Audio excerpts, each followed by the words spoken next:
The grind's now over, but now it's time for the real deal. Welcome, ladies and gentlemen, to BGIS, where I'm going to be a hosting caster Necro. John alongside with me on the panel is going to be Johnny. And Johnny, it's the day one of the BGIS, considering the grind was quite insane, but I'm expecting more from the side of BGIS. How are you feeling? I'm feeling super excited to be here on this stage, especially, for the teams themselves. I can't wait to look forward what they have to deliver in this BGIS. We were waiting for those new upcomers. Well, now we have a lot of them. Exactly. You know what? Speaking about the newcomers, as you mentioned, we've got so many of those newcomers over here inside the BGIS. What are your expectations going to be from the newcomers themselves? It's the early days, so we are going to expect them to take things a little bit slow because they will also try to analyze what the other teams are up to. And especially considering, ladies and gentlemen, as you guys all have heard, 2,048 teams. That's a lot of teams. You can't really know every single player, every single team, their rotation. So you're going to have to be a little bit more adaptive. So it's going to come down to on-the-fly strategies, how good you are in coming up with those.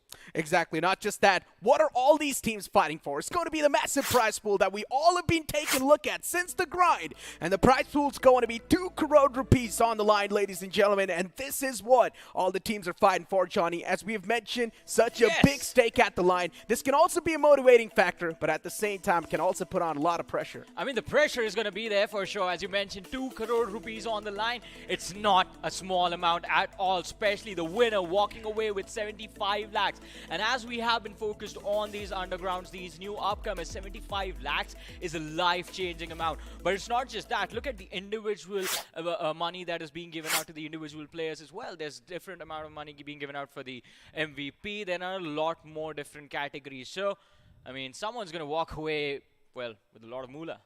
I hope that's going to be happening, Johnny, because considering these undergods, they have been really proving themselves as things have been passing by inside the entire tournament. But you know what? Let's move on forward and take a look at the format of how things are actually going to be working as well. As we all know, we're currently inside the round 1 of the BGIS. You guys saw the grind's already over, but now the round 1, this is where we are. Exactly. Round 1, it's going to be super intense and super quick because, as we all have discussed, there are over 2,000 teams over here. 2,048 if I'm being precise. Yeah. And these teams have been divided into 128 groups. So there's a lot of groups that we'll have to go through. But along with that, only 3 teams per group get to move forward. Wow. And that's a difficult feat to accomplish.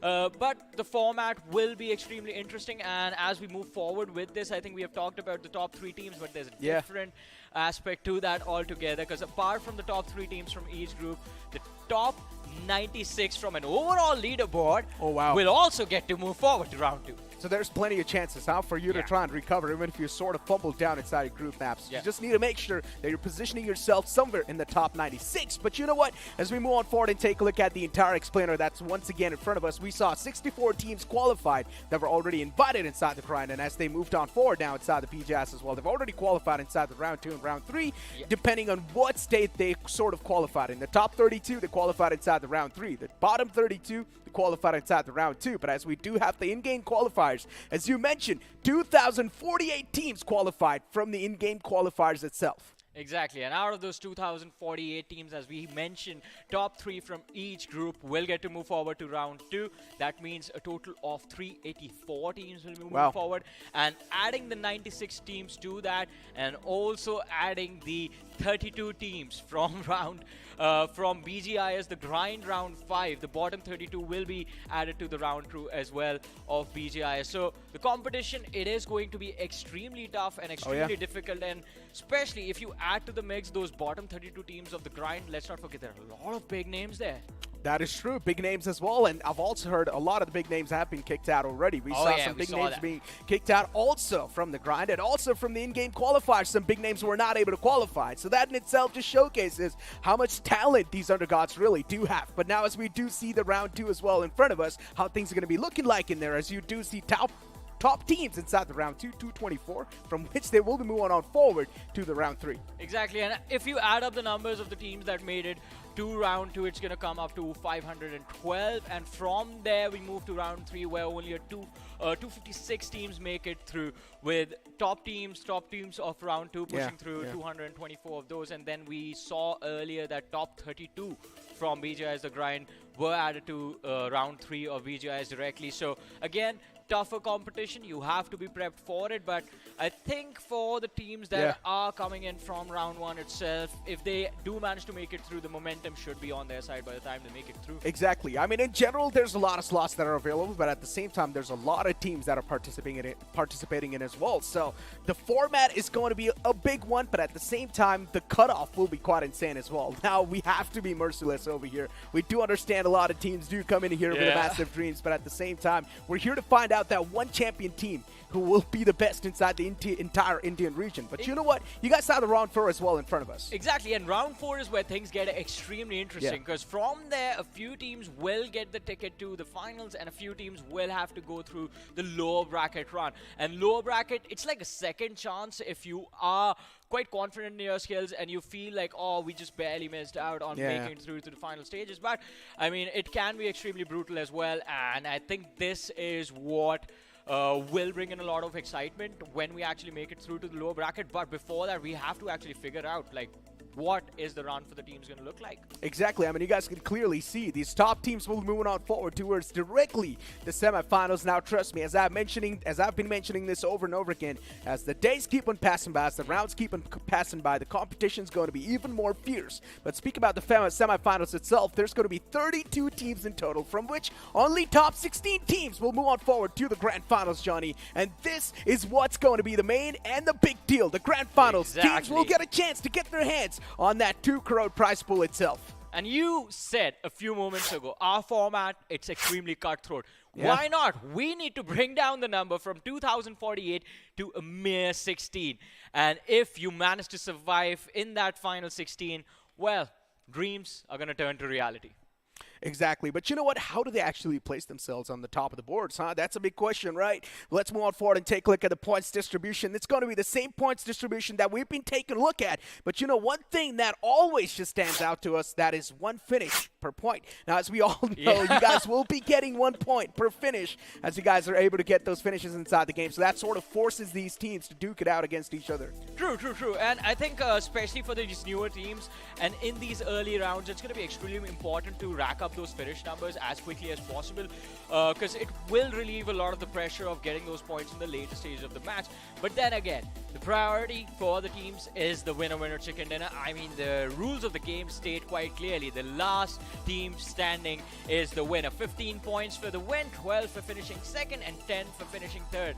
But finishes, that is what's going to be important. You know what? Let's move on forward and take a look at today's schedule, though, Johnny. Group 32 is going to be the one to duke it out inside the first 3 maps, and then, of course, it's going to be Group 34. Before now, as you speak of Group 32, they've got Erangel, Miramar, and Sanhok. As usual, inside the ground as well, they had 3 games to try their luck and also try and position themselves at the top of the overall standings in general. But again, I mean, just 3 matches to do all of that, and that is going to be extremely difficult to pull it off. Especially, I mean, as we have mentioned a few moments ago, none of these teams are really aware about what the other person is going to be up to.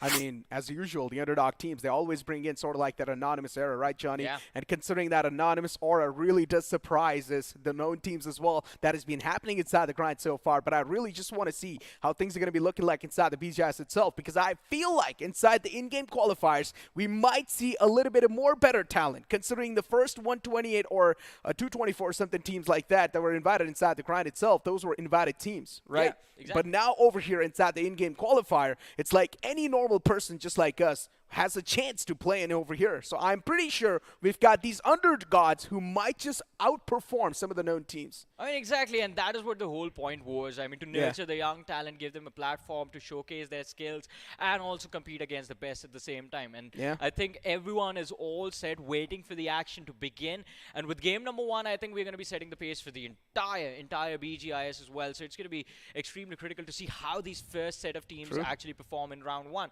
Because I think the mindset for all of these new upcomers is going to be the same, and this very first game that we are about to witness in a few short moments will give us a little bit of the taste of what is to come in the next few matches as well. Exactly, and I hope that what's about to come in the upcoming few matches, it's actually quite spicy too. Ooh. Because to be honest, I would like to see things set off to an aggressive mark off the bat. Considering these teams are quite unknown, they wouldn't even know where each and every single one of them will be landing as well. So we might just see off the bat some drop collisions. I have a question for you. That is exactly what I was about to ask you. How many teams do you think are going to draw a hard drop in Erangel specifically, be it Georgia Pool, Pachinki, or the military base? It's really tough to say, right? Considering everyone's just unknown. Even we are over here sitting with no data whatsoever, because considering we don't know how these teams are going to be playing. We have been taking a look at the T1 teams in general. Yes. We've been taking a look at the known teams. We know where exactly they drop. We know exactly how they rotate, how they play. But now these underdog teams, these underdog teams as I'd like to call them, we don't know how they play.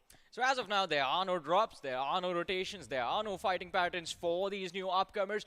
They will also be figuring all of this out as they go through their journey in the BGIS, and depends on how far they will go. But we've just got a word that the match number 1, group number 32, they're about to get on the plane and take on the map of Erangel in a few short moments. So Necro, are you ready along with these teams? Of course I am. I mean, we've got the matchup screen in front of us, and we see all these teams that are going to be duking it out. We've got T2H Legends, of course, inside over here as well. 402, I've heard some name about this team. And then we've also got Team Insane, a team that has been looking quite aggressive recently.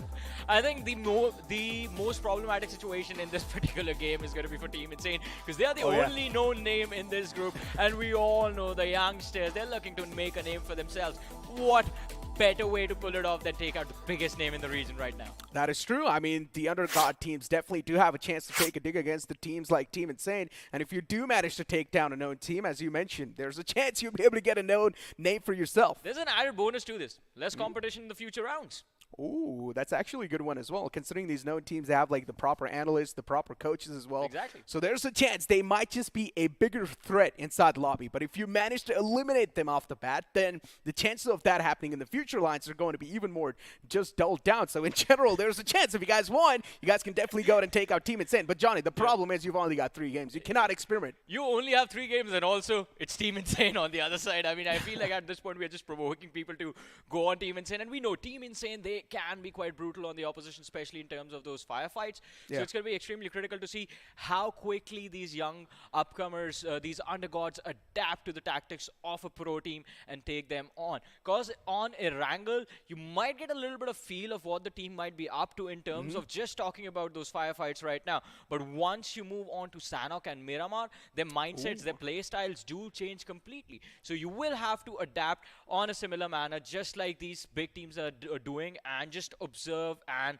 sort of pick up a few things that you can incorporate in your gameplay. But you know what? I feel like enough talks about Team Insane. It's understandable they're a known team, but you know what? I still feel like we need to focus a little bit on the undergods as well.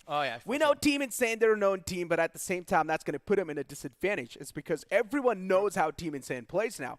Everyone will try to take him down easily. It's not going to be a problem at all. But Team Insane, on the other hand, they do not know how the other teams play. So that's a big disadvantage that Team Insane is going to be kicking things off with. But you know what? Speaking about the undergods as well, especially inside the ground, we saw how skilled and talented they were. Still remember a couple of more teams in my name. I think so Skulls Esports was one of those teams that was just so aggressive. Even Blood Rose Esports was one of those teams that you personally liked so much. You got a couple more names that you remember? I think I saw the name of Galaxy Esports in this list of group of 32, and I actually have heard of Galaxy Esports before, so I'm going to be looking forward to see what they are going to be up to in this particular game. I mean, a good start to the day, you can build up a lot of momentum from this game 1, and you only have to play 3 matches. If you secure the win in game 1, it will make qualification extremely easy for you. But ladies and gentlemen, we're about to drop on the map of Erangel as game number 1 of BGIS is live right now. Exactly, the first game of the BGIS. Here we go, ladies and gentlemen, as the plane's gonna hit the skies,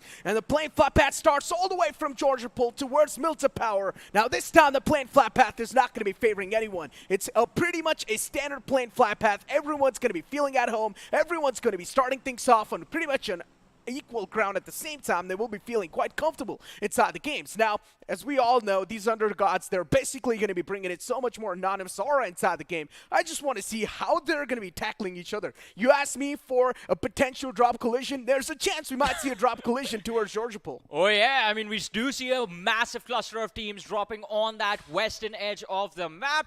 But it's going to be extremely interesting to see as to which team will be the first one to get wiped out. It's going to be so disheartening, Necro, for them. But then again, I mean, you will have more opportunities as you move forward with the day 2, more matches after this one. This Erangel is off to an interesting start because we do see pro teams deal with a situation like this where you have a flight path leaning heavily towards one part of the map, but your preferred drop spot might be towards the military base, and it's going to be quite tricky to make that journey, especially in the early stages of the game. True that. Speak about making that journey. I mean, I see AM just straight up in the center of the map inside the Pachinko area, so they're going to be looking quite comfortable over there. At the same time, there's going to be a lot of loot available for them to grab on forward. And as we do see the first circle as well, the stage 1 now finally starts to kick in as we see the first circle on our screens.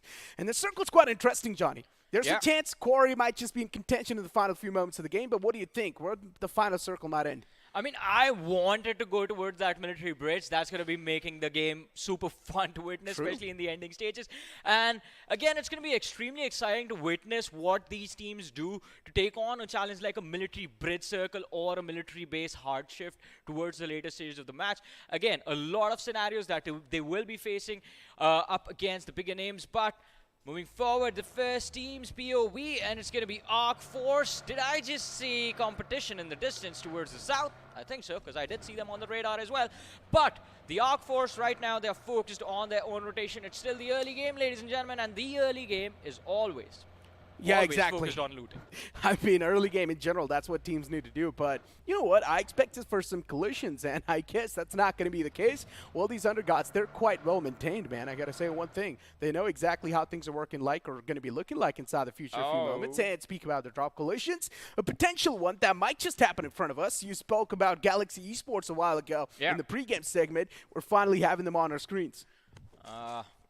Jeremy still looking for that early loot, and it is going to be quite an interesting situation for Galaxy Esports in particular, since they're the first one to witness a drop clash against them, and I believe it's the squad of Titan that is up against them in this city of Yasnaya Poliana. It's going to be quite interesting to see who engages on who in this early fight. All right, Necro, we were looking for a battle. Well, we have one in front of us right now.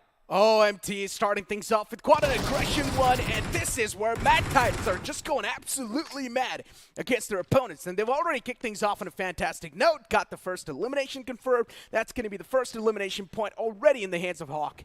You know what I feel like at this point, like especially right now, we are just going like, you know how if a fight breaks out, there's going to be a group of people just surrounding the people going at it against each other and just fight, fight, fight, fight. That's us. But the first finish. Yeah, I mean, first finish. That's the literally what we were waiting for. The first elimination to happen inside BGIS. And considering we've also got Garuda Esports on our screen, it's quite interesting names, right? In general, all the time, these underdog names, they have these interesting names that they always put up on the board. And it's quite nice to read all of them, but T2H, quite close. I mean, Puneet is going to be so unhappy with himself that he has just an Uzi to work with. Had he had an M4 or an AKM or any other assault rifle, I mean, he would have just emptied out a clip on those vehicles moving up the hill. Would have been an easy shots for him to connect as well. But ladies and gentlemen, we were talking about this name a few moments ago, Team Insane, on our screens. And it looks like there's another team headed in their direction. It's going to be OP Esports, moving towards that shelter prison area. I wonder if they're looking for a fight. I think so, they are. They probably are. And finally, Team Insane taking a couple of shots against the opponents. Those taps were not able to find any connections, but at least able to shook that threat away successfully. So at least they have sort of managed to neutralize the threat for now. And OPE, they just did not want to fight off the bat. Makes a lot of sense as well, Johnny. You've only got 3 games to work with. Looking at the map right now, though, do you feel like one team or any team out of these 16 that are in the lobby right now is holding like the perfect position to play from for the end game? I think so. Especially the team that's right on top of Quarry. I think so. They've definitely got a pretty prime positioning right now in their hands. And speaking of that team, considering they're also going to have the high ground to work with in general, so things are going to be looking pretty nice for them whatsoever. Speak about Titans, though. We've got them once again inside Yasnaya Poliana. want to see what they have got underneath their belts as well. I mean, they are the hot shots at the end of the day. Their name is Titan Hot Shots. Yeah, I mean, they are hot shots for sure, but this scouting for information from both these sides. I mean, there was another team present towards the side of Yasnaya Poliana a few moments ago. I mean, it has been going on for a little too long at this point. The first blue zone, it's going to close in a few moments, and they're going to be forced to rotate all the way towards school because that is the closest edge to them. And it's going to be an extremely difficult challenge if they decide to push for a straight line rotation, because Insane is also holding their shelter safe spot for now, at least in the early stages. Then there are a couple of teams more that are playing outside in the blue zone, so it's not going to be easy to gain this early entry. But then again, I mean, the northern side of the circle, as we saw a few moments ago, is completely empty. But we switch focus and we are on the One Esports now. And speaking about the One Esports, I mean, still, they're in that mentality where they're trying to settle inside the game. It's the early phase of the game as well, so it makes a lot of sense that they're trying to avoid all the smoke that they can. Do not want to get inside any collisions or fights. And the safer you play, the more chances you have to win the game. But at the same time, if you get eliminated with 0 elimination points, then that's even worse. So I would like to say that if you can go for the fights and if you think it's a good fight for you, feel free to take that. I mean, for sure. You have to figure out how much information you have, how much utility you have in certain situations. Can you really push a compound without any nades or molotovs upon you? The simple answer is no, but in certain situations, if you have secured a knock, you know there's just one lad standing in the corner, you have the numbers advantage, you might just go for it. So all of those calculations need to be made. The problem is you have to make those calculations in the heat of the moment. And not just that, Johnny, you know, a lot of these new teams that do not really know what a good fight and a bad fight is. When they start to make the difference, when they know what a good fight and a bad fight is, that's when they will sort of like just overstep a margin that they should be. I think I will disagree with you on that because, I mean, these teams have made it through the in-game qualifiers, man. They had to take a lot of good fights to get here. But let's see, talking about this fight in particular, what do you think is going to happen? I don't know. Well, I mean, for now, TAF, they've managed to just move away from this entire vicinity. And speaking about the in-game qualifier, right? I mean, it's understandable considering these undergods are facing against another known teams or maybe some unknown teams as well. But in general, when you're going to be moving up the ladder inside BGIS itself, you really need to start narrowing things down for yourself as well. Start analyzing the game, go for some WOD reviews as well, and that's where you should sort of know, okay, if I took this fight, it went bad for me, what was bad actually that happened in that fight itself, and try and figure it out. And then later on, as you keep on practicing even more inside the games, that's when you know a good fight or a bad fight is. I think at this point, you might just have given everyone a life lesson. Exactly. Analyze after you make a mistake. And speak about analyzing, I mean, right now, Team Insane, they're sort of doing the same thing as well. They've got the high ground to play with, and usually it is considered to be one of the most known teams, and at the same time, one of the most aggressive teams as well in the lobby. I want to see what Team Insane they've got underneath their belt. I'm actually quite interested in what T2H is up to, because they're still playing in the blue zone all the way in Severny. And they're not the only ones. Look at that. Titans are there, still moving up north from Yasnaya. Garuda is stuck in the blue as well, along with the players of MT. So teams are playing passive. They are playing slow to protect themselves. But let's not forget, it's not going to be that easy. Only the top 3 per group move forward. Exactly. But then also the top 96 in the overall standings. And if you want to be in the top 96, you're going to have to get those finish points. Oh, yeah. You got to perform. Like, perform is an understatement. You got to outperform, outwork every single team that is trying to be, or at least that is trying to stand in your way for that victory. But speak of that, we've also got 1AM Esports on our screens, and right now there's a chance they might just cross the players of MM, and they already have done so. But MM2, nothing taken even from their side as well. No shots for now. Excuse God. It's kind of a fun name to have, but let's see. Oh, look at that. We were talking about the blue zone, the play zone. And Titan are the first one to lose one of their own to it. But Momaya on our screens right now, and it feels like Naughty is being a little bit naughty. Takes the spray on towards Aryan. The tires of the buggy blown off.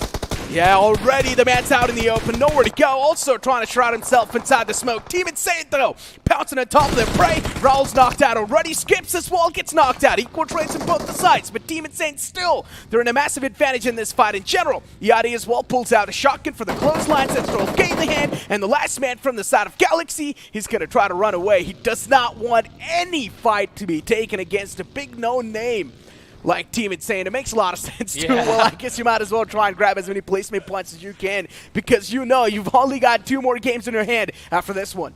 Look at that. We were looking at 1AM in a few moments ago as his buggy was put out of commission, and it feels like 1AM, they are not having a fun time in this matchup. But Team Insane, again, putting all of that experience to use, do manage to secure 3 finish points super early in this game.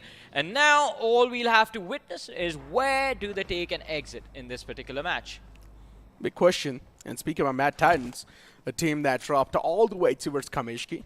They also managed to get 1 elimination point for themselves. Off the bat, this was the team that got the first ever elimination inside the game.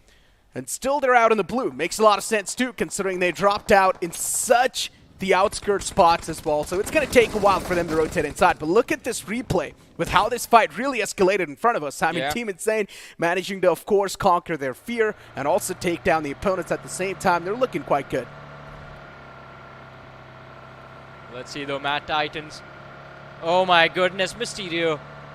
It's going to be a mystery if he makes it to the save zone or not, because look at that. No first aids, no medkits, no energy drinks, no painkillers.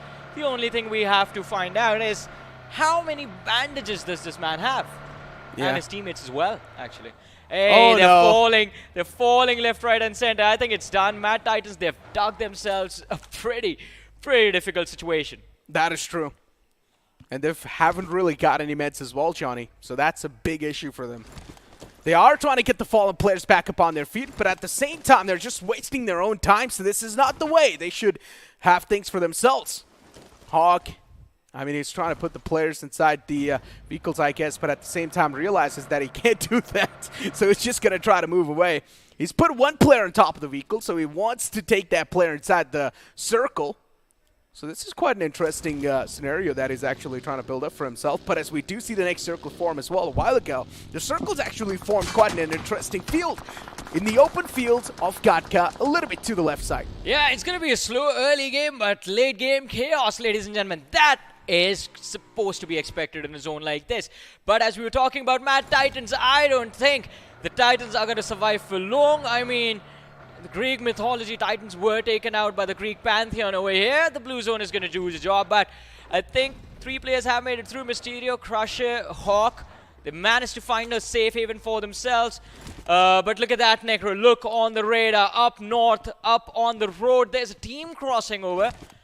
And if they see the vehicles parked outside this compound, maybe we're going to see a slam in towards this house. Well, I mean, Mad Titans, they can't do much over here, Johnny.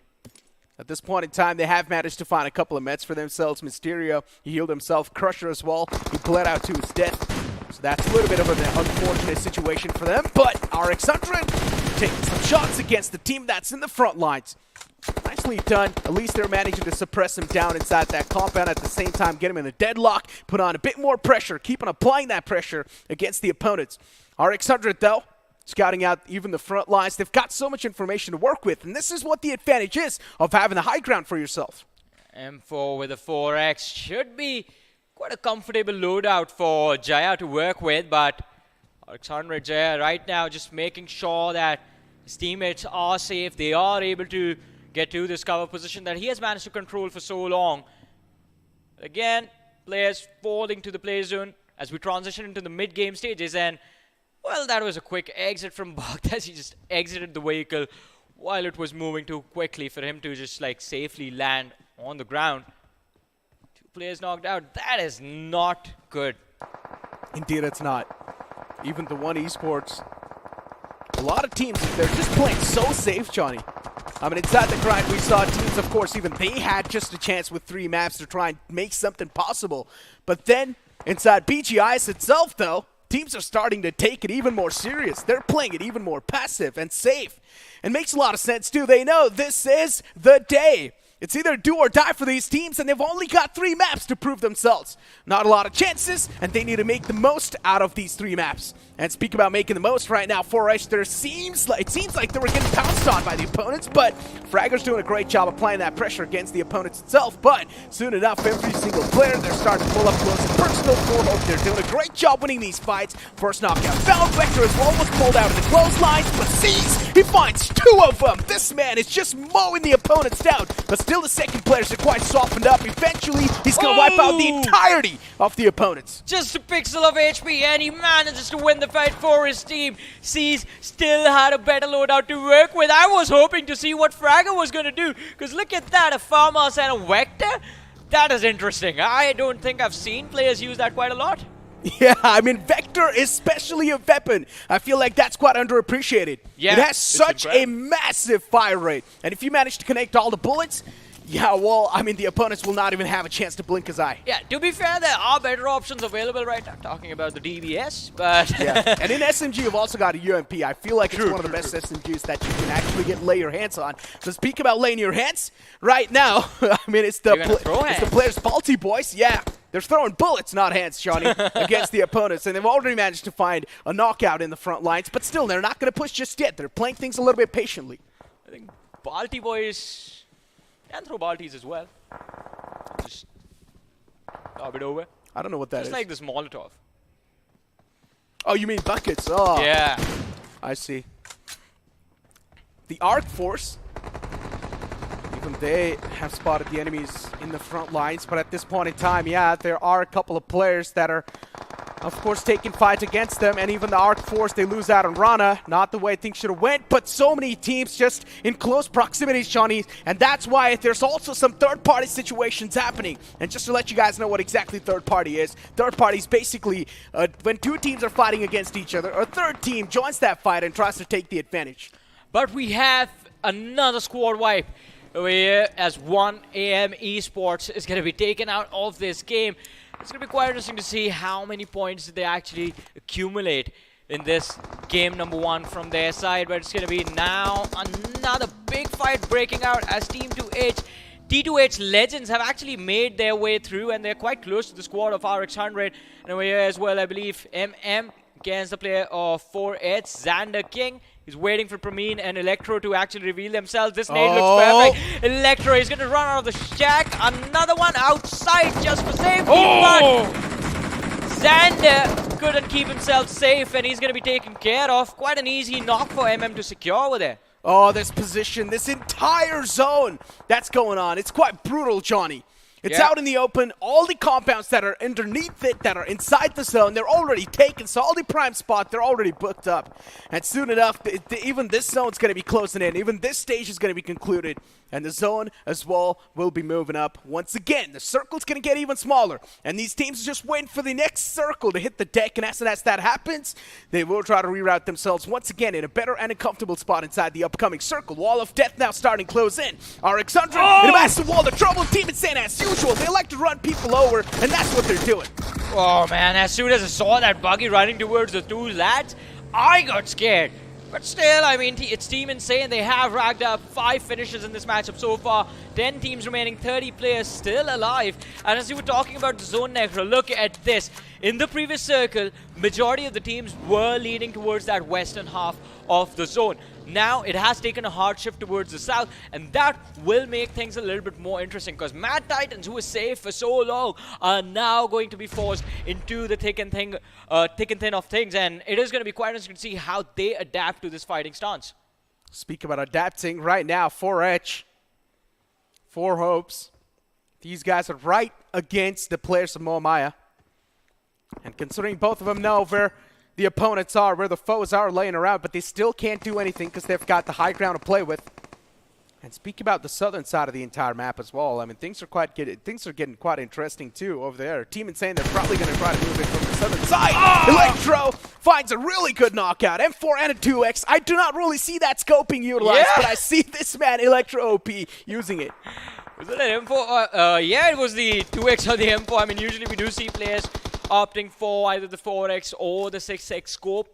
And again, For the new viewers, the higher the scope's magnification, the better clarity you will have, the better vision you will have of the opponents in the distance. But feel like you just talked about third parties earlier, right, Necro? Yeah. We're going to see one in action. Yeah, there's a chance we might see one in action. And speak about the players of Mad Titans, even they got themselves in a big fight, but it's going to be the players of Team Insane as usual who come out on top in that fight. Once again, Team Insane, they're looking quite dominating, and I like the way they're asserting their dominance inside the lobby as well, as they managed to wipe out another team in the front lines. They've already managed to rack up 7 eliminations. Team Insane, they're on a tear. Yeah, they are going pretty much all in this game number 1, but still, will it be enough? I mean, the finishes are coming their way constantly. 7 eliminations secured in this matchup so far, but how far can they go? And as you mentioned, I mean, we thought they were going to take the entry into the zone from the southern edge, but no. This Team Insane, they like to do things the hard way. They've made a wide rotation all the way up north, and did in fact try to enter the zone from the northeastern edge. Now they've fallen down south and are just going for the eastern entry. Yeah. And Team Insane playing on the edges of the circle. That's what they like to do, Johnny. And this is what I always say. The teams that like to play on the edge of the circles, they're one of the most aggressive teams inside the lobby. Because once you're going to be on the edge of the circle, you need to have the guts to make some space for yourself inside the circle as well. And the only way to do so is to force a fight against the team that is already holding the prime spot. But speaking about For Hope, this team, one of the players was knocked out a while ago, but eventually they found themselves in the safer grounds once again. But they're not inside the circle just yet, Johnny. So I have to say this, I mean, so far we really haven't seen For Hope that much, I mean, in the midst of the action. But whatever we have seen has actually been quite impressive. They haven't made a lot of mistakes. They do like to protect themselves, and they are protecting themselves in the correct manner. I just want to see, like, when things get extremely chaotic, when it's not just a 4v4 or a 4v3, when it's not just one team you're taking on, what are you going to do, man? Adi, with a buggy, he's going to secure the opening knock for his team against Momaya.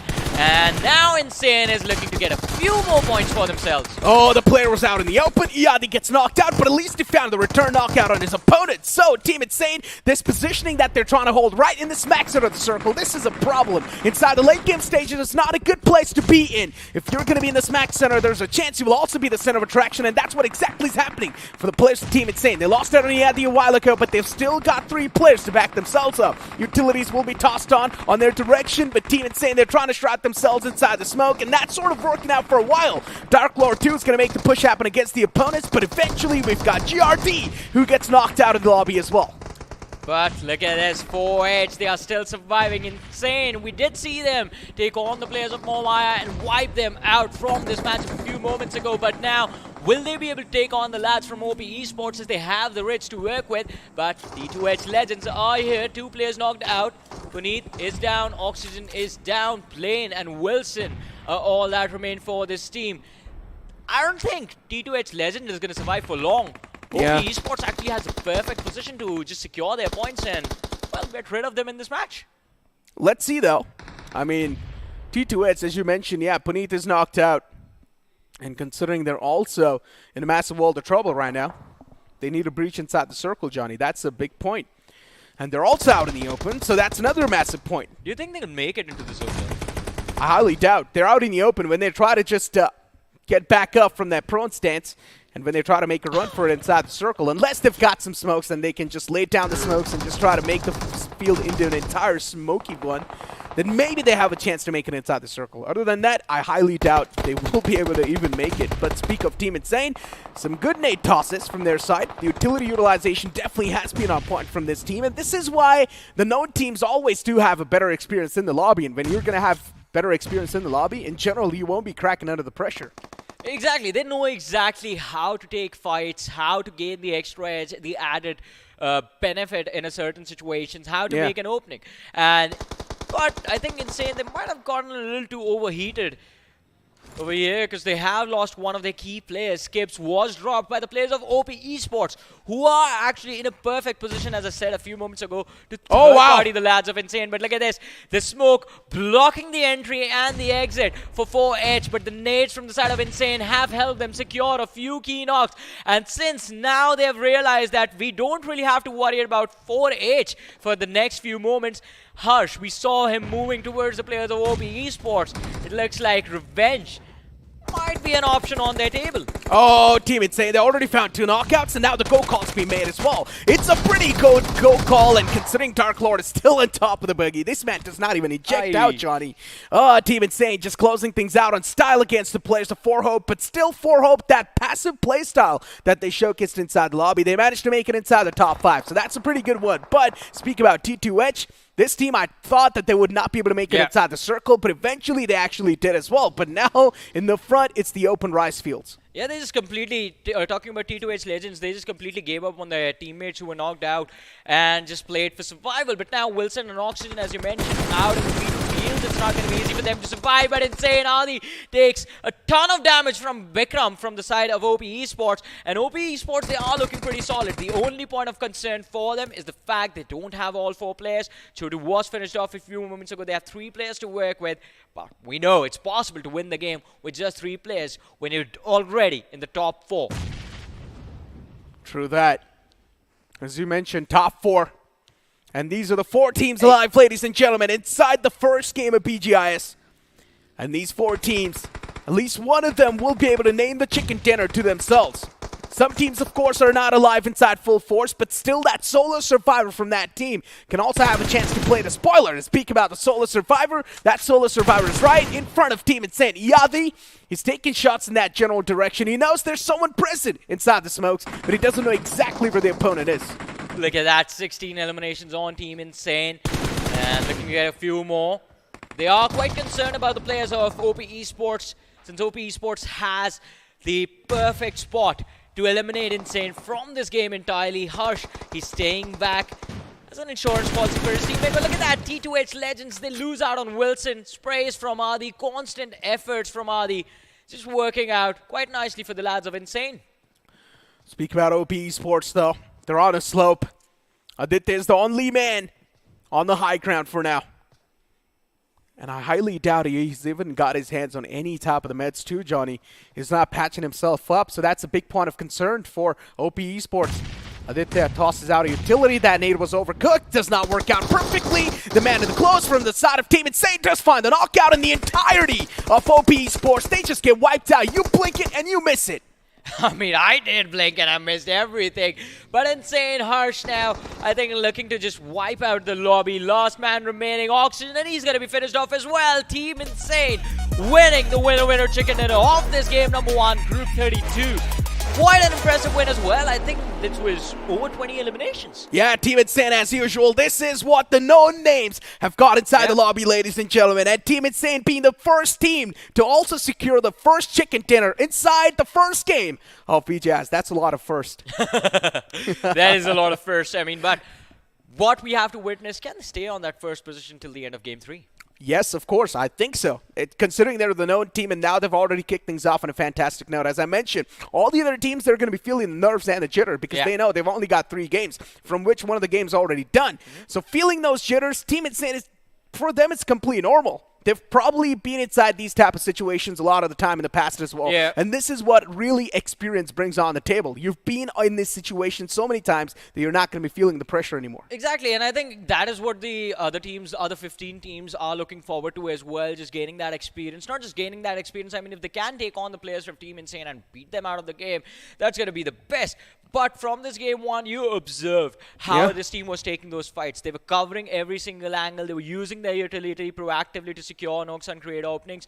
And I think that is something that we saw missing from these other lads. That is true. But you know what, Johnny? I mean, considering the first game was quite interesting, Team Insane been able to dominate the floor like that, being able to dominate the lobby like that. Still, the upcoming game of Sanhok just brings a lot of mysteries. But you know what, ladies and gentlemen, for now, it's time for us to push to a short break. You guys don't go anywhere. We'll be right back on the other side.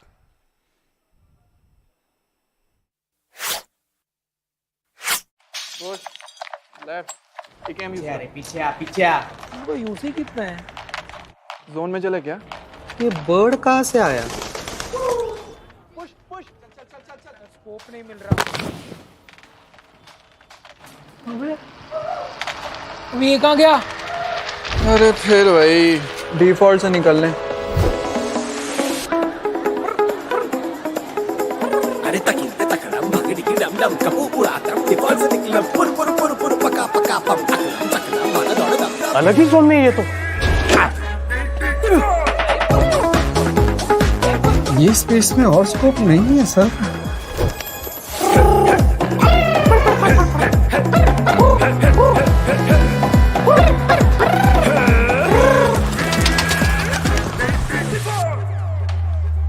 देखा default से निकलना कितना easy है। Bro इतना drama क्यों? Royal pass ले, default से निकल ले। है Epic value, epic rewards. Get the Royal Pass at just 360 UC and don't be default. Sir ये आपका गिर गया था। अभी नहीं चाहिए।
अब तुम्हारी बारी। Be prepared for the fury. साथियों आगे बढ़ो, चकने!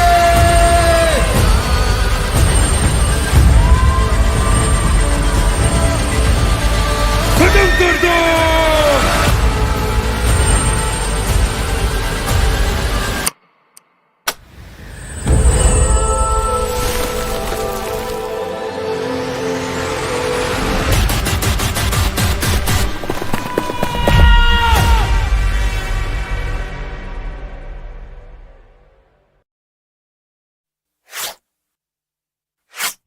Welcome back, ladies and gentlemen, after that short break. And you guys saw that video inside the break as well. Just to let you guys know, it's RTV. And also, just to let you guys know, another thing, that Indian faction is being added inside that game. So if you guys do want, go ahead and check that out. But you know what? Once again, to get back inside the entire scenario that's been going on so far, Salty, Team Insane being able to dominate the entire Battlegrounds. Yep. What are your thoughts on that?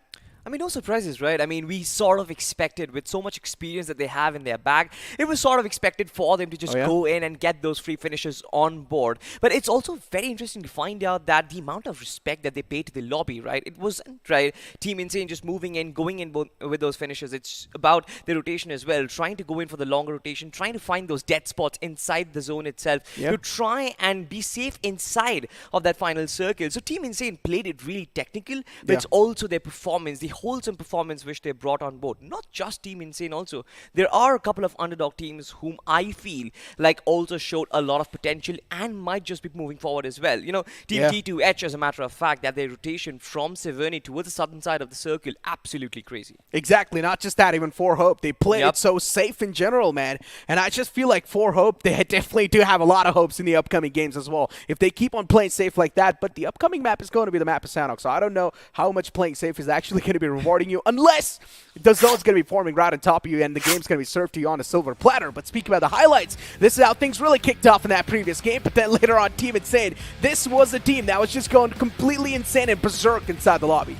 Expected once again. I mean, just spotting players out in the open and just demolishing them with those bullets. Now, Team 4Hope, as a matter of fact, and this player, Czax. Now, this is a player whom I am excited to actually watch in the further games. On the map of Sanhok, maybe his aggression and his playstyle will be of very helpful to his team itself.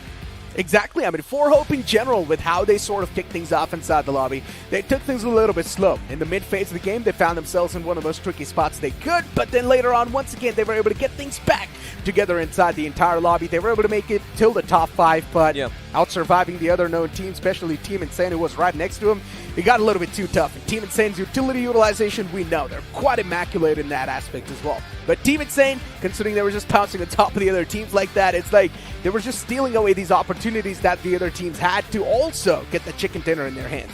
Exactly, but once again, right, Team 4 Hope, you were talking about them, extremely tactical in every single aspect, right, be it in terms of their positioning, be it in terms of how they rotate. It felt like they always prioritized the center of the circle, even inside that final circle, they got the compound for themselves. Now, of course, Team Insane, they had their eyes on that particular dip, they had their eyes on that particular compound itself, and of course, just like you mentioned, with that utility usage, they were flushed out. Nothing can be done in that regard, but Team 4 Hope, with more experience, maybe in the second game can do something different.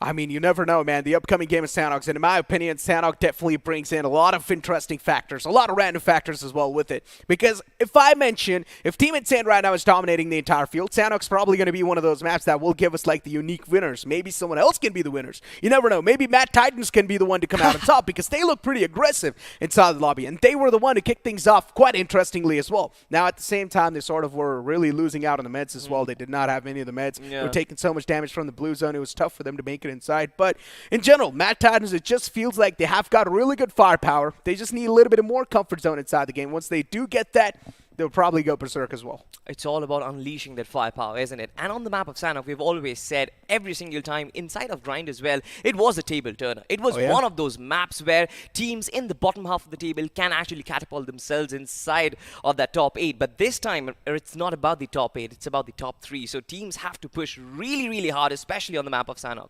And speak about pushing really, really hard for yourself. I mean, that previous game, a lot of teams did try to push themselves really hard. They did try. But as I mentioned, Team Insane, they were like the opportunity snatchers from all the other teams. They were just moving it forward. Yeah. That's what I like about Team Insane as well. It's like they're not afraid to take the fights at all. Be it this lobby, be it the known lobby as well.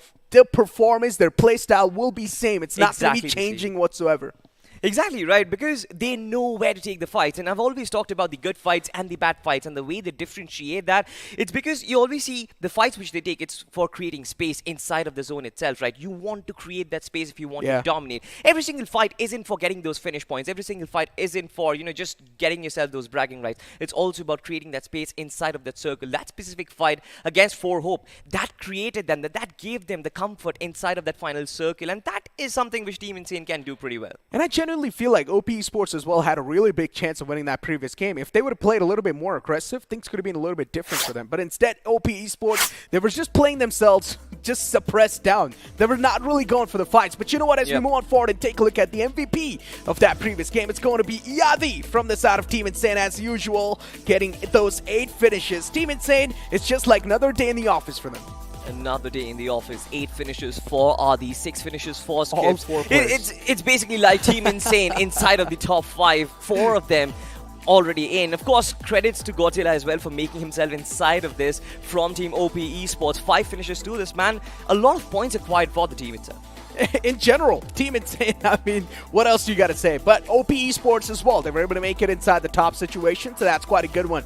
But as I mentioned in general, if OP Esports could have played that one a little bit more aggressive, yeah, it's understandable. The surroundings were caught out in the open as well, so OP Esports, they were trying to suppress themselves a little bit more. But in general, they should have been a little aggressive inside the lobby, but it's okay. What's done is done. The upcoming map's going to be the map of Sanhok, and in my opinion, Sanhok really just favors the team that is going to be the bold one and also the confident one. Speak about the match scoreboard, Team Insane, of course, leading the charge with 36 points in total, but T2H right underneath them with 14 points. Look at the points difference. Absolutely, right? I mean, it's almost more than double. 36 and then 14. Of course, it is closely followed by Balti Boys, and then you've got OP Esports as well. 4 Hope with 11 points, and then it's all single digits. Now, these are the teams who really need to work hard because the top 3 slots, they're almost getting filled. Exactly, but then, as we mentioned, the top 3 slots are getting filled, but considering as you take a look at the latter half of the board, you find yourself Mad Titans, Garuda Esports, the Arc Force. I think so. Arc Force as well can be one of those teams that has got a lot of great potential, but so far they just haven't really got a chance to unleash it. The upcoming map of Sanhok is definitely going to be the map to look out for. And if you know, I'm also a person who does not like to judge a team just behalf of that first game. Exactly. I was about to quote you. Right here itself, right? This is just the first game, and of course, we still have 2 more maps to go. But once again, we still remember the fact that you only got 3 games to show yourself. You have to start judging teams on the basis of the first game itself. For sure, it might not be your best showing, but there is no opportunity. The game is cruel sometimes, and you've got to show up with the limited opportunities that you have. Speaking about being cruel, I mean, the entire format as well is quite cruel. I mean, we've started things off with 2,048 teams, Salty, and then later on, they're going to be narrowed down to top 16 teams inside the grand finals. All these teams, they're going to be cut down to 16. Just to think about it is quite insane, because as I mentioned too, during the format explainer, that all these teams, they're here for a reason. They've got big dreams in front of their eyes, but those dreams will be shattered by the other teams that are trying to compete inside. So all you got to make sure is just be the best. Exactly. That is all that you potentially can do inside of this tournament itself. And it's very important to find out the best of the best, right? For sure, 2048 teams, each of them are crazy good. But to find out the best of the best, the format has to be cruel. And I feel like this is one of the reasons why the top 3, figuring out the top 3 from this round itself, this is probably the round where majority of the teams will be leaving the competition. One of the most cruel rounds of this entire thing. You know what? Speaking about being cruel, another thing that I'd like to add on. Genuinely, I thought that previous games going to be starting things off with quite an aggressive pace, but no, that was not the case. Instead, these teams seem pretty well-mannered. They did not really go for any type of drop collision. There was one inside the Asnap Poliana, but still, no issues whatsoever. I thought we might see a fight erupting inside the Asnap Poliana itself. Yeah, there was a fight inside Kamishki where Matt Tynes pounced on top of their opponents, but after that, no eliminations whatsoever. Possibly because of the fact that these teams, everybody wants to qualify, everybody wants to go for those placement points.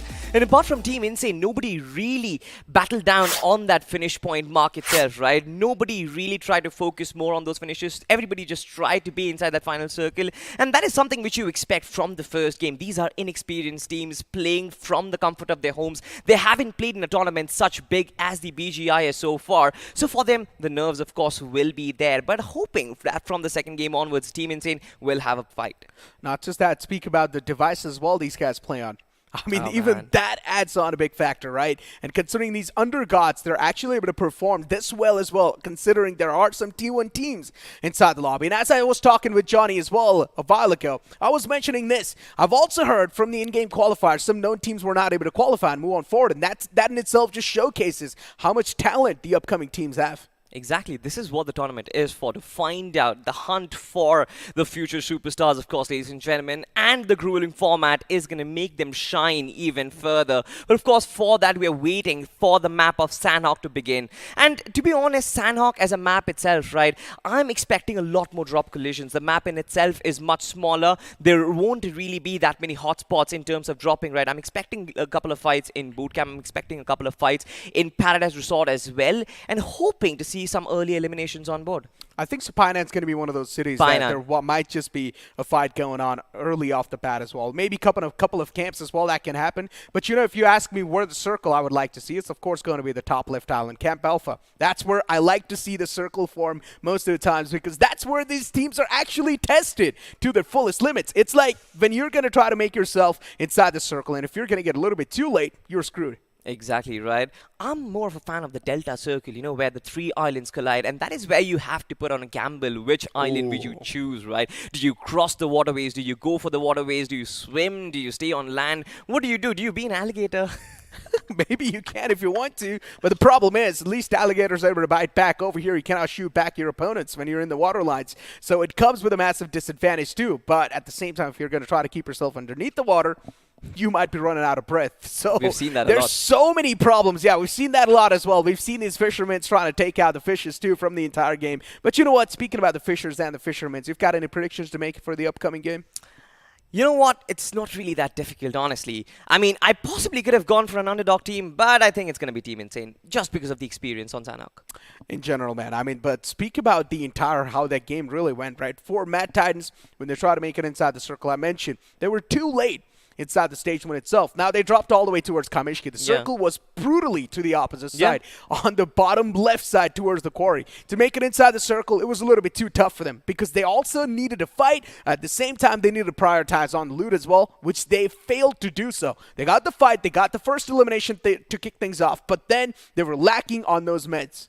Exactly, and speaking of med itself, right, on Sanhok, possibly the heal stat. I mean, I'm expecting a lot of these teams to kind of squander for those extra med kits, especially from the southern end of the map.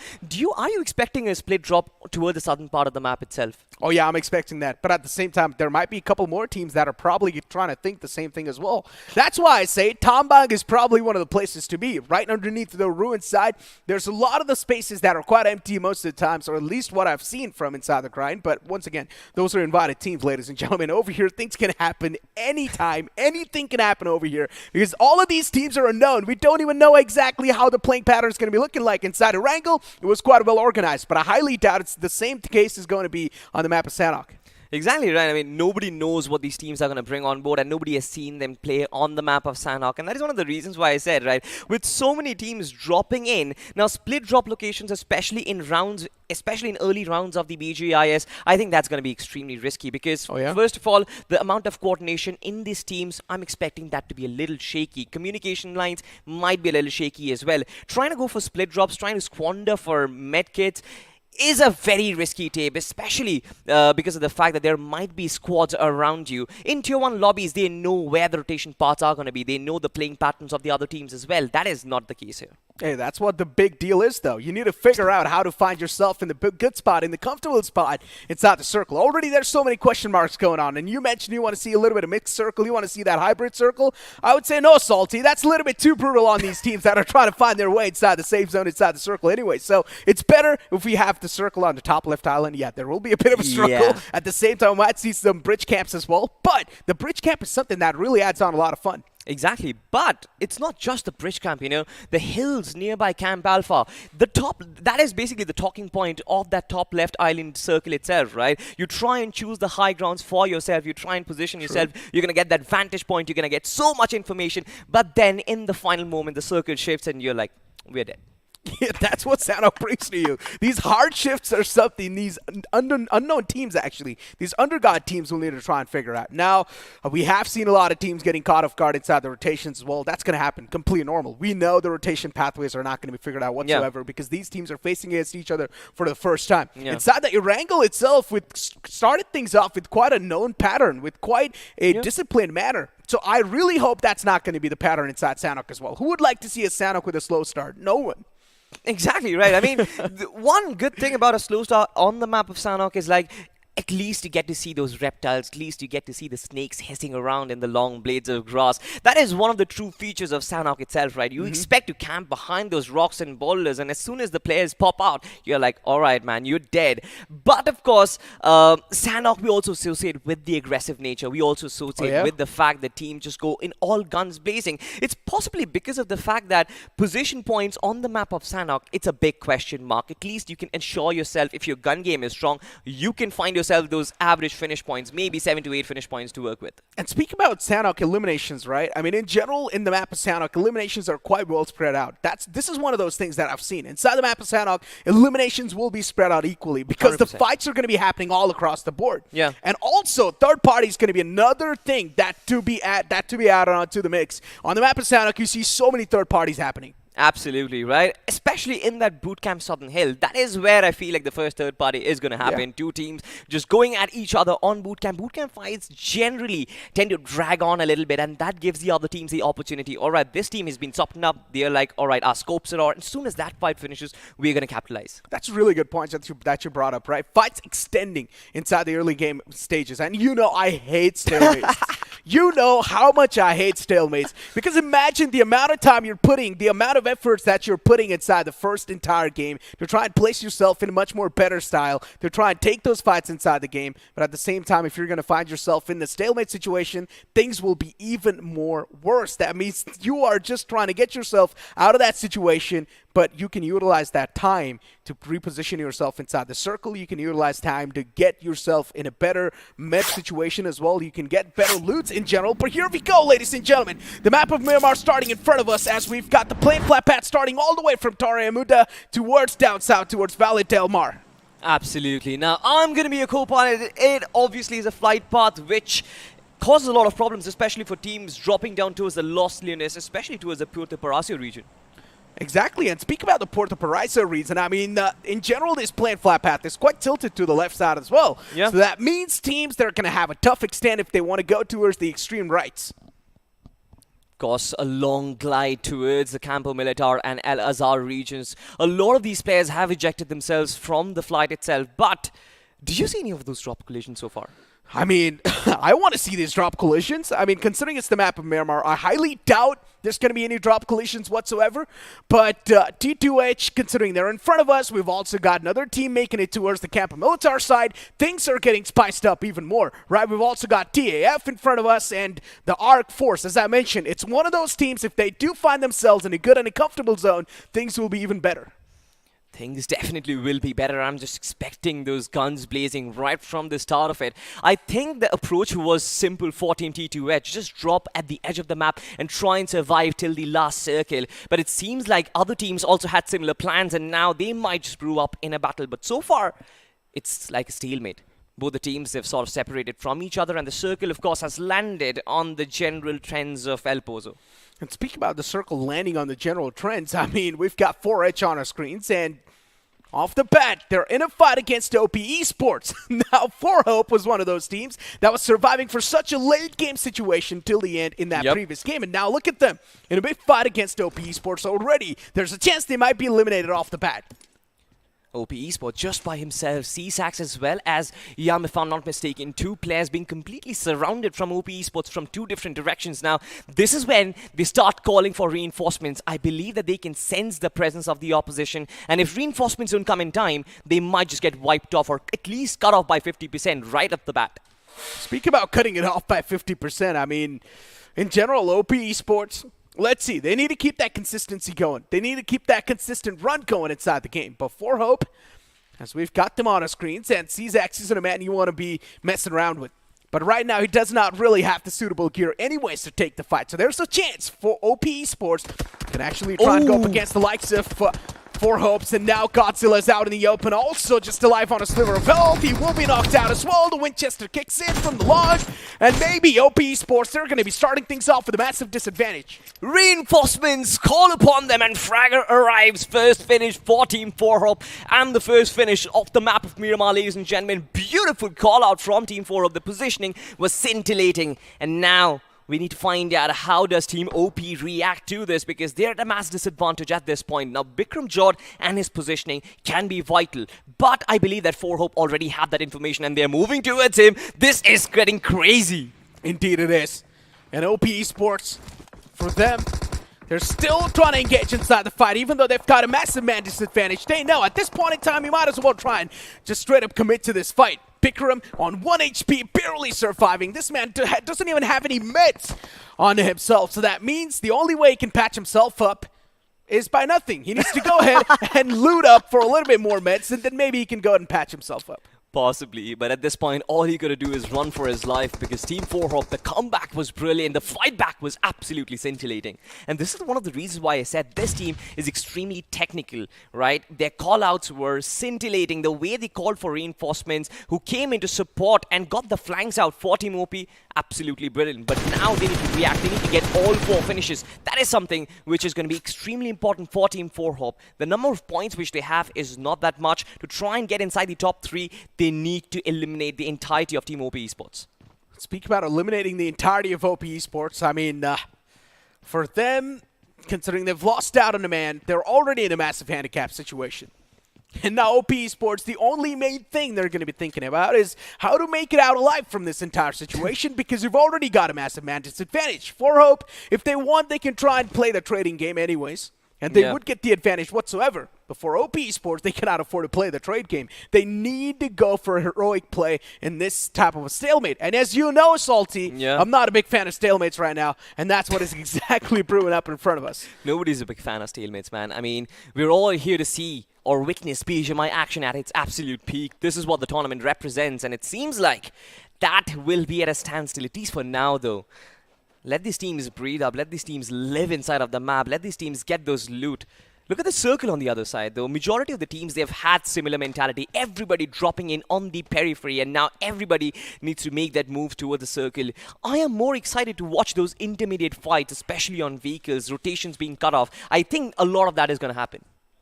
Speaking of rotations being cut off, I mean, look at the southern side on the map towards Valet Del Mar. Another fight brewing up, potentially. And I would like to see that happen. But over here, OP Esports, Chotu, position compromised. Funny name. Yeah, man's inside a shack, which is quite small. And utilities tossed in from the windows, wanting to find a little bit of space and the opening. But Chotu instead is doing a great job just keeping his position anonymous. Tommy got pulled out, shots taken. Chotu is barely surviving on a sliver of health. It's so funny, the Team 4 Hope, in spite of the deteriorated weaponry that they have, they're still putting so much pressure. It's because of the team play that they're bringing on the table right now. Fraga as well as Xander King, both of them come in with utility. The little bit nades that they had, they are trying to use it to flush out opposition out of them. But look at this, Aditya is ready with the shotgun, and we know that this can deal a lot of damage. All he needs to do is find that one pump right on the chest of the opponents. A point-blank shot's going to seal the deal, and Xander King, he finds the first knockout inside this fray. One more to go. The man's got a shotgun in his hands. Yeah, needs to be a little bit more careful. But he knows the exact positioning of the opponent, but it's going to be completely fine because Fragger domes him down. And the funny thing is, Bikram Jod right now is the only player who is surviving. Now, this man abandoned his friends right at the start of the fight, but at least he survives right now. Might just be able to fight for those placement points for himself. Let's see. It's going to be a little bit tough. Solo man, no friends. It's tough to survive, but once you do manage to, then you're pretty much going to be the king of the lobby. On Miramar, it's almost impossible. Yeah, also in real life, though. Absolutely. Life advice featuring Necro. But I'm living the solo life anyways. But focusing inside the game once again, considering we've got OP Esports. And if we do move on forward to take a look at the replay, this is how Xander King was actually able to find the opportunity, and then Fragger just getting that confirmation too. OP Esports, as I mentioned in that previous game, they were alive till quite the late game situation, but now it seems like they're going to be extinguished from the lobby early off. Exactly, and this is where the weakness in gunfights actually put up to the display, right? Team 4 Hope, they exactly pressed the button where it actually hurt the most for them, and right now they are going to pay the price for it. Another team which actually did really well on the map of Erangel, at least fairly showed what their potential is going to be Team Momaya, who are in front of our screens right now. Any particular player who you think actually showed up quite well? I think for me it's going to be Electro OP. Yeah, exactly. Bringing in that Vector, and also, we also saw Electro OP sort of playing with that M4-2X. Yeah. 2X is one of those scopes that is abandoned in the game of BGMI. Nobody uses it. Nobody uses it. Nobody likes it. But genuinely, I think 2X, yeah, it has its upsides, it has its downsides as well. But I don't think so it's that bad of a scope. I mean, it's fairly good, right? It's got that green little dot which looks really good on camera, but the fact that you can basically use a red dot for similar purposes. But look at this. Team MT, they are completely unaware of the fact that Team Momaya is approaching them. No. And this is where they press the trigger. Absolutely destroyed by Aditya, and now he's going to confirm the finish for himself. Matt Titan, they're just running away from this fight. He was using a Scorpion. And that's how he got the knockout. Interesting. I mean, Scorpion is basically a handgun, which is automatic, but it's quite impressive. We do not really see these type of weapons being used, and I guess this is what's going to happen when teams are going to be qualifying in from the in-game qualifiers. Things are going to be so unpredicted that even new guns, new scopes will be in the play. You know, basically all these teams, they're fairly poor in terms of weaponry right now. We even saw the fight between 4 Hope as well as Team OP. Even they were using the shotguns, the pump handles as well. So it's going to be a little tough, especially in the endgame scenario. All of these teams, they need to scramble for loot at least for a little while longer, at least till stage 3, so that they have the advanced weaponry. But at least for now, though, Team MT, certainly not in the best of scenarios. They've lost a player early, quite miserably, to be honest. I mean, speak about losing out on a player miserably. I mean, what do you think of OP Esports then? For sure, for sure. Quite hurt that way. Lost a couple of hands, one leg. Yeah, well, they're handicapped. Unfortunate for the side of OP Esports to start things off in that way, but speak about another team that's on the southern side. You see the as well, just trying to make the rotation all the way from underneath. And considering the one Esports, they've also got all the 4 players alive, so that rotation's not going to be a tough breach whatsoever. But look at this knockout that was being found by Naughty. Nicely done. The confirmation too flew in quite well. Another team being handicapped inside the lobby so far. Balti boys though, we saw these guys as well in the previous game. They were trying their best to make themselves space inside the game, but not able to do so.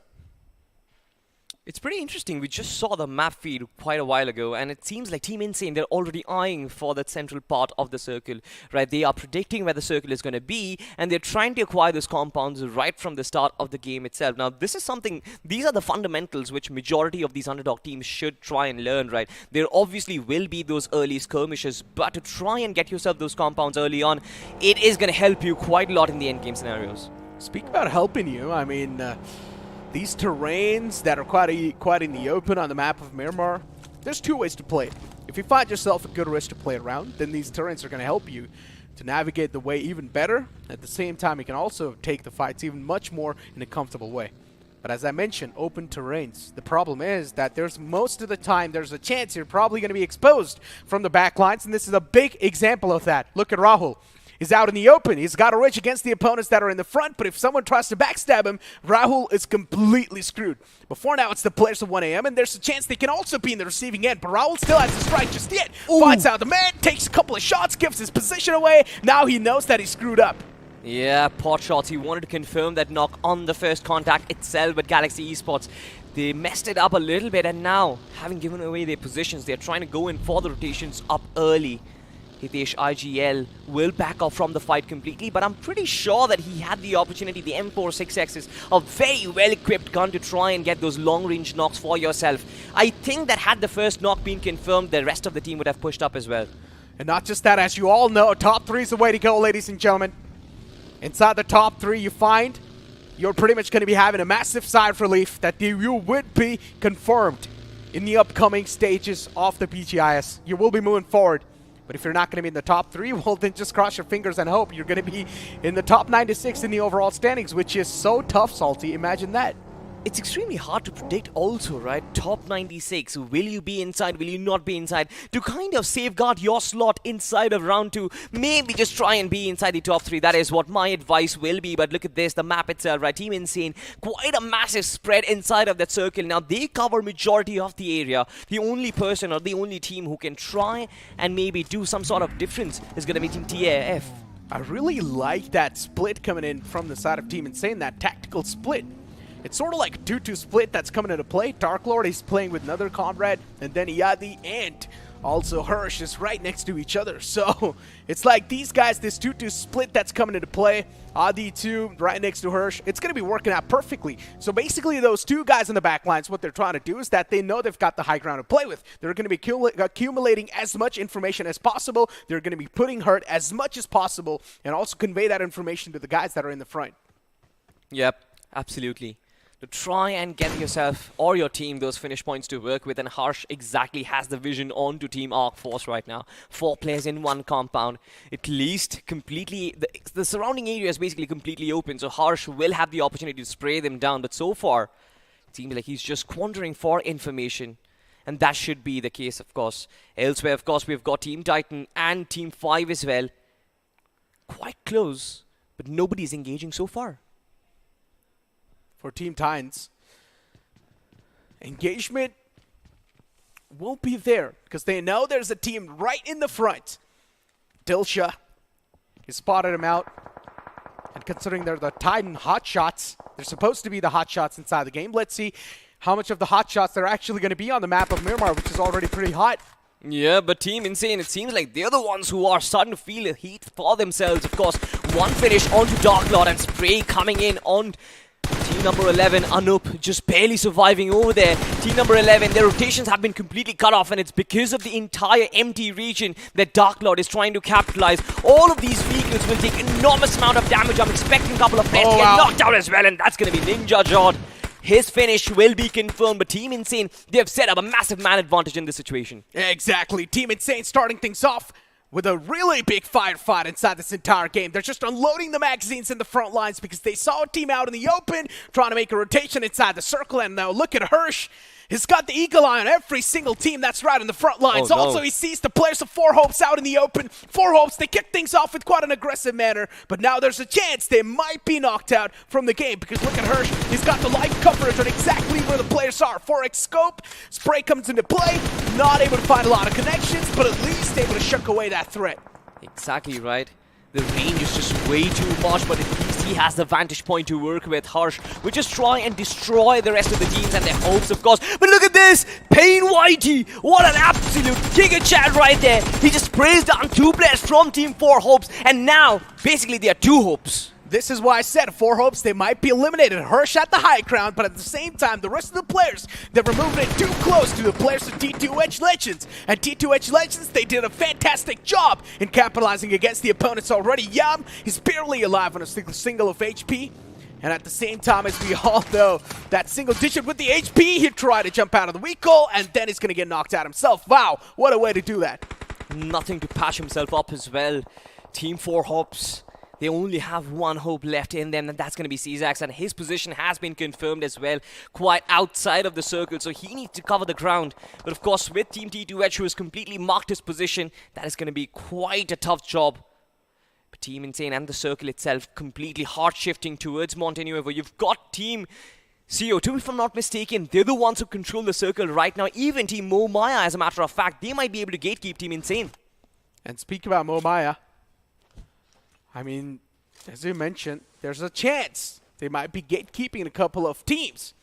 Team Insane can be one of those, but Team Insane, they're already playing on the outskirts, and considering they've already got Dark Lord and his teammate in the front lines, so at the end, Hirsch will try to move in soon enough, slowly and steadily, baby steps at a time, but 1AM Esports on our screens, and they've lost out on 2 players a while ago. 2 more players to go in the name of Sparrow and Nona. Let's see these 2 players, considering they've got so much pressure on their shoulders already, there's a chance they might crack under that pressure. UP37 pouncing at the top of the players of T2H, and considering T2H have already managed to find 1 knockout on the knock, 7 is also quite softened up. Another player goes down from the side of the opponents. Now T2H Legends, they've found themselves in the best spot possible. Possibly it was the best spot, Necro, because right now Team Insane have also joined the fray, and it seems like Adi is on his foot right now. He'll try and get Oxygen OP, but beautiful movement from Oxygen OP, and this is basically means that Insane, they've stepped away from this particular fight. They breathe another life, and Team T2H, they will enjoy the finishes for themselves. Indeed they will. Speak about enjoying the finishes for yourself. I mean, right now, Team Insane moving quite close to another team, and they've already whopped them out. Nicely done. Knockouts will be confirmed as well. Skips is going to be the man to put that DBS bullet right in the opponent's dome. And of course, the DBS in the clotheslines. There's no match. If you find that perfect connection that you need, the opponent's done. Team Insane just absolutely rolling the dice on this map once again. Just absolutely dominating the lobby left, right, and center. And Adi, this time around, just completely wipes off Team 4 Hopes. This team performed quite well on the map of Erangel, but could not replicate that on the map of Miramar. It seems like Team Insane, they're on a roll right now. Indeed they are. They're on a tear inside the lobby. Already got 9 finishes whatsoever. Asserting dominance inside the lobby. Team Insane, they're sort of making a name for themselves inside every single fight they take. But look at TAF2. This fight that we saw a while ago against the players of Mad Titan, the Arc Force, they were able to do a great job executing that fight, but then the third party came into play from the side of Galaxy Esports. What a way to start things up, even for the side of Galaxy Esports. A great way to capitalize on the opportunity and pounce on top of it. Exactly, the timing was perfect for them. They've got a couple of finishes to their name, but something which this group is experiencing right now is that the first position is already blocked. It's been cut off, and that is Team Insane's. The rest of the fight will be for the second and the third position, and these teams, they are going to be scrambling for it. Need to find those finishes and that consistency, at least in this map as well as the map which follows next, because otherwise their journey inside of the BGIS is going to be quite well over. Speak about being well over. I mean, Team Insane, once again with the high ground they've got, looking to rule over the final few moments inside the map of Miramar.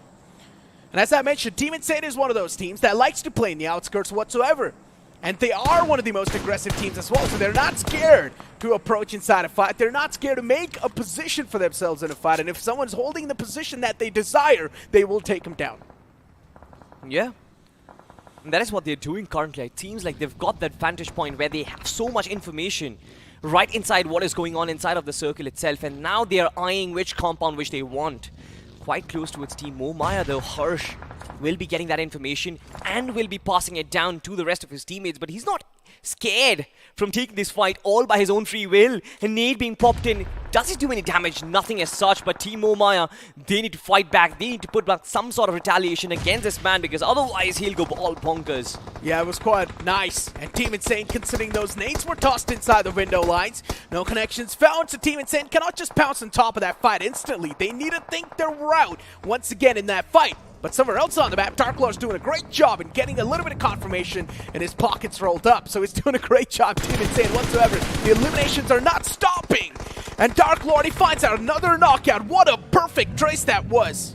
This man is just being the scrambler for the team, of course. Just finding finishes left, right, and center and keeping the tally for Team Insane running. They're constantly troubling the score, as it seems like Team Insane, they've abandoned Team Momaya and they're on the move. They don't even need guns at this point. These buggies, they are enough for confirming these finishes. Team T2H, they have been completely ripped apart right from the chest. This is what Team Insane are. They're the road rollers. They start rolling over every single player that they see in their path when they're driving the vehicles. This is not the first time Team Insane has pulled this off. They've also done it in the couple of previous rounds as well, and now they're doing it once again. T2H, that nade to finish things off.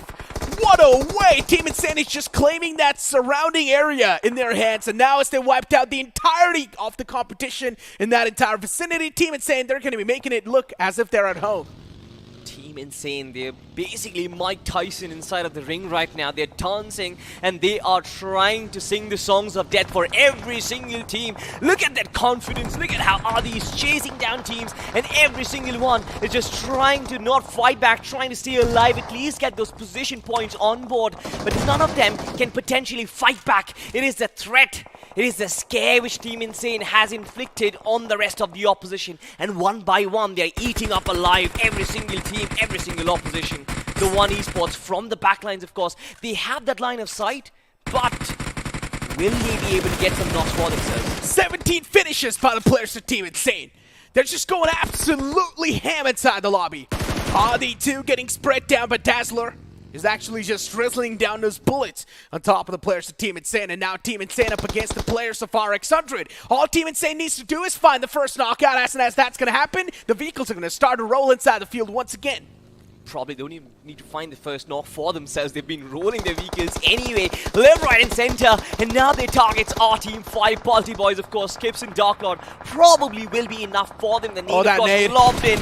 Beautiful trajectory out there. I'm just waiting to see if the knocks have been confirmed. Oh my God! Of course, this time just wrecking havoc. This player is completely eating team number 3 alive. All the 4 players taking different fights inside every single vicinity, and they're actually doing a great job as well, holding the opponents off at bay. And so far, considering Adi has got a high ground to play around with as well, Hirsch tried to push up close and personal against the opponent, but he got knocked out. But it's complete fine though. Team Insane, they've still got 3 players up and alive. For RX100, they've got a massive wall of trouble just breaking on top of their shoulders. They need to stay alive. They need to keep their position anonymous. They know the team in the front, they're right now just going ham inside the lobby. All they need to do is keep their position unknown.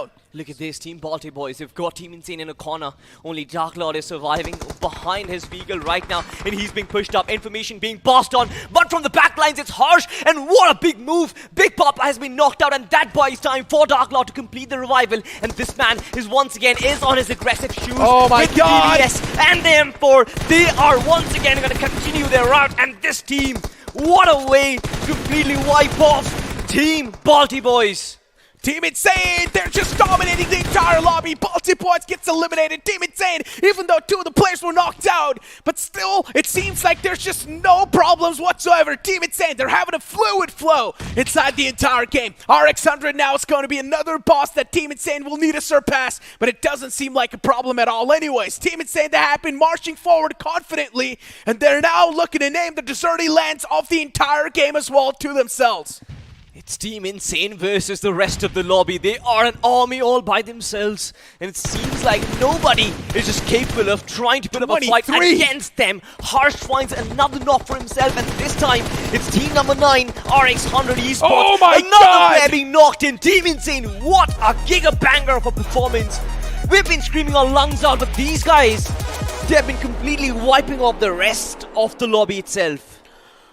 That is a nuclear performance coming in from the side of Team Insane. What a way to kick things off inside BGIS. I mean, we wanted to see some good performance. We wanted to see some powerhouses being erupted inside the game. And finally, we're seeing another powerhouse just showcasing themselves. Team Insane, that experience kicking inside the game. They're playing this one like it's a normal classic game. Absolutely. It seems like they're playing a classic at this point because there is no competition whatsoever. The amount of confidence that there is inside of these players, it's absolutely crazy. At one point, they even abandoned their weapons. They were like, all right, our buggies are just fine.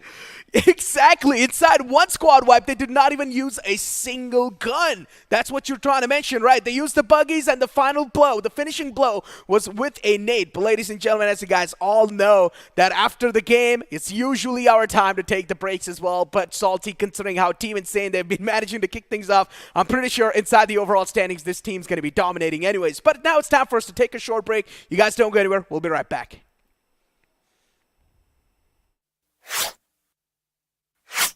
Push left ठीक है पीछे आ रे, पीछे आ bro UC कितना है zone में चले क्या ये बर्ड कहाँ से आया पुश पुश चल चल चल चल स्कोप नहीं मिल रहा अबे ये कहाँ गया अरे फिर भाई डिफॉल्ट से निकल लें अरे तकिन तकड़म भगड़ी की डम डम कपू पूरा तरफ डिफॉल्ट से निकलम पुर पुर पुर पुर पका पका पम तकड़म भागा दौड़ दम अलग ही जोन में ये तो ये स्पेस में और स्कोप नहीं है sir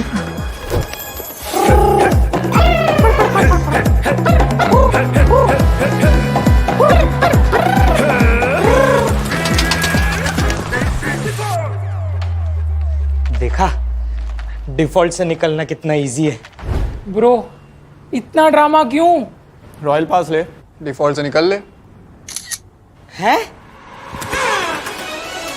Epic value, epic rewards. Get the Royal Pass at just 360 UC and don't be default.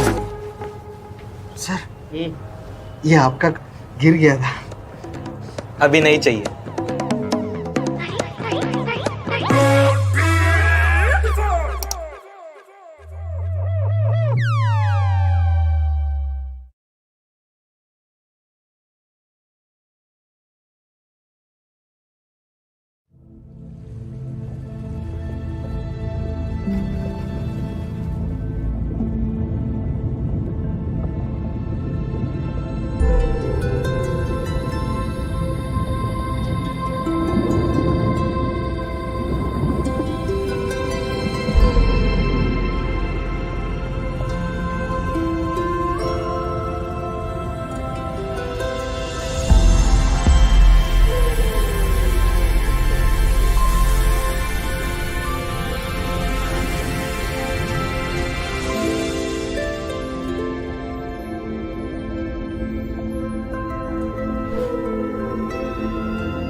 अब तुम्हारी बारी Be prepared for the fury. साथियों आगे बढ़ो शक्ति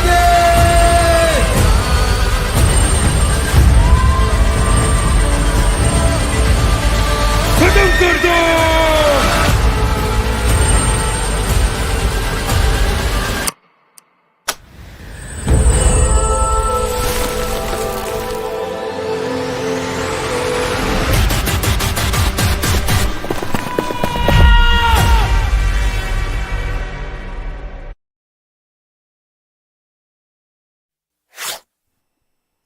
What is up, ladies and gentlemen? Welcome back to BGIS 2023, and as promised, we are back after a short break. But you guys do not forget to check out the Indian faction, which is getting added to our TV. Of course, with that being said, we've got a new addition to our panel. Not an addition, rather a comeback. Super Johnny, welcome back on the desk.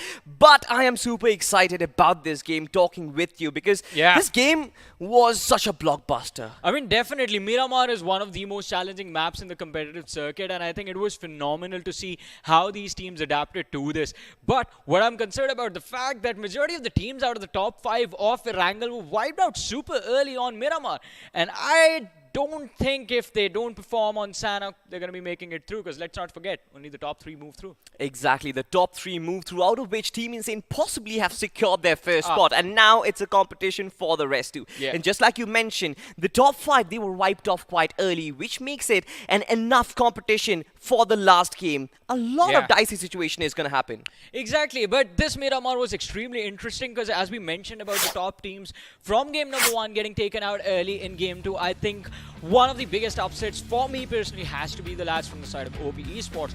Their positional play on Erangel was quite phenomenal, but in Miramar, they were the first team to get wiped out. Exactly, and that's because of Team 4H and their brilliance. Look at this fight from Team Mobile as well. This team also showed signs of life on the map of Erangel, and they kind of continue that on the map of Miramar. Of course, there were ups and downs, and they were, of course, wiped out by the brilliance of Team Insane, but you can't really blame them. Exactly, and here's how the top 5 went about each other. As you mentioned, OP Esports was taken out by 4H. We saw T2H take out 4 Hope a few moments later, and then in the end, one of the top performing teams that still remained and were a little bit consistent in this game. So out of all of them was Balti Boys. Did not expect them to be surviving in the top 5, but there they were. Possibly because they did not meet Insane while the rotation was happening.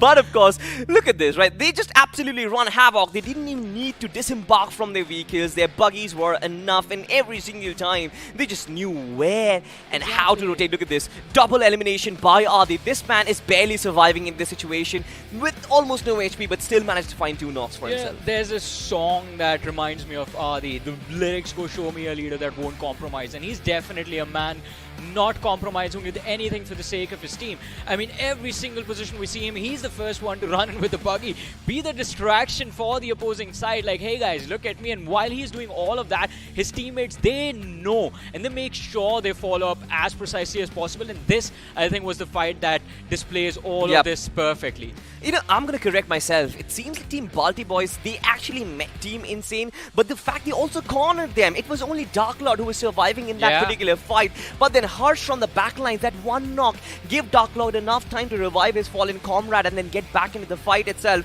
This is absolute great coordination from Team Insane. In spite of the fact that they split up, every single time their lines of fire is set. And they have outdone themselves in this one. The previous match, they had, 21 eliminations. This game, they ended with 26 eliminations, if I'm not wrong.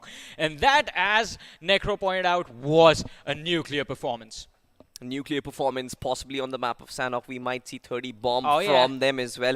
Expectations are certainly going to be high from Team Insane, but also waiting for these underdog teams to actually come up with a big winner chicken dinner and show us what they've got. I think one thing we have noticed is a lot of these undergods right now are playing for those position points. Not many of them are willing to engage in those fights, but Sanhok, as we know, it's a very compact map. You don't really have that option available for you long into the game. I mean, zone 3, stage 3 of the match, you're going to be forced into the action if you want it or not. So I think it's going to be quite interesting to see how they adapt to this particular aspect. And also, Sanhok does allow the opportunity for a lot of intense drop clashes, considering like there's boot camp, there's Paradise Resort. Let's not forget about the village of Painan. Yeah, absolutely right. And me and Necro, we were talking about this map quite in detail, to be honest. And the fact that we deciphered that going aggressive is rather a safe opportunity for these teams, to be honest, because if your gunfight is strong, if your gun power is actually pretty good, you might assure yourself those 7 to 8 points in terms of finishes. True. Your placements might just be squandered if a random Team Insane comes across and completely wipes you off. At least make sure that you have those finish points on your radar before that. I like how you just said random Team Insane, because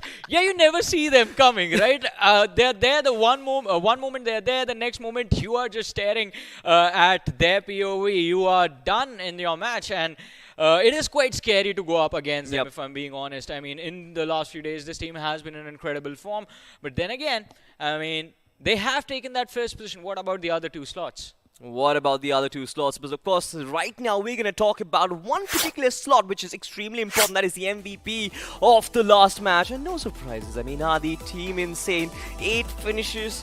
This team is on a roll right now. I believe he had like someone from Team Insane, or I believe it was Adi himself who had 8 eliminations in the previous game as well. So not deterring from the ways of Erangel as they move on to Miramar. But here it is. I mean, we have Harsh with 7, Dark Lord with 7, and Skips is there with 4 eliminations. Team Insane sticking to their habits. The entire team is there in the top 5 Rebels. I think this is one of their objectives for the day. They all want to be inside of the top 5 players. But ladies and gentlemen, we'll transition to the match scoreboard. And 41 points from Team Insane. Now that hurts a little bit, at least if you are a fan of the other 15 who are inside of this lobby. What are they doing right now, Johnny? I think just watching Insane's performance at this point, because 41 points in one game, 36 points from the previous match. It's a grand total of 77 points in 2 games. Yep. I don't think I've seen that happen before. I'm also quite certain that this is the highest points which have been acquired if you include the grind as well, because I think the highest points acquired in BGIS, the grind was somewhere about 37, 38 to be honest. I think, but 77 points in 2 matches has to be the highest points accumulated anyway. Yeah. This is just madness what Team Insane is up to. But to be fair, they are called Team Insane after all. But talking about the undergods, I mean, Balti boys, as we discussed, have been consistent. Their performance on Erangel got them 14 points. This map of Miramar got them 9 points. So I believe they're going to be quite close to the top 3. But is it going to be enough to keep them in the top 3 at the end of Sanhok? I think they're going to have to go nuclear as well if they want to secure their spot. Exactly. I feel like at least in this map itself, you have to go nuclear if you want to solidify your position inside of round 2. Because we know, as a matter of fact, just like you mentioned, the top 5 from Erangel, they were eliminated quite early, apart from Balti boys, which basically means that the points table is now pretty even Stevens. We once again did not get to see the overall standings. Kudos to the production. But I think this is to build up suspense, and suspense is certainly there, at least for the other teams apart from Team Insane. They're just not worrying about anything else. I mean, I do have mine. Oh yeah, I have mine as well. But again, I mean, as we keep the conversation going, I think again, because of how the inconsistencies from the other teams has worked out, it's going to be quite interesting, because now I think every other team apart from Insane is on equal grounds. Whoever does well on Sanhok makes it through. Whoever fails to secure those points is out. It's exactly. Like, if you were to put it in another way, I mean, this game is all that matters now. This game is all that matters. A top 3 or a top 5 with decent finishes, you should be able to get yourself through. But look at this. Once again, the match of the teams who are going to be contending for those 2 slots. Maybe you've got OP Esports in the mix, 4 Hope maybe in some cases. Which other team are you actually looking forward to? So, T2H, Balti Boys and 4 Hope all finished the first game with 14 points. And in the last match of Erangel, in the last match, it was just Balti Boys who did secure at least like a decent number of points for themselves. I mean, Insane has been creating a vacuum.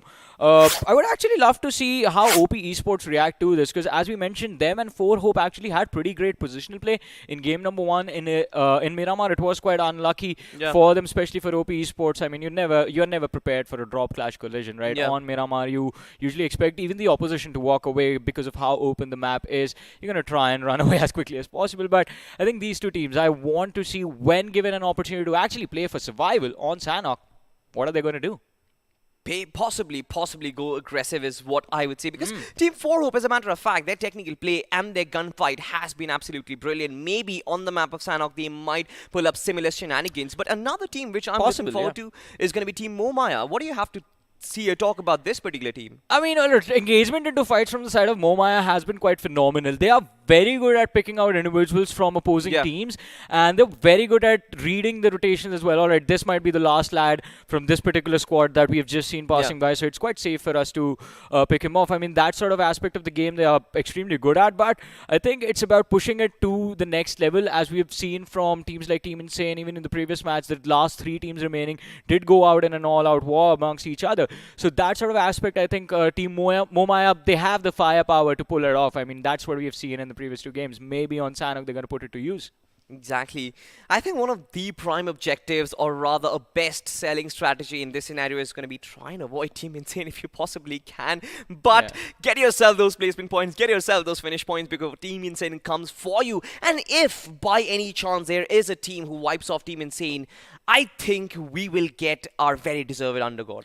I mean, for sure. I mean, if anyone takes out Team Insane in a 4v4, we're going to just straight them call gods at that point. I mean, because with how Team Insane has been performing, it doesn't look easy to win a 4v4 against them. Exactly right. I mean, their coordination in terms of how they approach a fight. Like I said, a random Team Insane, they will approach you without even sending you a signal, and you wouldn't know how to react. To try and react that quickly, getting themselves that early contact, extremely important. Yeah, but I figured it out. As soon as you see a buggy coming towards you with 3 lads providing suppressing fire, run. There's a high possibility that that buggy is being driven by Adi and his teammates are behind him to provide him some additional cover and maybe even secure the opening knock, make things easier for the IGL. A lot of possibilities, but then again, I mean, it's just one Team Insane and 15 other teams that they have to take on as well. So I believe anything can happen, especially on Sanhok. We can expect a lot of surprises, can't we? Yeah, speaking of surprises, give me an underdog team who you think is going to get a winner chicken dinner. I mean, Insane would be a very common choice. So Balti Boys all the way. I love that name as well. I've been saying that from Erangel. Balti Boys for the win. Hopefully, these guys actually pull up a great performance, because their continuation from Erangel to Miramar has been absolutely brilliant. Yeah. And if there's one team that deserves to actually proceed, it will be Balti Boys. But then again, it has been quite consistent in terms of placement. Finishes were quite low on both those maps. I mean, quite low in compared to Team Insane, in fact. But then again, I mean, vacuum of points is going to make sure that even the top 5 is going to be extremely chaotic. And as we have been saying this, I mean, we've been waiting for Sanhok to begin for a while now, because this is the map that will decide the top 3 teams that will be moving forward to round 2 of BGIS. So, Salty, are you ready, my friend? I am absolutely ready as the flight takes off. It starts off from Camp Charlie and ends in between of Khao and Mongnai. This is going to be extremely interesting. Of course, the flight part does not matter quite a lot, but look at this, right? Majority of the teams, they have ejected from the flight itself. We were talking about a situation where teams would try and squander for those first aid kits, maybe try and drop down, take a split drop toward the southern part of the map itself. Hopefully, something of that sort happens as well. Teams will try and get themselves those placement points on board at least to try and qualify. But look at this. No such a drop collisions as of yet, Johnny. Well, I mean, we were hoping we would get to see a few, but that hasn't really been the case, as you pointed out. And it is a heartbreak for me, but no! Salty Paradise Resort! Yeah, it's called the Paradise Resort, but it feels like hell. Yeah, it certainly is a resort in hell. It seems like 2 teams, Team 1AM as well as Team T2H, they are going to be locking horns in this one. And so far, I love the position that Team T2H have, a 2-2 split right from the south and the right-hand side of the compound itself. It seems like they might just be able to get the first knock for themselves. And Team 1AM as well, they're not overextending. They're not the ones who want to make the early mistakes in this fight. So far, it's just a stalemate. Let these teams try and scramble for the weaponry.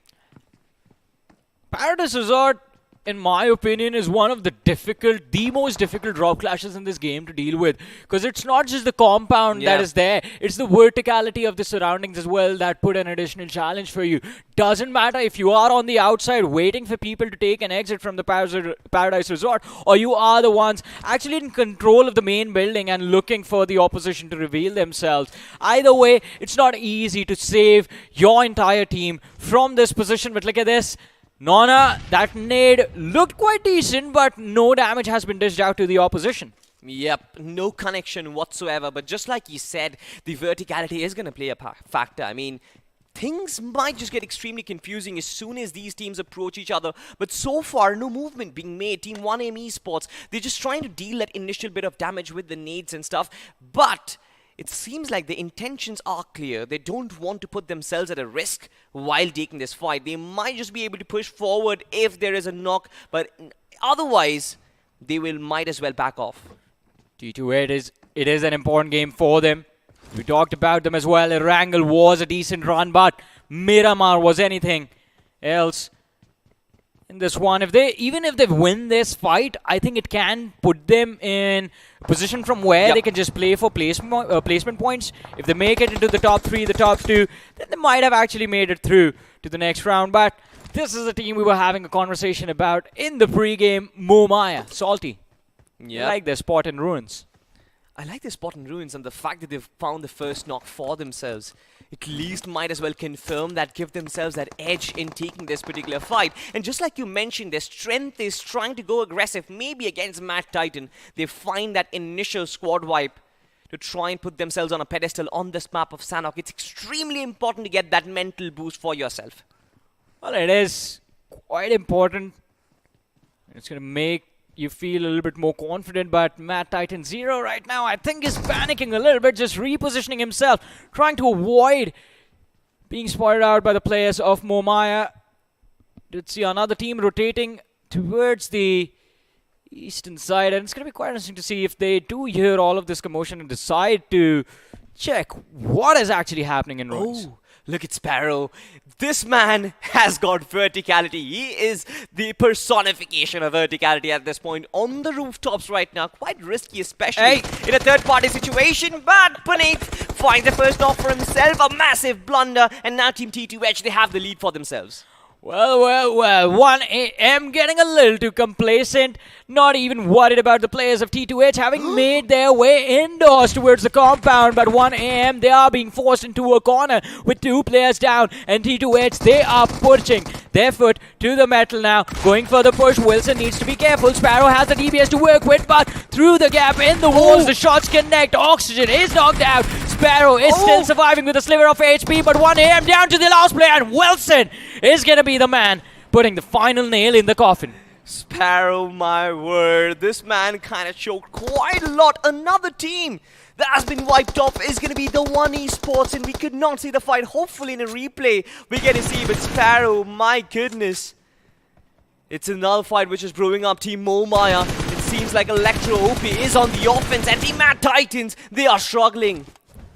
Well, Mad Titans, they have nowhere left to run, as Momaya, I don't think they have any intention of letting Mad Titans escape from here. Look at Zero. I believe the Molotov has caught him off guard, and he was burning slowly and steadily, losing out on his HP. Mysterio is there to cover him up, but even Mysterio is just being burned alive by the molly that was lobbed indoors. Utility usage, very precise, just perfect from the side of Momaya. Absolutely flushing out Team Mad Titans from their comfort spot. A nade has been miscooked, which allows Team Momaya to just flood in and completely wipe off Team Mad Titans. Another squad has been completely eliminated, and Team Momaya, this is what the mental boost I was talking about. Electro OP barely surviving by a sliver of HP, and they are, I mean, 4 finishes, all of them still alive. Great start for them. I mean, Mad Titans, they had a lot of time to actually disengage, move down south towards maybe Nakam or Tambang to try and just survive, but yeah, I mean, Momaya, they just I think they just traveled like 200 meters to get that squad wipe. I mean, they are greedy at some point, and Sanhok allows you to be greedy in situations like these. Excuse God was the one who actually found that first knock for himself, and after that, Team Momaya, they never really stepped their foot away from the gas pedal. Yeah, it's like not even 200 meters. This is like 100 and 150 meters from Ruins where Momaya started from, so... A sprint. Yeah, a sprint. Nowhere left to run, nowhere left to hide. They saw them once and they made sure that it was going to convert into a wipe for the side of Team Momaya. So now they have actually picked up the momentum, as you mentioned. And how far do you see them going into this game? Do you see a top 3 finish for them? Possibly, right? Possibly if they have the rotation set, the circle quite as well. Quite default, nothing too shabby like we were talking about, me and Necro. We were expecting a north left-hand side circle, possibly towards Camp Alpha or towards the Delta area, but none of those shenanigans is going to happen. So maybe a default rotation and a top 3 finish should see them through, but Momaya, they'll have to do it for themselves. Nobody is going to give it to them on a platter. Another team who might just be in contention is going to be the Arc Force. Now, this team has been fairly good in terms of getting those positions inside of the top 5 or top 6. But after that, they haven't really been able to convert that into points. Yeah, and I think, again, I mean, that was just on Miramar. So, maybe just playing for placements and just the stealth game from the side of Arc Force is what we might have to look forward to. But for now, they have massive high ground advantage to work with towards the Camp Alpha Temple Hill. And from there, I think it is a pretty decent spot inside the zone as well. So they can hold on to that position for at least the next minute and a half. And then start deciding where they want to move. But then again, ladies and gentlemen, now on our screens is the team that has been responsible for destroying everyone in the first 2 games, Team Insane. Quite surprising if this time around they are quite passive. In fact, in terms of passive itself, look at this. 3 teams have been wiped off and Team Insane not a single finish. The underdog teams basically are like, alright, we just can't let Team Insane have all the show for themselves. We also want a big chunk of the pie, and it seems like they have done it. Turned themselves into undergods. For sure. But last match for this particular group, Group 32.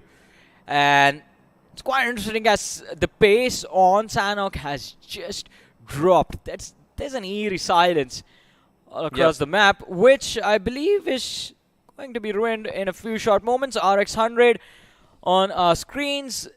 It's AJ. He's making sure he has vision of that hilltop.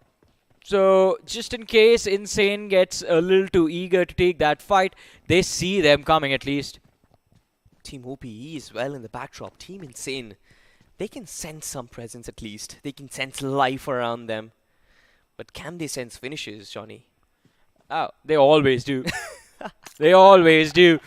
Team Insane, I mean, even if they can't sense them, they're going to make sure they find some finishes for themselves. And I think that one team, those 4 players, are the reason that none of these squads are willing to fight anyone right now.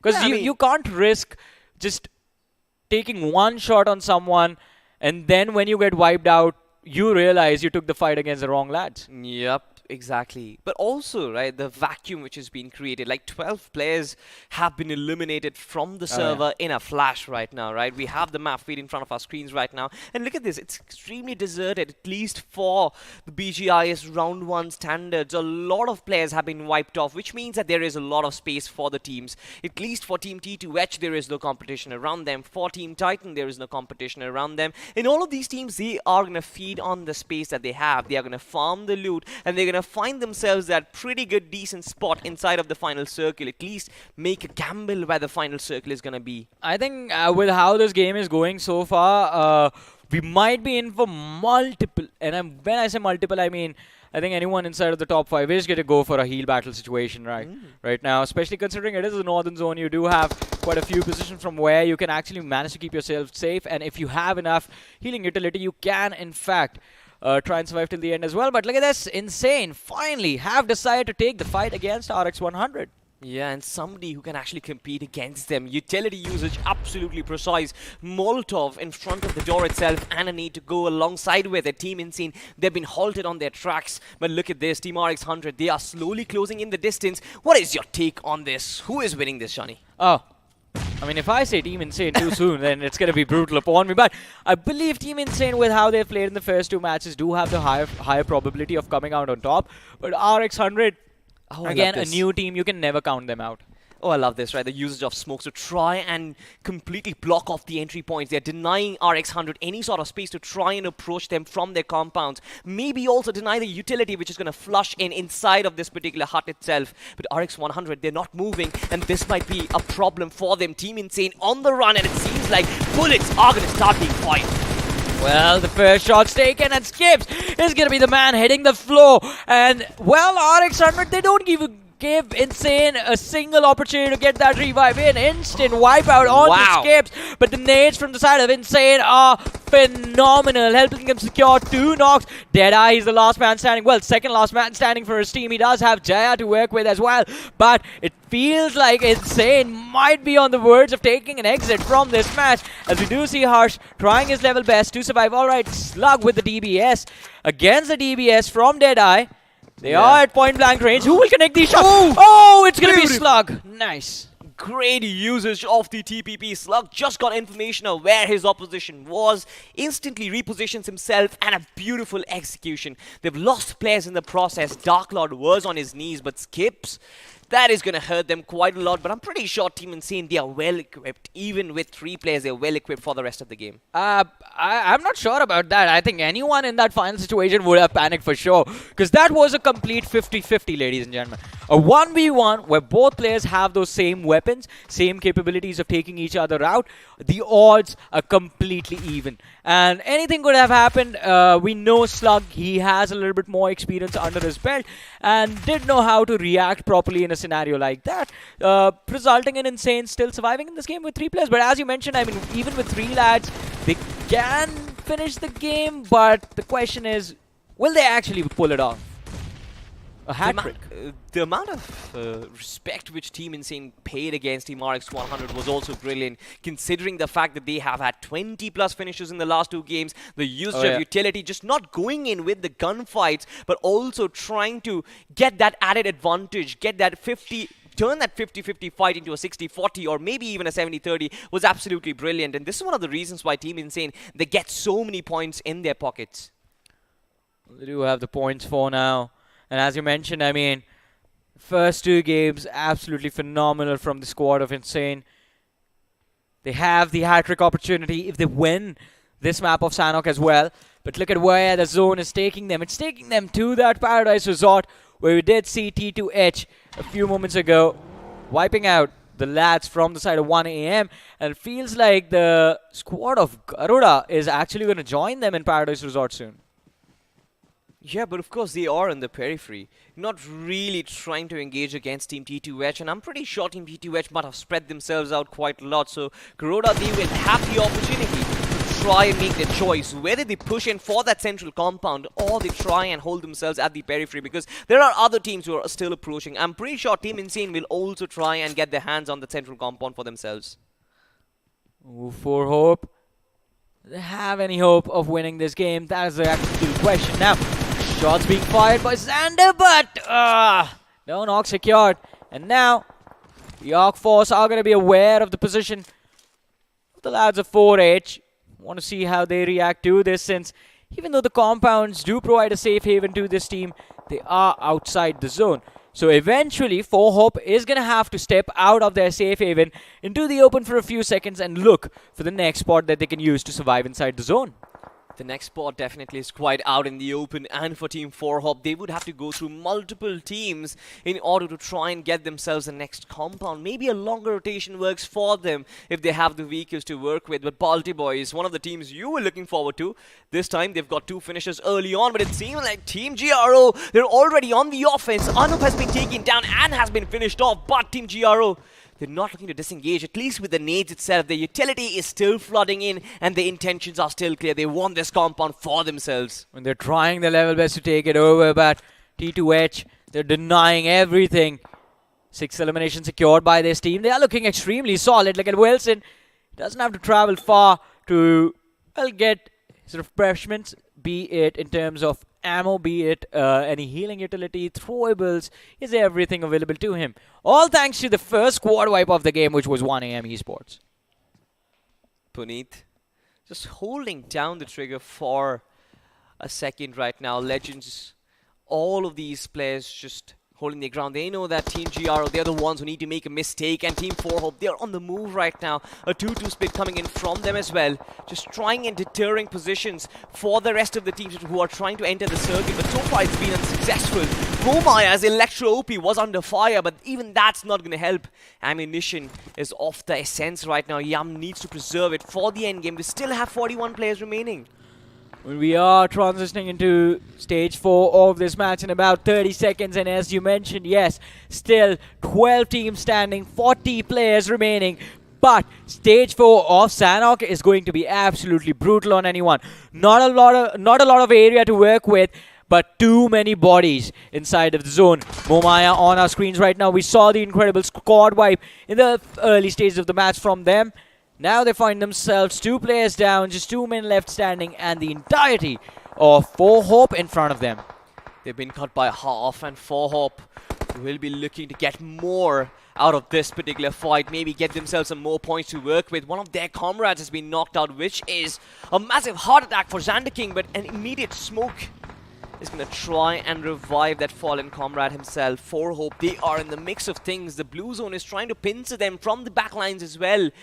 But who are they fighting against? It's Team TAF. Well, the Arc Force, they do manage to secure the opening, but now I think that might just work out in the favor of Momaya. Just for Hope, they've lost Xander King. Momaya, we know they are down to the last 2 players.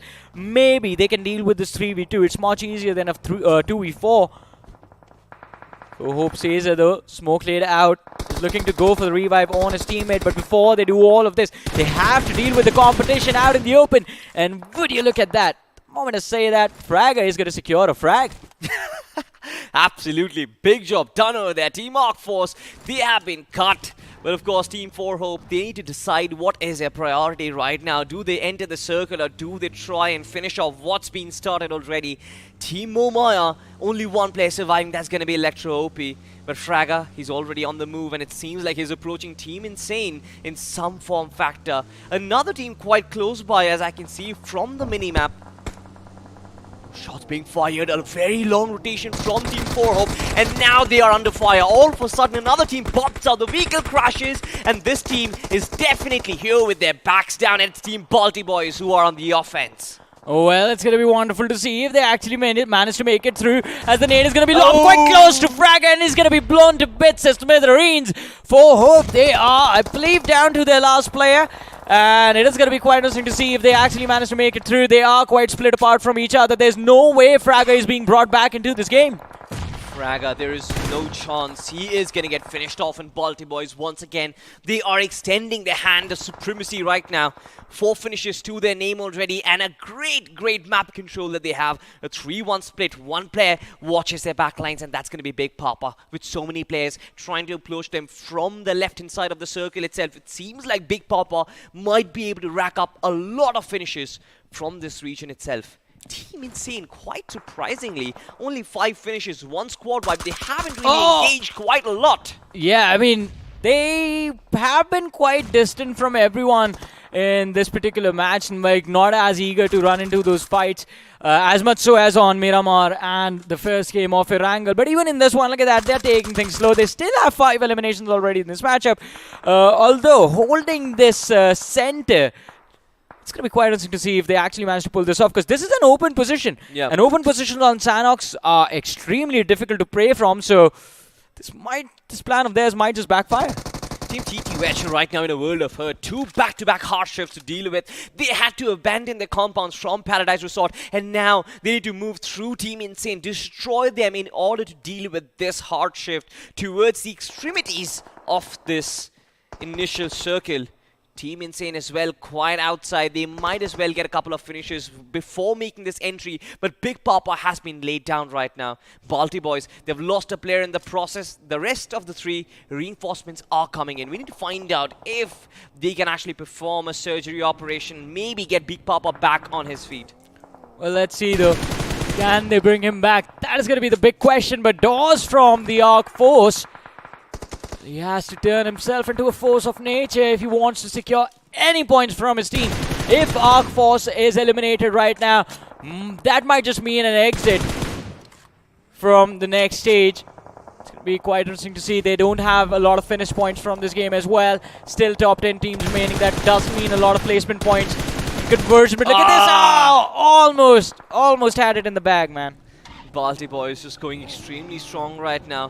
One of their players has been knocked out, but easy revival and easy entry inside the circle is all that they are heading towards. But it seems like Team Galaxy Esports, they are being eaten up alive by Adi. Another nade just pops in, and another one just goes out. Adi certainly is hungry at this point. This man is possibly once again at the top of the finish feed, or the finish shots right now, with 2 players from Galaxy Esports right in front of his eyes.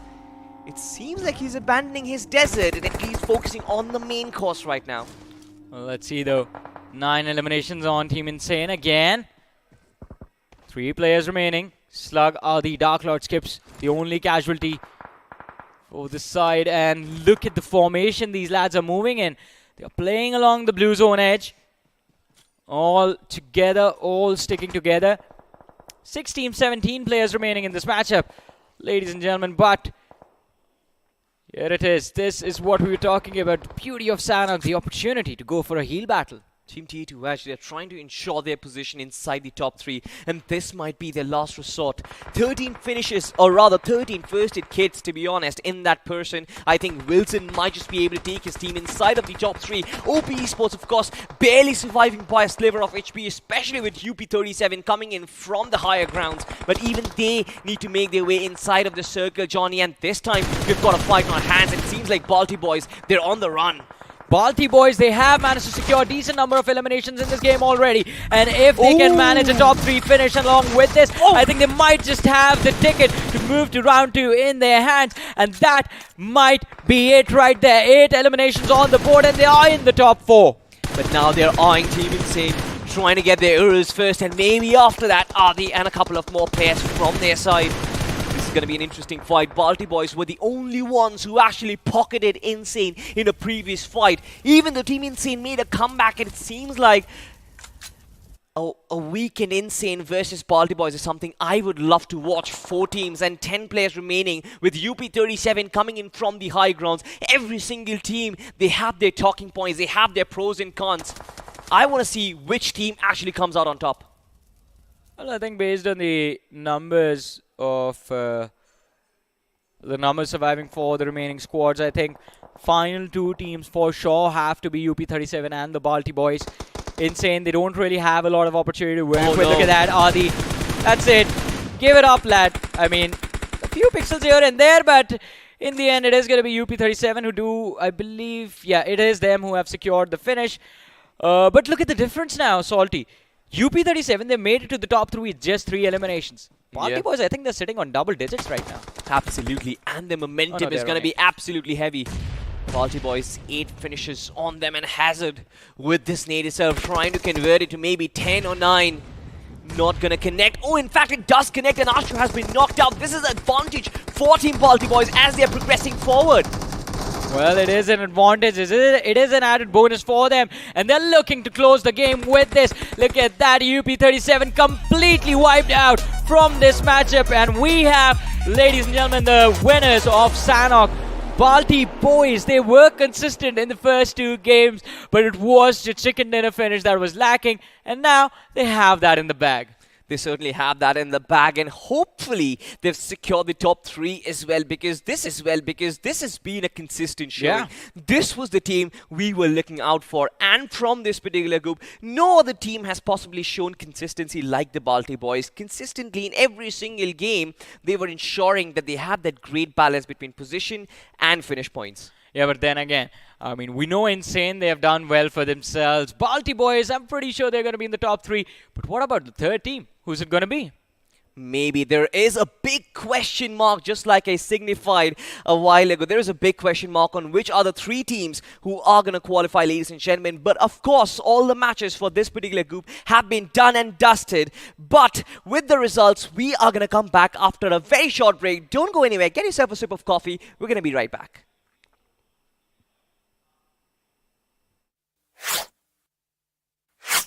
Push left ठीक है पीछे आ वो UC कितना है zone में चला क्या ये बर्ड कहाँ से आया पुश पुश चल स्कोप नहीं मिल रहा अबे ये कहाँ गया अरे फिर भाई डिफॉल्ट से निकलने अरे तकिल तकड़म भगड़ी डम डम कपू पूरा तरफ डिफॉल्ट से निकल पुर पुर पुर पुर पका पका पम तकड़म माना दौड़ दम अलग ही जोन में ये तो ये स्पेस में और स्कोप नहीं है sir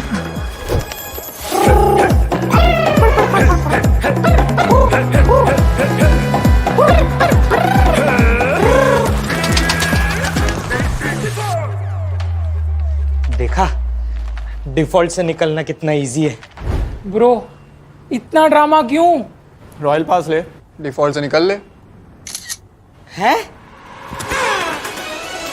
Epic value, epic rewards. Get the Royal Pass at just 360 UC and don't be default.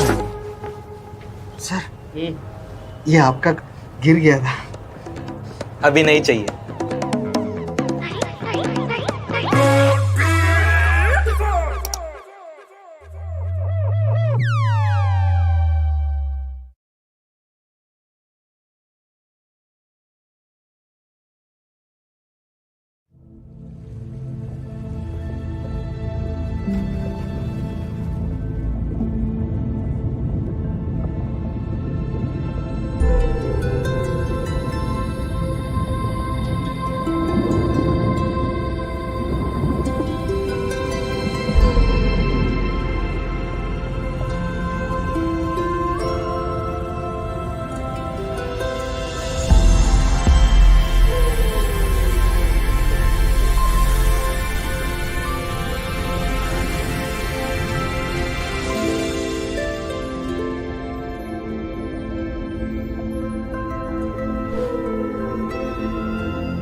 अब तुम्हारी बारी Be prepared for the fury.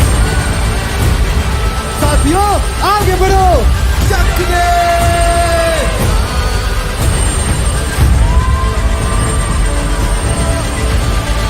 खत्म कर दो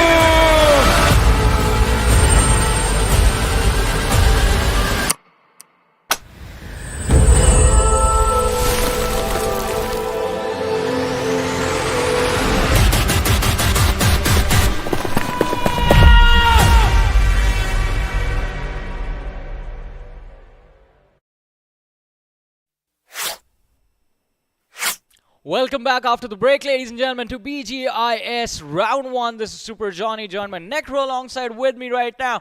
And well, guess what? The group matches for Group 32 are done and dusted. 3 matches and all 3 of them are done now. We just have to wait to find out which teams actually made it through into the top 3. Really big question as well, because considering that's something I'm wondering too. Now, inside the previous game of Sanhok, we saw quite a lot of interesting stuff. Yep. UP37 being able to perform, I'm not going to lie, I did not expect them to perform that well. But do you think it's going to be enough? I mean, they made it to the top 2 of the match. That does give them 12 placement points. And I believe they had 3 eliminations in this game, so that is going to make for a grand total of 15 just from the previous map. And Erangel wasn't great for them, to be honest, but still, we're going to wait for the overall rankings to actually see what the total calculation is going to look like for them. But looking at the highlights for the previous game, I have to ask you, I mean, I was there with Salty throughout the matchup. What about you? What was your favorite fight from the previous match? And to be honest, whenever Team Insane got hit, that's what really got me hyped up as well, because Team Insane was just dominating the entire time. I wanted them to get taken down. I wanted to see a new champion, or not exactly a champion, but a new winner in the game of Sanhok, because that's what Sanhok is known for. Because if Team Insane would have dominated that as well, that would have been 3 games or back-to-back of a chicken dinner. And it's also a hat trick, Johnny. And if Team Insane was able to pull that off successfully, then problems would have definitely risen up on the overall standings too, considering the upcoming group. They would have probably tried to capitalize on that aspect as well. As we know, you need to be inside the 96 in the overall standings to even move on forward.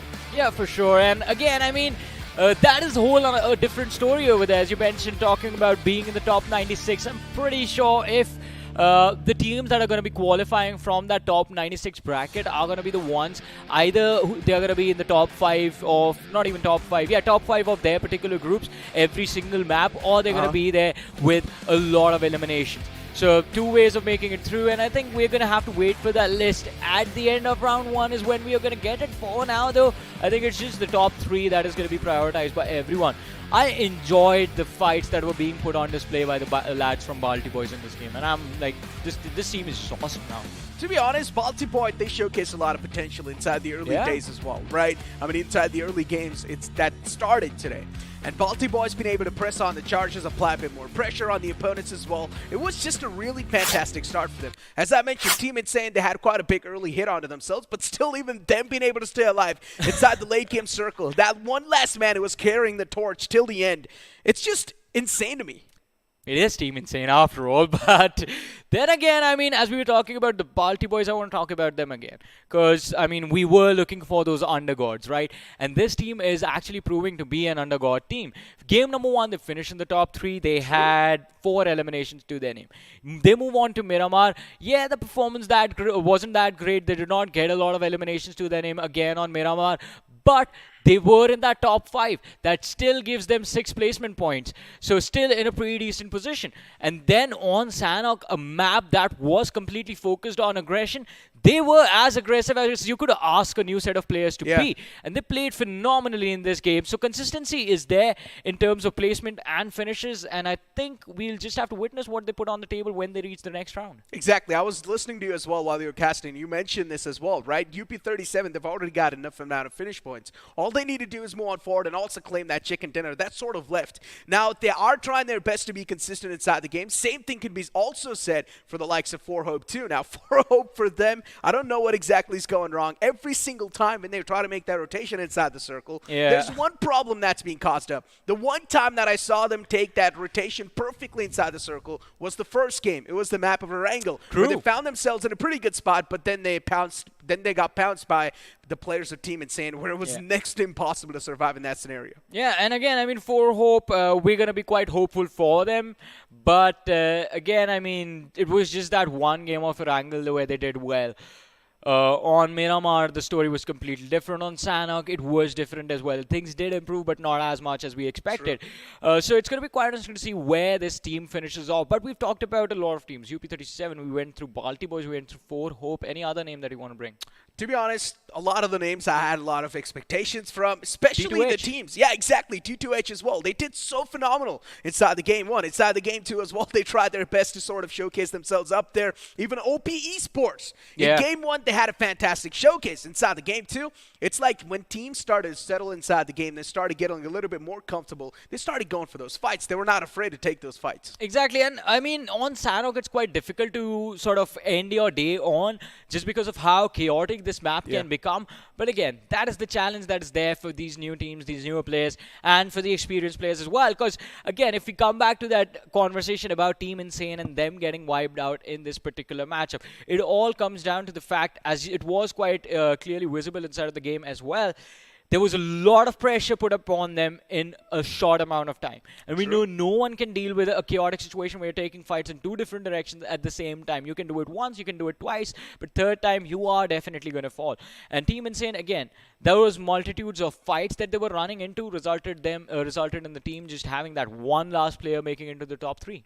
I mean, speak about the good fights and the bad fights, right? Yeah. Team Insane, they already knew that they're doing fantastic anyways. They did it's not completely fine. Yeah, they did not care about the last game. Yeah, if they would have won that, it would have been like an historic moment without a doubt. Like 3 games back-to-back and a hat-trick. Yeah, exactly. I'm quite upset with this now, though, because they had 77 points from the first 2 games. They could have hit a century with 3 matches. That is true. But you know what? Considering how things really went back in the previous game, I still need to take a look at a couple of stats. Now, speaking about stats, we've got the MVP of that previous game. It's going to be Czax from the side of 4Hope. So we were having a conversation about this team, Johnny, and Czax is definitely one of those players that packs a massive punch. Yeah, 4 finishes. We saw them get those eliminations, but again, does that bring them into the top 3 of the overall rankings? That's the question. But looking at the top 5 Rebels, we do have Bikram from the side of OP Esports with 4 eliminations, Slug from Insane with 4, Myth from Balti Boys with 3 eliminations, and then we have Big Papa from Balti Boys with 3 eliminations as well. Well, I mean, from the side of Raw, Big Papa with only 3 eliminations, that team wasn't really able to showcase themselves that well inside the game whatsoever. But OP Esports, another conversation we had, even they're trying their best to sort of showcase themselves inside the game. But one thing I can say for sure, Johnny, and that is 4Hope is one of the most hardworking teams in the lobby. They always try to play safe. They try their best to make the safe rotations inside the circle. But considering these lobbies are so unorthodox, you never know where someone's going to be placed, in what direction, at 1 spot, and considering that previous game was the game of Sanhok as well, even more random factors to add on. But as we move on forward and take a look at the match scoreboard, it's going to be Balti Boys, of course, just dominating the charts with 27 points in total. Team Insane, though, right underneath them, even though they've only got 9 finish points and 10 placement points, still they've placed themselves inside the top 2. Yeah, and it is quite incredible to see how they have actually managed to pull it off as well. 9 finishes, 10 placement points, as you mentioned, 19 is the total tally.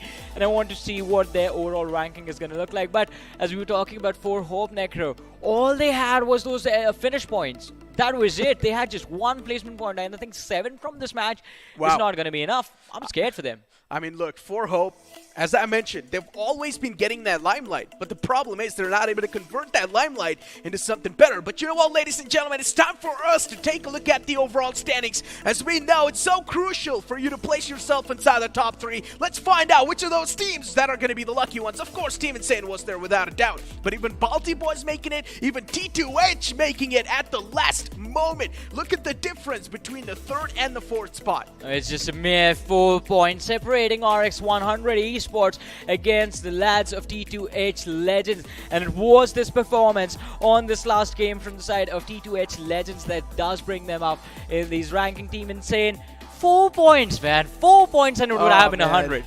Exactly right. Inside the game of Sanhok, maybe that chicken dinner could have sealed the deal and maybe a little bit more points. Actually, they could have had 3-pointers. Yeah, there was a chance they could have sealed the deal. But as I mentioned, good fights and bad fights. Team Insane, they got engaged in a bad fight where they shouldn't have, but at the same time, do they really care? They're just topping the charts whatsoever. Yeah. Now, as we do take a look at the 4th spot, though, Johnny, RX 100, one of those teams that was actually successful to slip under the radar. This team has surprised me. Yeah, RX 100, they have been surprising, and I think now there is hope for them, actually. RX 100, 33 points, that was quite decent, but look at this, UP 37.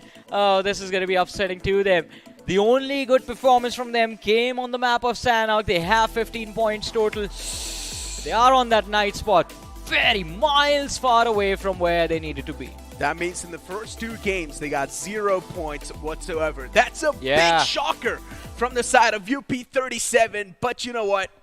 I hope they're going to be moving on forward, man. You never know what's going to be happening in the overall tally of the round 1. Considering now we have also got Group 34 playing in inside the entire game. This was Group 32, ladies and gentlemen. I've also heard quite a lot of known names are there inside the Group 34. Oh yeah, one big name is going to be there for sure. And we're going to wait for, we're going to wait for us to witness as well which big name is stepping into the lobby. No leaks over here. But again, I mean, with this Group 32 that we just witnessed, what are your expectations from the next one? To be honest, I just want them to look at these games and know what exactly is going on inside the lobbies. We expected a lot more unorthodox and unorganized gameplay, but no, that was not the case. Instead, a lot of the times, teams were taking measures. They were doing those rotations. They were trying their best to make a safe rotation inside the circle. But I think that was what the problem was. I mean, the safety being prioritized, placement consistency wasn't really there in the end. Overthinking their own decisions as well. I mean, there were clear moments when you had opportunities to take those fights and convert them, but that wasn't there as well. But ladies and gentlemen, that's conversation about the past. Now we move to the future as we have the teams of Group 34 in front of us. And speak about the Group 34, ladies and gentlemen, we've got Enigma Gaming inside this entire group. And now speaking about Enigma Gaming, this is one of those teams that likes to play it quite safe and sound. They likes to play on rotations. And this is also a team that likes to play right in the smack center of the circle. This is a team that just relies on the zone favoring them. And if the zone is favoring them, Team Enigma Gaming, they're really good at holding down the compound. But once again, every good point also has a bad point. Problem with Enigma Gaming is that they're really inconsistent when it comes to breaching inside the circles. If they want to take a fight against a team that's holding a good spot in the circle, they always fail. Creating openings for themselves, gaining access to certain positions has not really been their strong suit. But their positional play has been quite phenomenal for as long as we've seen them. And I think that actually can work out in their favor. But then again, they will have to make sure that they're finishing in the top 3 in each of these games. And I think it is going to be quite interesting to see. So, apart from Enigma Gaming, there's another big name in this particular lobby, UP50 Esports. Let's not forget about them. Exactly, UP50 as well. That's what I was about to mention just when you were done saying. Considering we saw UP37 in the back, and now we've got UP50. It's sort of like a little bit of, I don't even know what's going on over here, but yeah, add a couple of more numbers over there, and you're going to get UP50 underneath your belt. But you know what? We've also seen UP50 perform in the past inside the grind. And UP50's run, it was quite shaky. But I just hope that they've learned from their mistakes from the past, and now they're going to try to implement better things. I think they have, because even during the grind, UP50's performance was quite, it was intense. It was quite phenomenal, but they just fell a bit short. And now they have the second opportunity coming all the way through those open qualifiers, in-game qualifiers, and making it this far. I think failing for them is not going to be an option. True. They should not be failing whatsoever because this is the second chance they've sort of capitalized on. Yeah. And then even Enigma Gaming, even for them, failing's not going to be an option. We had a conversation about Enigma Gaming sort of just prioritizing the zones, but even that's a big problem. For how long you're going to be playing the gamble on the zone, you never know when the hardship's going to be coming out. Yeah, it's understandable. You guys do pack a lot of punch. You guys do pack a lot of experience as well, but just playing on the zone, just hoping that zone's going to be forming on top of you without even having any sort of breaching power inside of you. So that's a big issue anyways. And again, I mean, Enigma Gaming, do not get us wrong, they do have the firepower to back up their skill level as well. I mean, they have been competing at the top tier of competition for a long time. But they are stepping into the unknown, basically. This is uncharted territory for all these 16 teams that are going to play the next 3 matches. And in this uncharted territory, you know what is going to go down where. So you will have to be extremely careful. Adaptation is going to be key. But what is going to be key right now is going to be turning on the ignition of that plane and taking on the map of Erangel. Necro, are you ready to dob these 64 players on the map? Of course I am. I'm your co-pilot, and now I'm going to take the charge, ladies and gentlemen, as the plane flat pat's going to be in front of us, starting all the way from Stalber towards down south, towards the military island. This is where things are going to be spiced up even more. For Enigma Gaming, they've already lost out once. It's their second chance to capitalize. Same thing can be said for the likes of UP50, but there's so many underguard teams that are going to be standing in their path. Well, let's see, though. As you mentioned, so many undergods are going to stand in their path. But for how long will they be standing? That is going to be a question. But the trajectory of the plane, it is in front of us, starting from the Stalber Kameshki Hill, going towards that military island. Again, a very interesting flight path, something we see on a regular basis as well. It is going to be quite interesting to see the drop clashes in the early stages of this particular map, as we do have 3 teams taking an exit towards that northern side. And not just that, as you guys all know, this is the first game of Group 34. So I'm expecting a little bit of jitters from all the teams that are inside the lobby, but from the known teams, I'm not expecting jitters. And I'm mainly talking about Enigma Gaming. If they do crack into that pressure early off, then a really big question can be raised on top of them. And I feel like already we've got a lot of questions in front of us, so I do not want another. I mean, we are not sitting in an exam right now. Well, Pretty much. These players are technically, because their grind was sort of like the test. What does that make us, though? The teachers, examiners. Examiners, yeah, that's what we are. We are just here to observe, note down what's happening. But talking about our notes, and we do see Enigma Gaming Necro. 4-man split drop. Do you think it's going to work out in the early stages? Well, let's hope it actually does, because the split drop, considering Enigma Gaming, they've got no clue how the opponents are going to be approaching inside the game. Still, it's quite a big gamble once again, but Enigma Gaming, they like to play on a gamble whatsoever. But speak about the drop collision, we've got a couple of them on our screens inside the military base too, and then even towards the Milta side. Hey, another it's Duck Hunt now. Oh my God. 4 God. bodies in the air. Will they ever touch the ground? And I think they do, because the opposition has allowed them to do so. The last lad towards Severny from the side of Beast backed off completely, I believe, because he was all alone over there. And his teammates had moved already towards the shooting range, looking to rotate down south. Hey, I mean, it was raining points, right, Johnny? Yeah. It was literally just raining points. And for the team that was in the front lines, if they would have got on some temporary guns in their hands, some temporary loot that they can try and back onto, things could have been so better. 4 free points, who would want that to kick things off? Oh boy, I mean, this is going to be an intense match. We have 3 drop clashes in the early stages. 1 up north, 1 towards Miltapawa, and the other one is this one. We're in the military base, where we have Optic Thunder Esports. It's going to be quite interesting to see how they take on the players of TGD, the Grave Diggers, as they like to call themselves. Military base fights are always interesting. I mean, you do have quite a lot of loot available, but then again, the central building is the highest priority place, since that is where majority of the cover is going to be. Moses Well, he runs out in the open. Yeah. There's no river for him to split here. Johnny, I love the names in this group. Look at this. We've got the Hidden Gems. We've got Destroyed in Seconds. Then we've also got Still Hope Esports. We've got the Gravediggers. Hey, and then we've got Optic Hunters. I mean, this is just nice. This is definitely nice, especially considering Still Hope shows up after 4 Hope was just taken out. Yeah, well, it's like we've got UP37 now, we've got UP50, then we've got Still Hope, and in the past we had 4 Hope. So interesting. A lot of these names do tend to correlate, but as I mentioned, this is what this sort of like the color that's brought in by these Undergod teams, right? They've got some unique names considering, of course, they do not really have an official banner to represent whatsoever, but we've already got the first finish hitting the deck. It's going to be SH Virus who manages to get his hands on that one.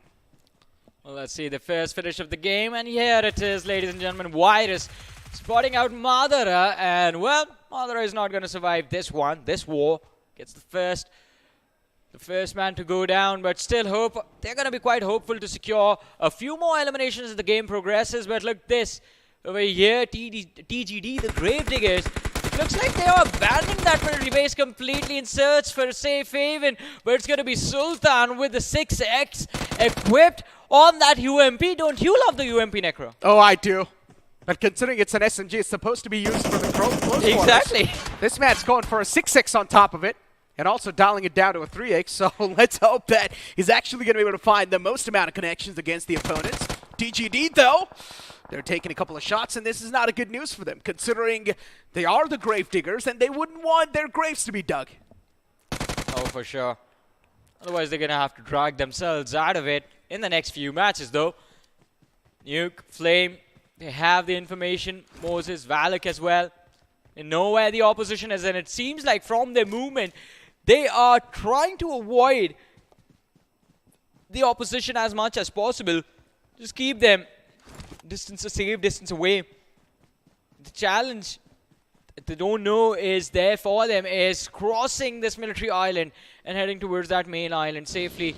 Massive clusters towards the bridges, in fact. Here we have, ladies and gentlemen, the biggest name in this lobby, Enigma Gaming. Yeah. And speaking about Enigma Gaming, I mean, they're just taking it quite slow. This is what Enigma Gaming is known for, John. Taking it slow and steady approach inside the early phase of the game. And that's what Enigma Gaming is literally just known for. But let's hope that this is going to be changing soon enough, because that slow and steady approach, it really hasn't been working out for them, even inside the grind. And let's hope that it actually works out in BGIS if they're not going to be changing anything. So I do understand it's good to stay it's good to stay inside the comfort zones, but sometimes if things aren't really working out for you the way you want to, then you need to step out of the comfort zone. This is also a real life lesson. Again. Do we call you Saint Necro now? Maybe. Alright, we'll figure that out later. But what we need to figure out right now is what is happening in this match. I mean, I understand it's just game number 1, but it's been like a good 6 minutes and it's just one finish. Even though we have quite a standard circle just centered towards, well, between Pachinki and School. So not a lot of trouble to deal with. In fact, there might be a gamble situation in a few short moments if we have a hard shift. Not a hard shift, but if you have a northern shift in the next zone or in stage 3 of this particular match. And it is going to make for a lot of interesting scenarios, because over there, then the IGLs of every single team will have to decide where they want to take the northern part of the map under their control or stick to the main island side of things. I mean, speaking about sticking to the main island, it really just depends on how the circle is going to be forming, right? Yeah. And for now, speaking about the circle, we've got the circle pretty much like a standard one, so it's better if you're just going to be finding yourself at least inside the early few moments of the game in the smack center, and that's what Enigma Gaming is trying to prioritize as well. And as usually, if Enigma Gaming has already got that center of the circle, that means we're not going to be seeing any action from them whatsoever, because no one will try to challenge that team.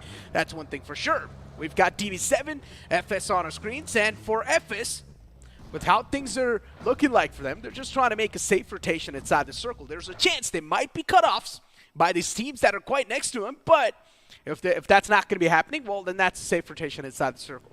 Well, let's see. I mean, mid-rotation collisions can be quite brutal on anyone, and it seems like the hidden gems aren't going to be hidden for long, as they did try to approach this hill and was shot at, deterring them from this position. It's Enigma Gaming that has their number right now. Shots being fired by Infinity, but none of them connect.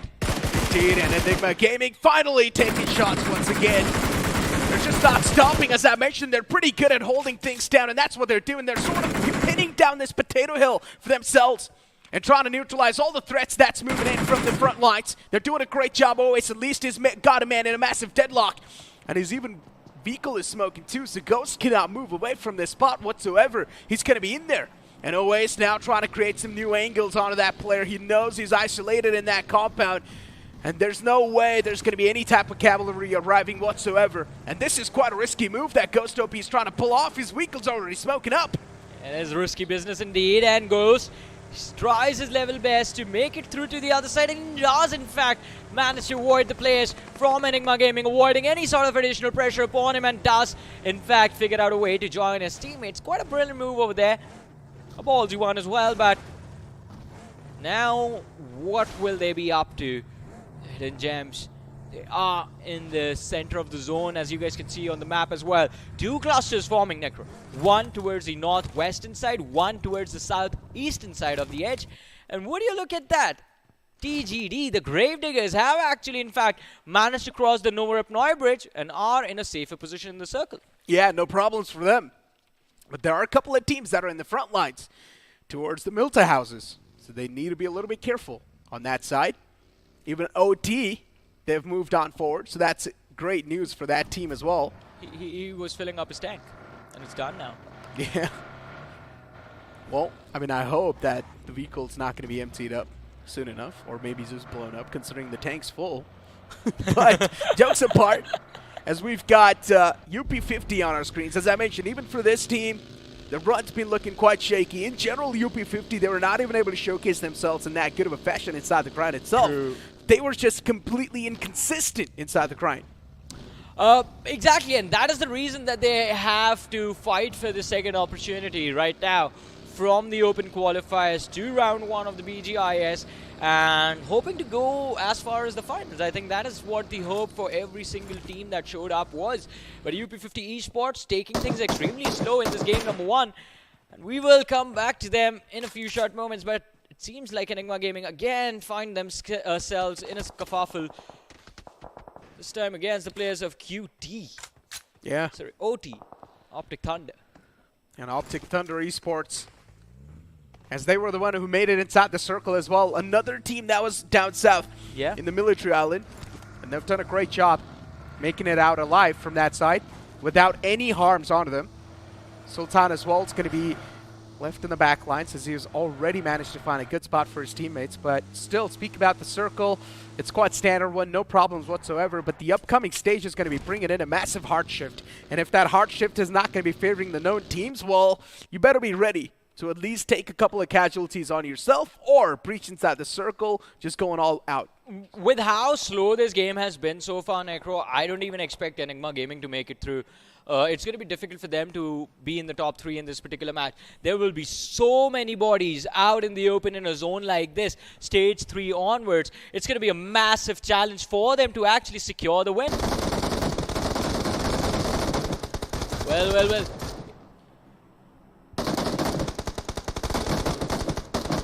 Now, we do have BMZ Esports.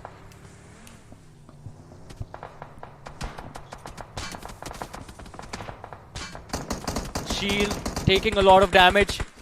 Is down to around 50 HP. Destro God is there as well, providing some form of cover, but BMZ, they are looking to fall back.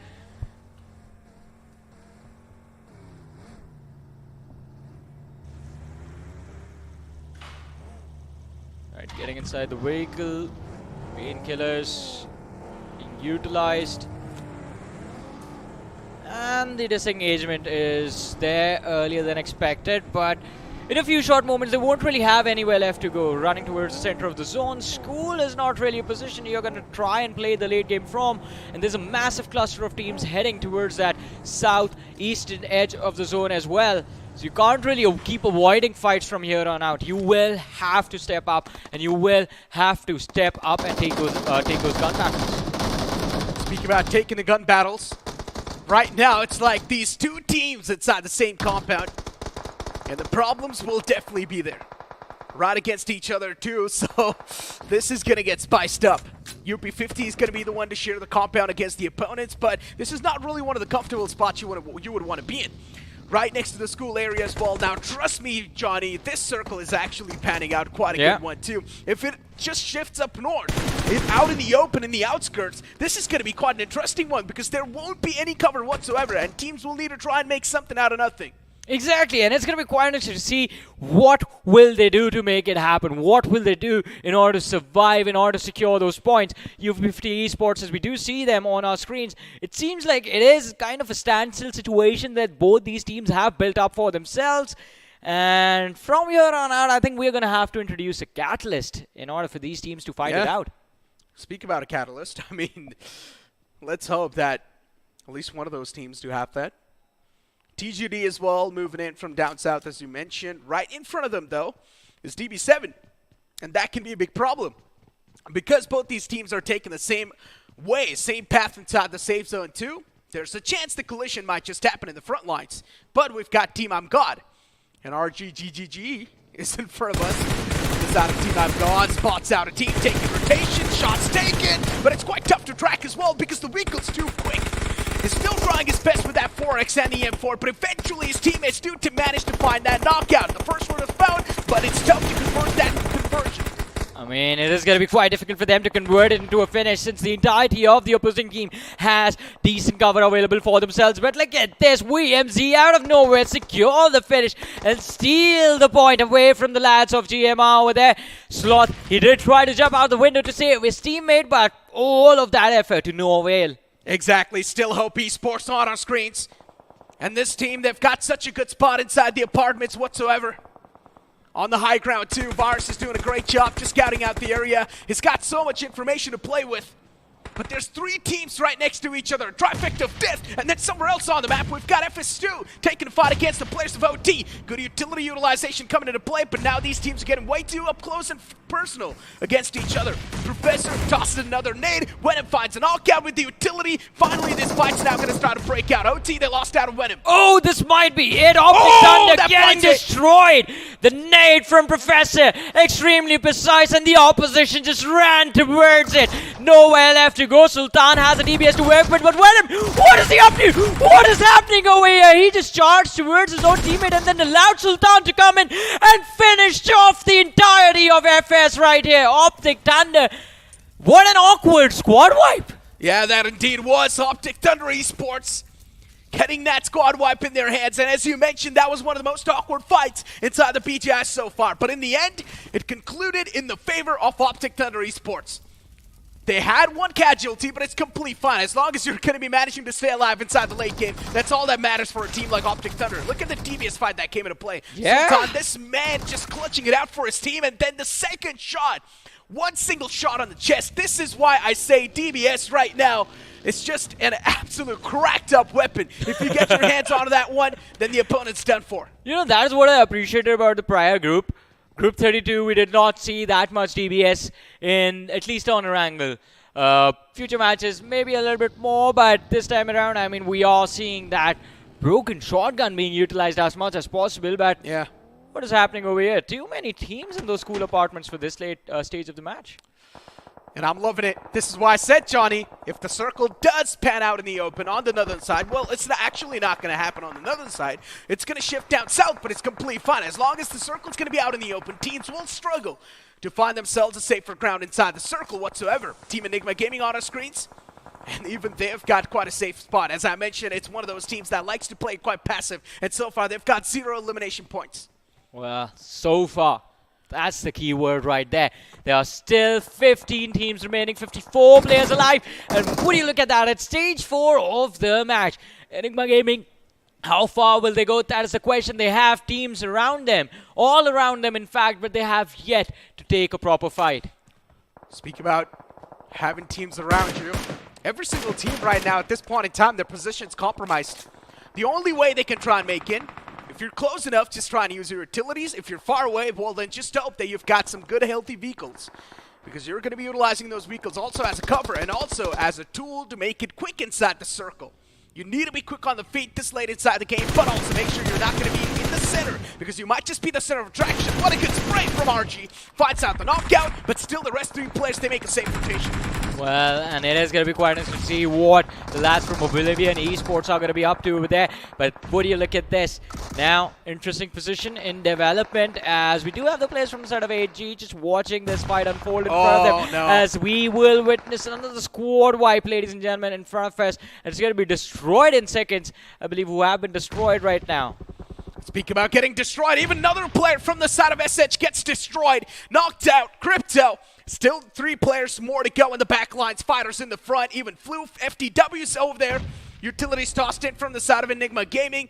Hoping to find a couple of connections, but no, that's not the case. Instead, SH, they're trying to play a little bit safe and sound, trying to pin themselves down inside this position. Dolce making that push happen. Spots out the play in the clothesline. They get pulled down as well. And Dolce and his teammate, they do a great job isolating that duel. But eventually, the backup arrives as well. The cavalry's there on the perfect time. Enigma Gaming, they might just be popped out of this lobby as well. I mean, overcommitting on an individual player. Enigma Gaming, they're going to be paying for all this. And it's going to be quite a hefty payment they're going to have to make. Look at this, still Hope Esports. They are hoping to wipe out the entirety of Enigma Gaming, as they have just 1 man left standing. It's Max Cash, all that remains between the early exit for Enigma, and well, few extra points in the later stages of this match. Infinity, the revive is going to be well completed, and Flex is going for the revive on his teammates as well, but this utility, oh no, it's done. Still Hope, all hope is going to be gone after this. Yeah, probably.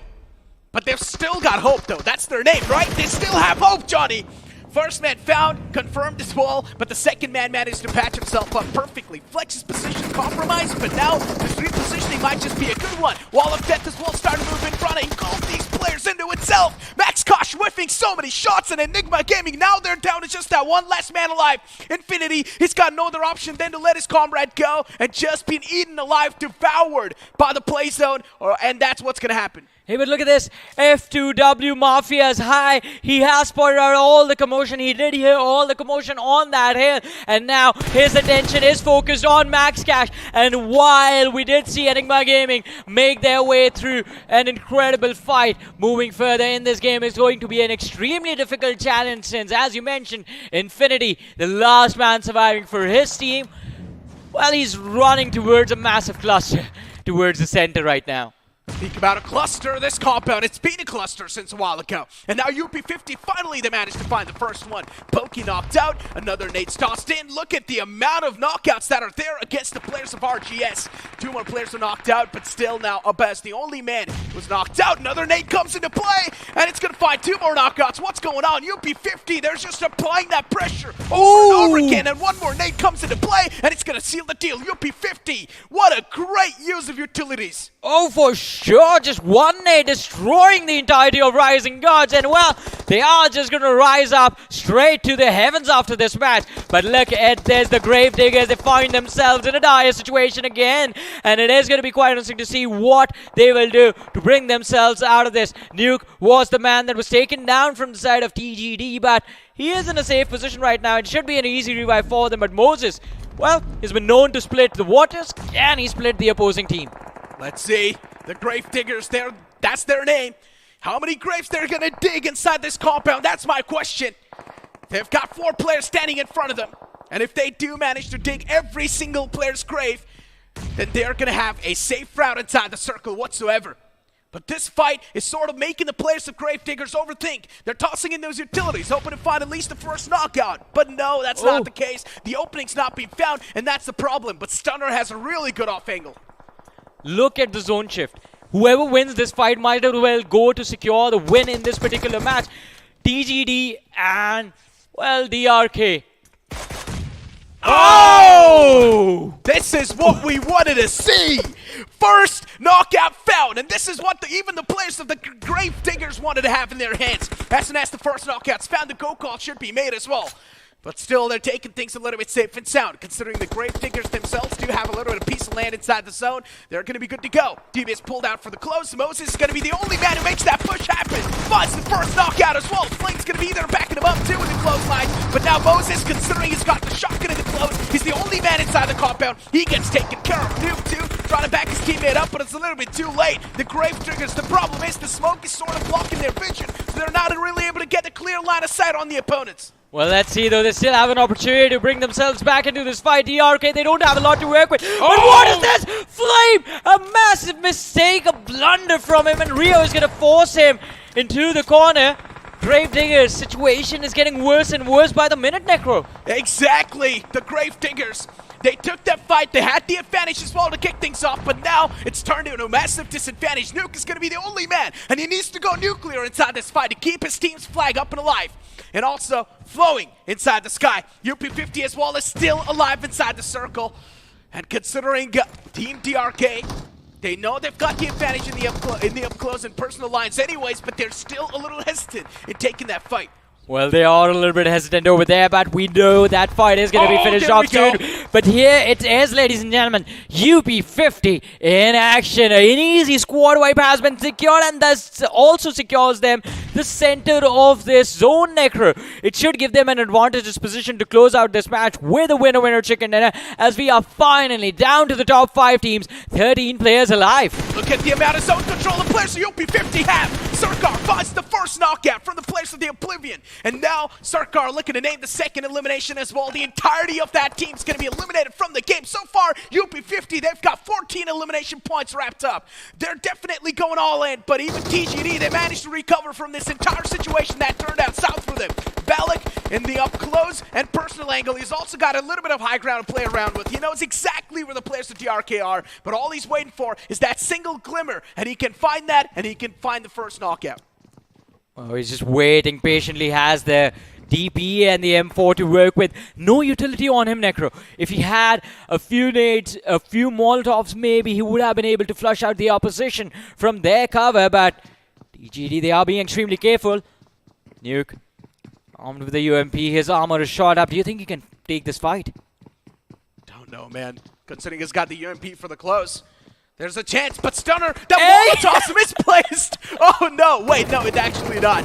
It seemed like it was misplaced, but no, it's perfectly on top of Nuke, and Nuke's feet were on fire. That's why he didn't move from that spot. And so far, Nuke is up in life, but even the AKM in the close from the player in the front can be a bit of problem maker.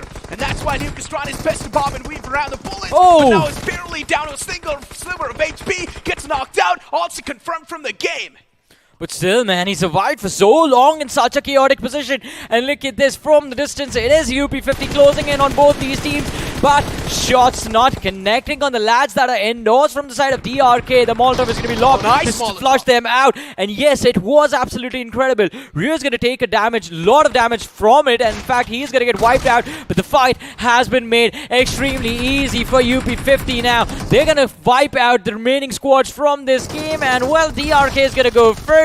And then the Gravediggers are going to be eliminated. 17 eliminations on UP50 Esports so far. Make that 19 as DRK is wiped out. There go the Gravediggers. And we have the winner chicken dinner, ladies and gentlemen, of this game of Erangel going into the hands of UP50 Esports. UP50 just asserting their dominance inside the entire lobby, ladies and gentlemen. And of course, getting that chicken dinner. The amount of elimination points they had, it was impressive. And also the compound they were holding, it seemed like it's quite tough one to sustain as well. But no, UP50, no struggles whatsoever. They did a fantastic job breaching inside the safe zone. They were really good when they were aggressive. Exactly, but this was expected from them. There was another team we were expecting big numbers from, Enigma Gaming. Where were they? Do you remember?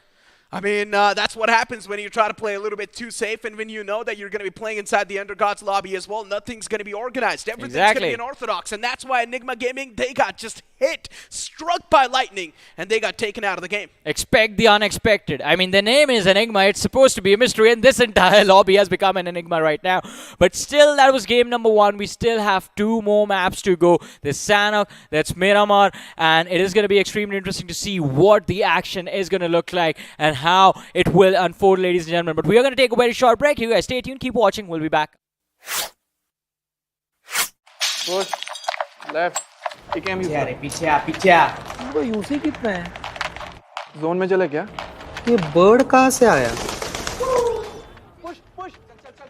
Scope नहीं मिल रहा। अबे ये कहाँ गया? अरे फिर भाई default से निकल लें। अरे तकिल तकड़म भगड़ी की डम डम कपू उड़ातम डिफॉल्ट से निकलम पुर पुर पुर पुर पका पका पम अकलम तकड़म भागा दौड़ दम अलग ही जोन में ये तो।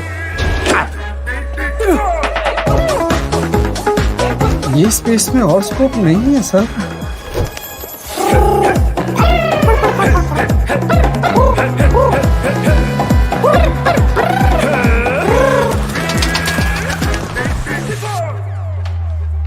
देखा डिफॉल्ट से निकलना कितना इजी है। ब्रो इतना ड्रामा क्यों? रॉयल पास ले, डिफॉल्ट से निकल ले। है? Epic value, epic rewards. Get the Royal Pass at just 360 UC and don't be default. Sir ये आपका गिर गया था। अभी नहीं चाहिए।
अब तुम्हारी बारी।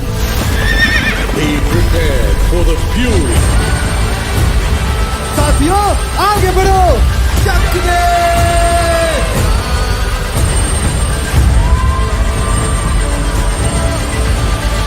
खत्म कर दो।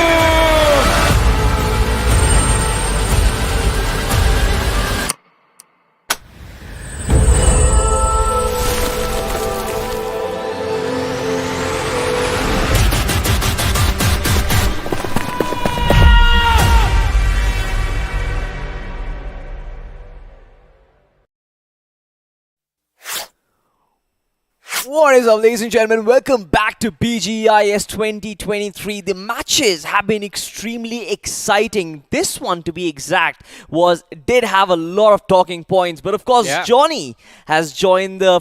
I, in fact, have joined, but you were already there. He just pushed me out of my chair and forced me to sit here now. But, I mean, it is going to be incredible action awaiting for us as we jump into game number 2. Did you enjoy the action on Erangel, though? To be honest, like, I was writing notes after notes, right? And this game, to be honest, it was so enticing because Enigma Gaming, nobody expected them to get eliminated so early on. Yeah, but, you know, talking about enticing things, Road to Valor, we just saw the ad roll out during the commercial break. It looks quite interesting. I mean, you have been talking about that game for quite a long time. Do you like it? Exactly, right. An Indian faction is getting added to RTV, Wow. which sort of makes it so enticing and exciting to play because right now you have relatable characters. So if you haven't played already, make sure you actually check that game out. But speaking of checking out, what is your take on UP50? I think they give me vibes from Team Insane. I mean, UP50, the performance in this game 1 was incredible, at least. But then again, UP50 is a team of such caliber that they not necessarily didn't need to be here. Because we saw them earlier during the grind. They were incredible. But they got too complacent about their own performances, started taking things a little too lightly. And that was a wake-up call for them. So now that they are finally fought their way through the open qualifiers into this round 1 of the BGIS. I don't think they're going to take any easy matches upon these new players. So I think the other teams definitely do need to step it up. But UP50 was quite phenomenal. One other team that I want to talk about is actually TGD. Because the Gravediggers were like pretty phenomenal with their rotations. They started from the military base. It was a central zone in this matchup. And their pathway just led them straight to those apartments with no collision whatsoever. Exactly, and that initial fight against DRK, not initial, in fact, the circle hard shifting in the later stages of the game, that fight was a very key aspect in their run so far. And to be honest, I kind of felt like Team TGD, they kind of gave too much time to Team DRK, but apart from that, they've been phenomenal in terms of team play and in terms of coordination. So in terms of that final top 3 teams remaining situation, anything could have happened. It was up to UP50 to decide which team they took out first, and well, unluckily for the lads of DRK, they were the ones standing in the way of UP50. The lads of TGD were a little bit behind them, but a few moments ago we did see the sort of the debacle that was there from the side of Enigma Gaming, overcommitting inside the blue zone. They know they have to prioritize their rotation, and rotations is what make them special. That was the entire discussion about Enigma and their phenomenal position play, as we have been seeing them for a while now. But again, forcing that fight, I don't know how they made that call. You know what, when things go down south, when form goes down south, it's extremely hard to actually find it back. And it's extremely funny that Still Hope, we had a similar team who was named For Hope in the previous group. This time around, we've got Still Hope. And that fight against Enigma, that kind of softened them quite a bit. I mean, there was no comeback from that point on. Exactly, there was just one lad who was, I think, last remaining, Infinity, and even he was spotted out because he was moving around in a vehicle in a massive cluster of teams, so it was quite easy for the other teams and the other individuals to spot him, finish him off. And of course, I mean, you're going to be happy, even if you just finish off one player from the side of the Enigma Gaming, that's going to make you happy, that's going to fill you with a lot of confidence. For sure, like confidence is going to be the key, and seems like, you know, most of the teams who kind of failed in BGIS the grind, but coming back from the in-game qualifiers in this tournament, they've been extremely confident because they've faced failures, and we know as a matter of fact, when you come back from the rock bottom, you are strengthened. Well, you are strengthened, but you have to always use maximum strength, maximum effort if you want to win, as we do see the MVP, the rebel of the match, ladies and gentlemen. And it's going to be Sarkar from the side of UP50 Esports, who secured 9 finishes all alone. And I believe his team had like grand total of, I believe, 21, 22 eliminations.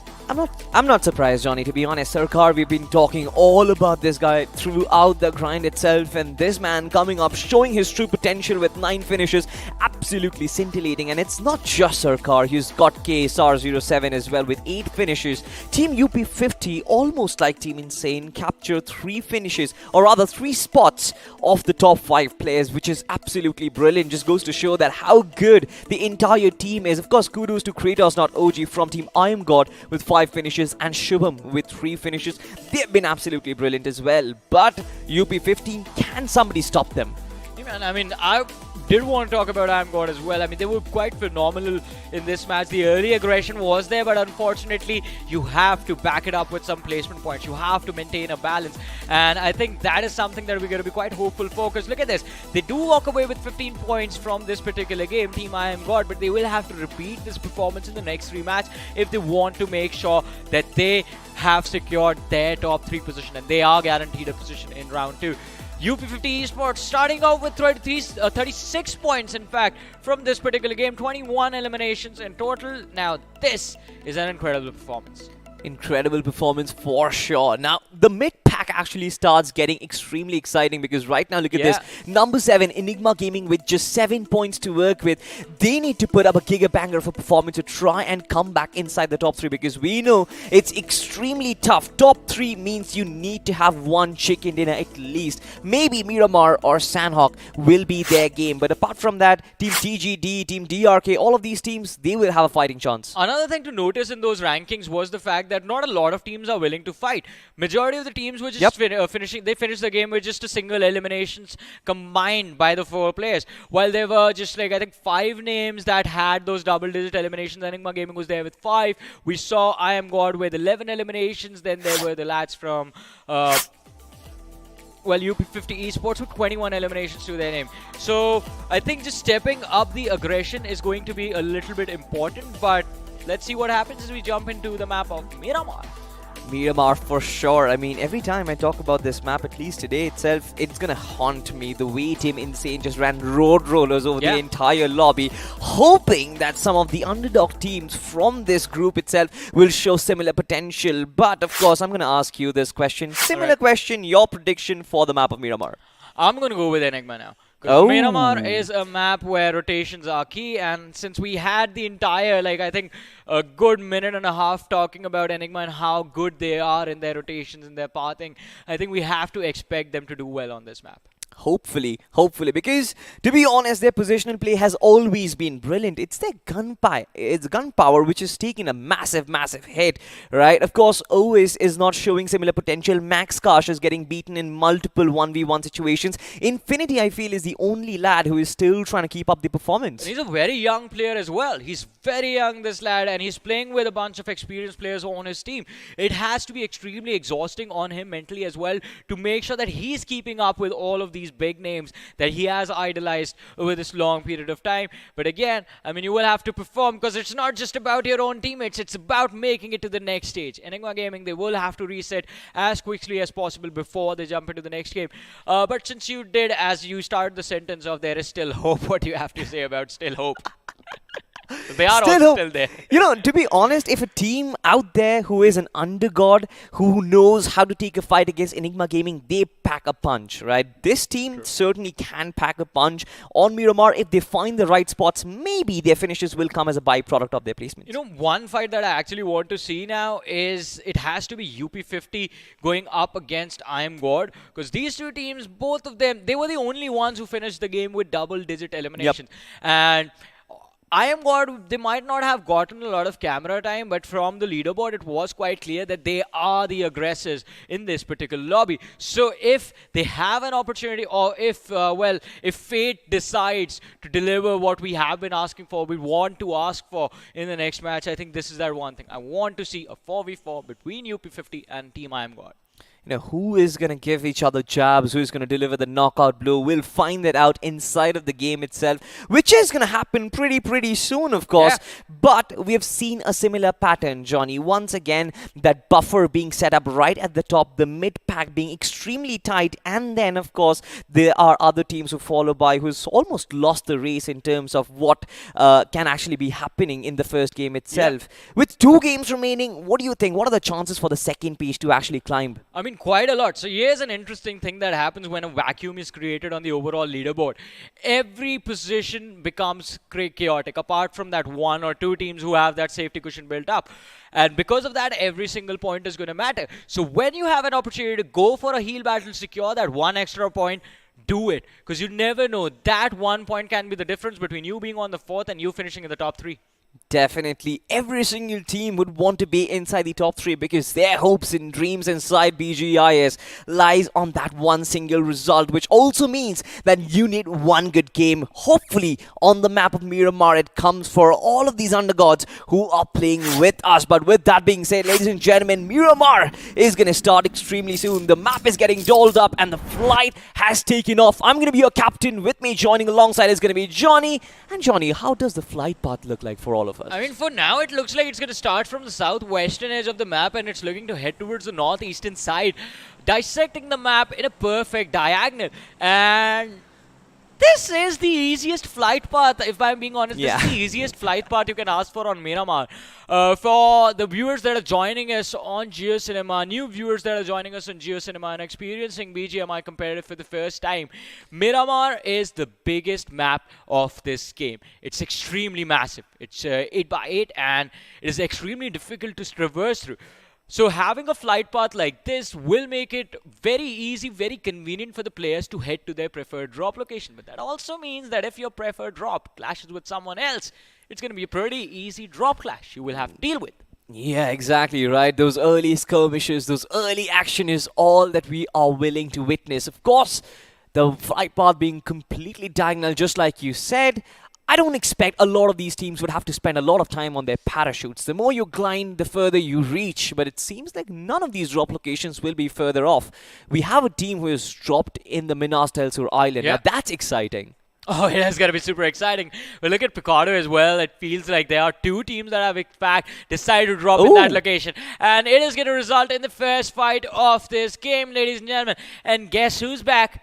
Back again. It's UP50 and KSI is the man securing the first finish for his team. UP50 on the lead, and certainly they are having their blood boil because they certainly want to completely wipe off the other team. They have the man advantage to them as well. It's just the weaponry which they want. But elsewhere, it seems like Team Enigma Gaming is also in the mix of things. Team OT Vince is all by himself, and he only has the Winchester 90 to actually work with. Not really sure if that's the ideal weaponry.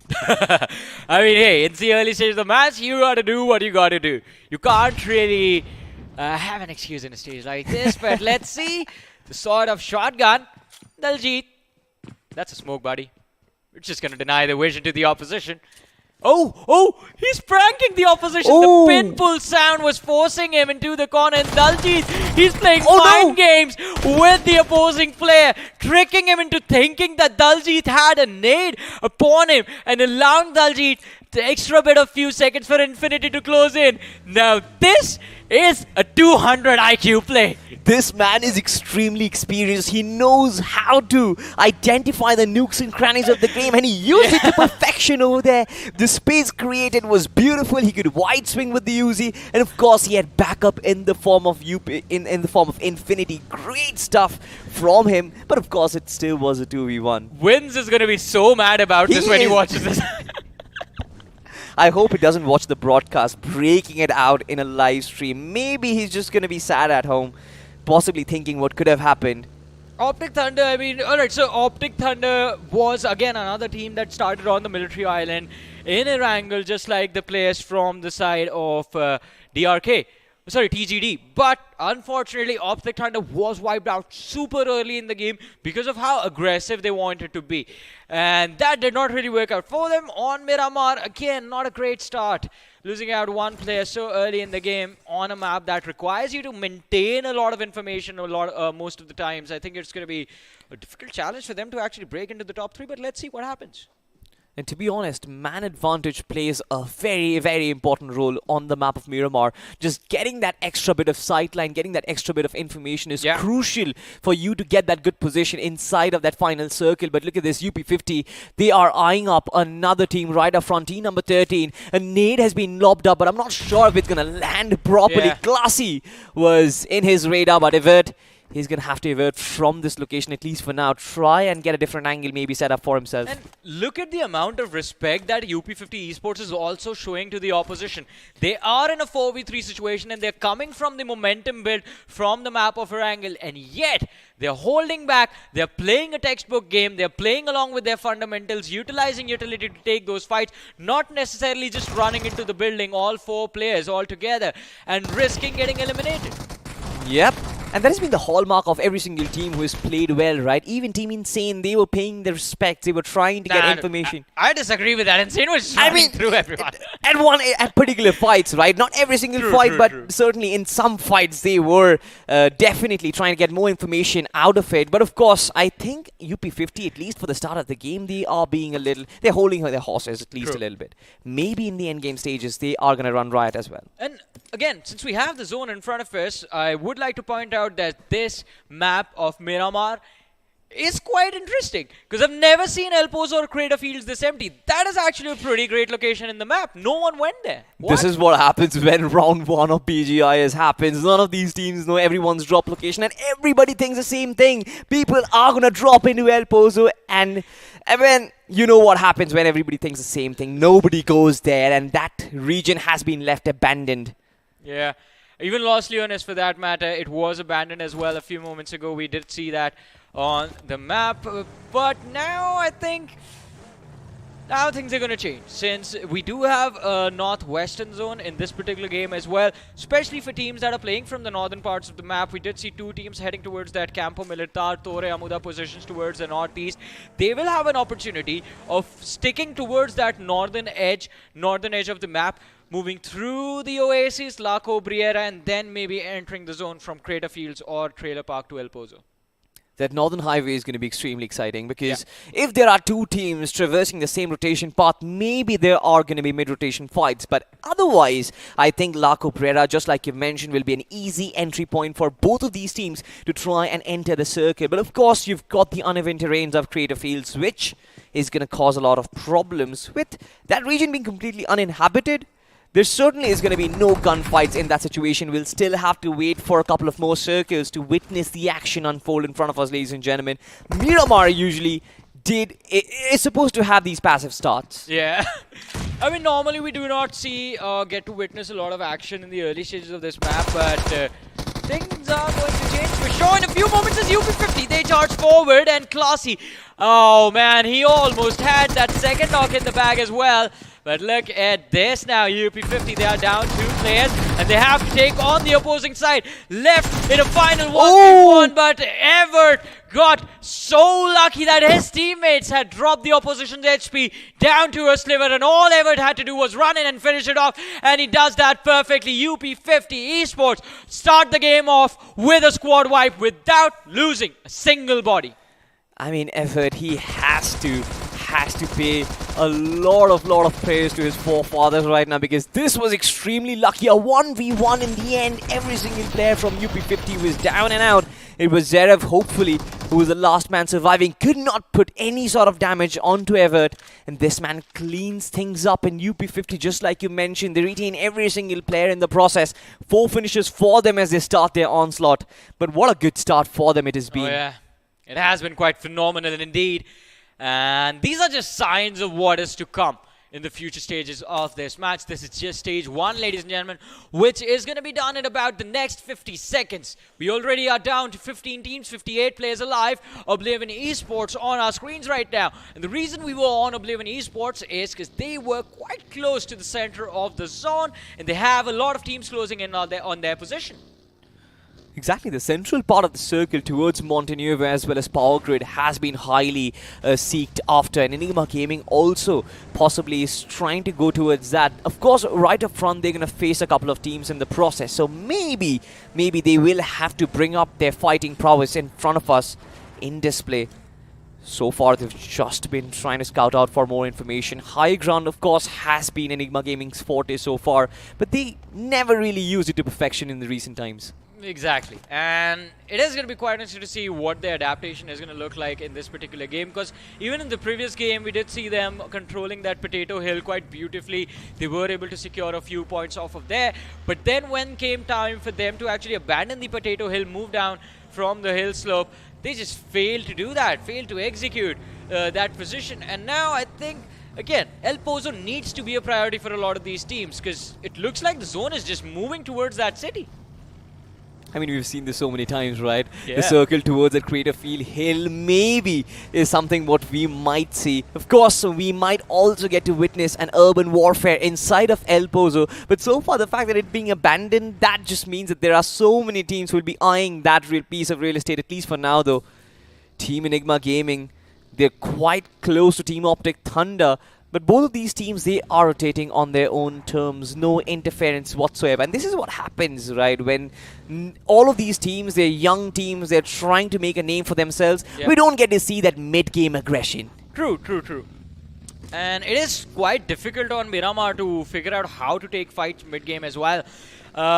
Just because of how open this map is. If you are too overexposed in a 4v4, you will never see the third party coming towards you. It's going to be from the distance. Someone is either going to use a DMR or, well, in the day and age that we are in right now, they're going to spray you down with an AR completely. But look at, there's still hope. Well, they are still here in this game. They definitely will be there, at least for a long time to come for now, though. Especially with the kind of potential that we've seen from them. It seems like they are rotating also, eyeing for similar territory. Maybe, of course, there will be a little bit of an interference with Team Beast being in the rotation paths, but currently they are outside the circle, so nothing really much happening in that location. Enigma Gaming as well as Team No Limit, they are quite close, and it seems like both these two teams, there might be an initial skirmish. Enigma Gaming, they've got a compound for themselves, but Team I Am God, they certainly want it for themselves. Oh yeah. But right, I can deal with this. I mean, it's not really UP50 on the other side, but I'm God up against Enigma. It's going to be a wonderful fight to witness because I'm God has displayed a lot of potential. But talking about potential, Salty, you have hopes from Still Hope. Do you think they can secure the points over here? Of course, they were quite close, at least for Virus, but he's taken a little bit of a retaliation fire over there, trying to heal himself up. But still, they're the ones who are gatekeeping team number 9, which means that there might be finishes coming their way. So far, one player has been knocked out, another one is still bleeding, and it seems like Rio is certainly under fire. Team DRK, how will they come out of the situation? It seems like their vehicles are not there with them anymore. Let's see, even the vehicles have been put out of commission. HP is running quite low. Still Hope. They still have the high ground for themselves, and the opposition is bleeding out in the open. Absolutely nowhere left to go. I mean, this conversation about this fight is it's done, just like the players from the other side. Still Hope. They definitely have hopes of higher numbers, at least for now, though. But Enigma Gaming still in that little bit of a skirmish, at least with against Team I Am God. And none of these teams are actually making a move. They are scared of making that first mistake, and it seems like both the teams just waiting for each other. At least for now, though. And Enigma Gaming will decide that, alright, we've got higher priorities. At least getting inside the circle, getting that good high ground is going to be a #1 target. Well, it is going to be. High ground will give you an added advantage in terms of the information on Miramar. You know what I'm saying? Yeah.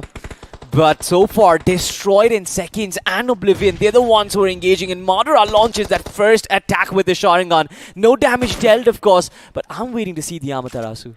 Oh yeah, I mean, that's going to be the flames of hell just being dropped upon to the opposition. But let's see, Oblivion is what the opposition is trying to avoid, at least for now. And it's not going to be easy for them. Oh, this nade looks good, but a good, timely movement from the lads of squad number 5 does make sure that all 4 players are going to be safe for now. I love this. I love this Cutter Hindu as well as Ruhi trying to go in for a flank, and Raptor is the only one who's trying to hold them back. It's a clutch situation for him. An overload on his end, and of course a knock being confirmed. In fact, a trade comes in as well, but Cutter Hindu is there to provide him some sort of support.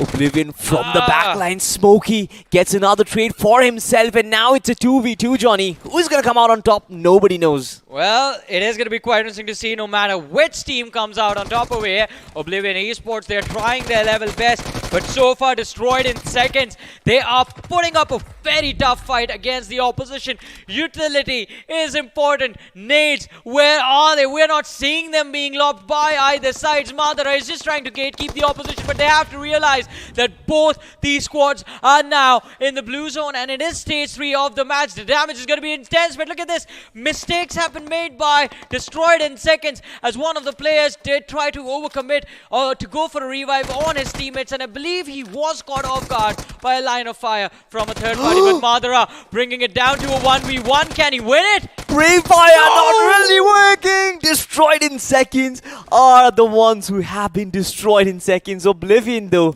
of course, the trade-off has been massive. They've had to pay the price. They've lost 3 players in the process, but at least now, though, they will get to loot some of those crates, get some healing utilities, maybe enter the circle and be comfortable somewhere on the map of Miramar. For certain, you will not be comfortable without your friends, but that is all that they've got to work with for Oblivion Esports. Hopefully, get themselves some placement points on board, but look at this, Still Hope Esports. They've got 2 finishers on board. They know they're hitting their shots, and right underneath their noses is going to be Beast. Well, let's see though. Look at this replay though. Destroyed in seconds against the lads of Oblivion. It was an intense fight. It was an extended fight as well. And this moment when King ran out to go for a forced revive, that is when it was all done and dusted. Madara, kudos to him. Unlike the previous game, this time he was there for a long while, and he made sure that his impact for his team was there as well. But unfortunately, another early exit for Destroyed in seconds. Poor fighter.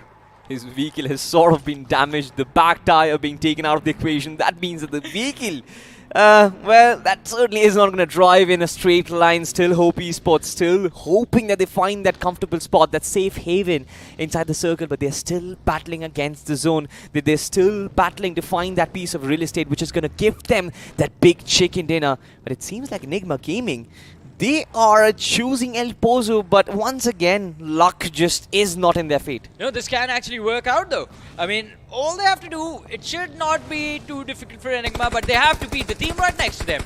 And if they can actually pull it off, maybe the amount of distraction that's going to be there from the eastern side will allow Enigma to a safer position to climb up the hill. But hey, even before I complete the sentence, it looks like the plan from the side of Enigma Gaming has backfired.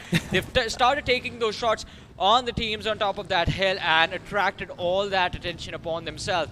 Now, they basically have to take 2 fights at the same time. Yeah, they certainly will have to. And O has just unleashed an entire magazine on that monster truck, but of course, without any benefit out of it. Hina just goes in to check if there are some fallen dead bodies near that monster truck, but it certainly is nothing. Team Iron God, of course, they have such a beautiful vantage point and they can make so much out of it. Has got visual onto Team F2W. Alpha is right underneath his nose and now he disembarks from the vehicle. Shots are coming your way. It's just the calm before the storm. Oh man, I love this. I love this from Shubham. Took his time. Waited until he knew he could connect and then lays down the entire spray on the lads of F2W, not even allowing them a single second to even think about surviving. But talk about surviving, and we have the players of HG going up against Enigma Gaming, where Enigma Gaming have the man advantage in their favor. They certainly have made the man advantage for themselves. Usage of utility absolutely phenomenal from Team Enigma Gaming. They now have to fight just 2 players. It seems like it's a 4v2 situation, but Team Iron God from the backlines, it means that they are in some trouble. Team Enigma Gaming, they have to prioritize. Maybe they can go for that complete squad wipe, but will they be prepared to also undertake the fight against Iron God? I'm not sure, Johnny. I want it to happen. I mean, I want it to happen, but even I agree with you. I'm not sure if it's actually going to happen. Right? Enigma Gaming, they can actually avoid the entire fiasco of going up against I Am God and risking an early exit in this game by just rotating down south.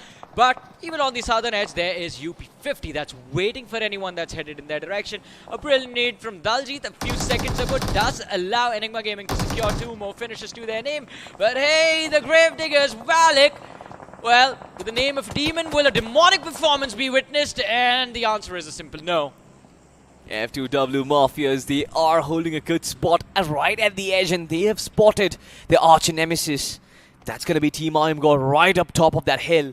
But I'm really excited to find out what happens to them right now because the circle has got a central shift and they have been completely thrown off guard. Only 1 player is inside and even Team UP50 is approaching that central part of the hill. From a distance, of course, HK did try to put up a spray, but it seems like the entire team is completely caught off guard. Well, all of them are caught off guard, as you said, but, well, they can recover. It is going to be quite interesting. Rising Gods up against the lad from the side of Beast Esports. Bhagwan was trying to run around the opposition, trying to distract them a little bit, but we again move to the lads of DRK. They have been phenomenal. The previous match was quite decent from there and making it into the top 3, but against I Am God, the team that dominated, not dominated, but the second best team from the previous game. It's going to be quite interesting to see what DRK will actually do this time around. I Am God, they've been trying salty from the start of this match. They've been trying to secure finishes, build up momentum, but they haven't been allowed to do so. And in the late stages of the match, well, that can be quite detrimental to their endgame result, but let's see. It was lined up perfectly and it connects. Absolutely right. Now it's a 1v4 and of course Team I'm God, they were always going to feed on those finishes. I was actually waiting, right? I was waiting for this team to shine considering that you shared some wise, valuable advice against them. But look at this F2W, Alpha, absolutely brilliant in that regard. Possibly Bhagwan did not notice this man hiding in the corner and that was the advantage for him. And now it means that Beast, they'll have to fight against the numbers. Well, numbers might not be in their favor, but still can help them secure the win. Alpha taken out. High is right next to him. Still, that's Northern Edge fight. It can get extremely chaotic for either of these teams. Not a lot of distance to cover. Beast is going to step out of the open. High has taken a lot of damage. Insane is running forward. And, well, there's the wipe. They did secure 2 eliminations, but hey, there are still points. They still are points in 3 players.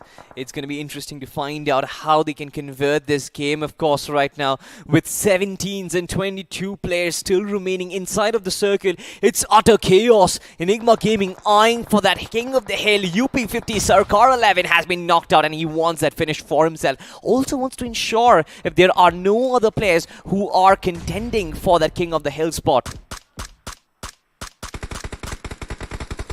None connected. None connected. Nice effort though from Infinity. He has other things to worry about. Enigma Gaming, we have been saying 2 words about Enigma Gaming from the start.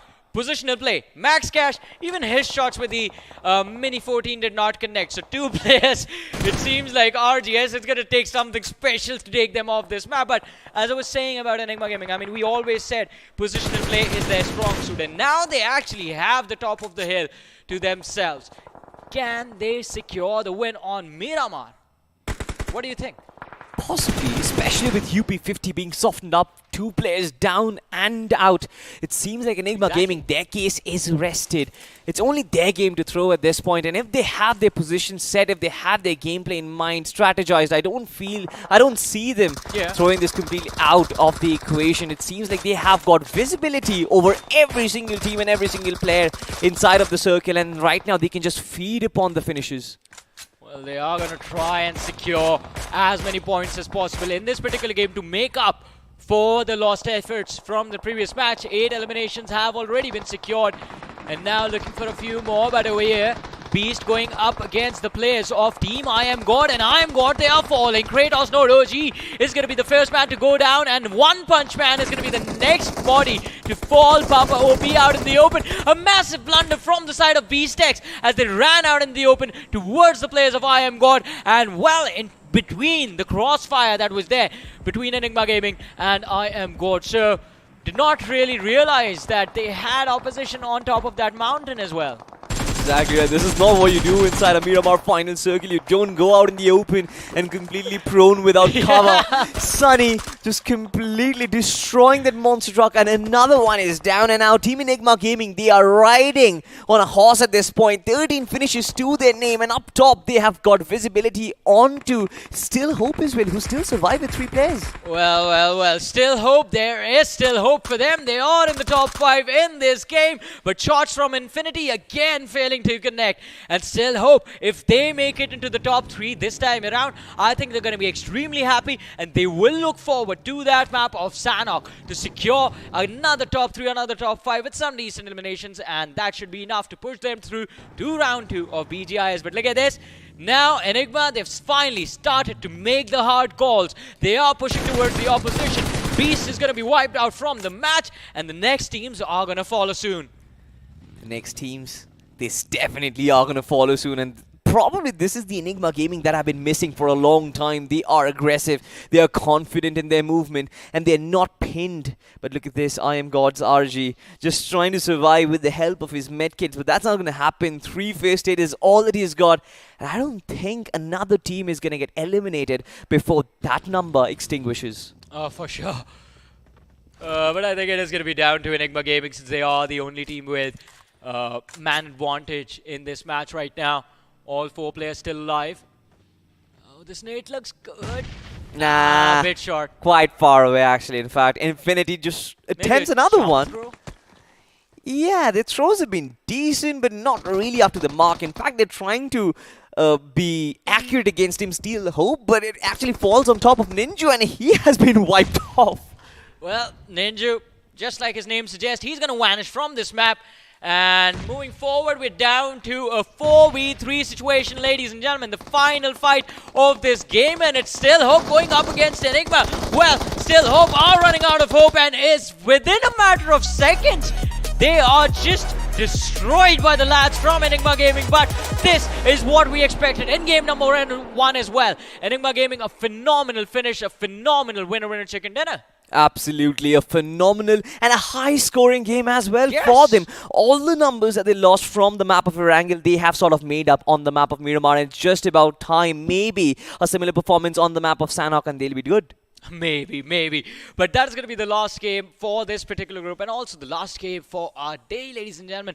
But it was quite interesting. UP50, my eyes are locked in on them because the blunder that was there in the grind need not happen right now. And they're going to have to protect themselves. Even in this game, they were consistent because we saw them change their pace. The moment they realized, all right, we are in a difficult position, they backed off. They started to protect themselves as soon as two players were picked off. Unfortunately, the last player did in fact make it through to the top 3, so it was a decent game, but let's see what happens with the UP50. Decent game, but of course we need to find out if UP50 is going to retain that #1 spot inside the overall standings. But with that being said, ladies and gentlemen, this is time for us to push to a short break. Don't go anywhere, we're going to come back very soon.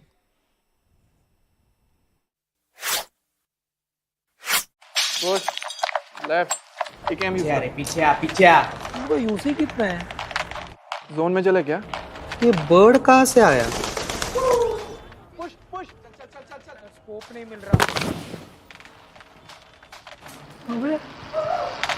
अबे ये कहाँ गया अरे फिर भाई default से निकल लें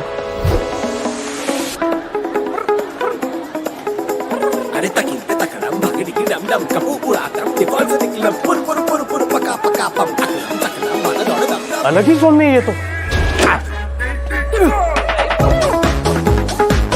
ये स्पेस में और स्कोप नहीं है सर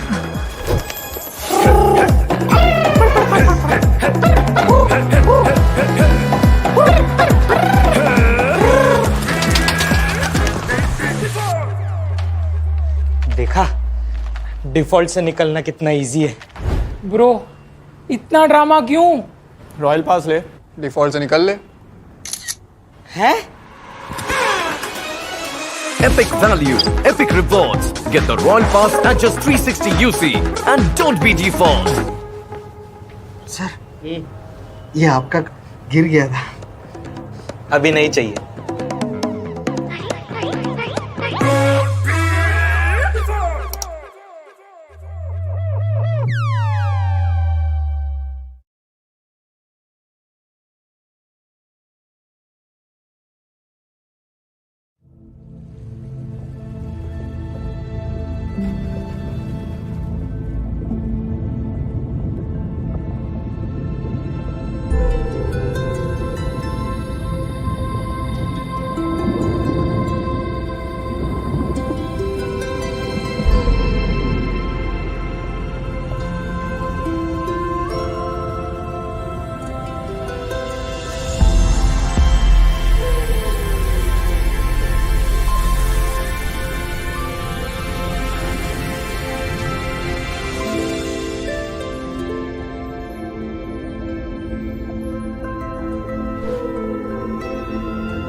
अब तुम्हारी बारी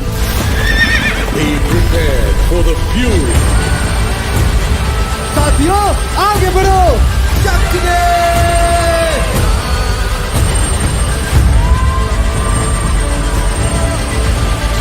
खत्म कर दो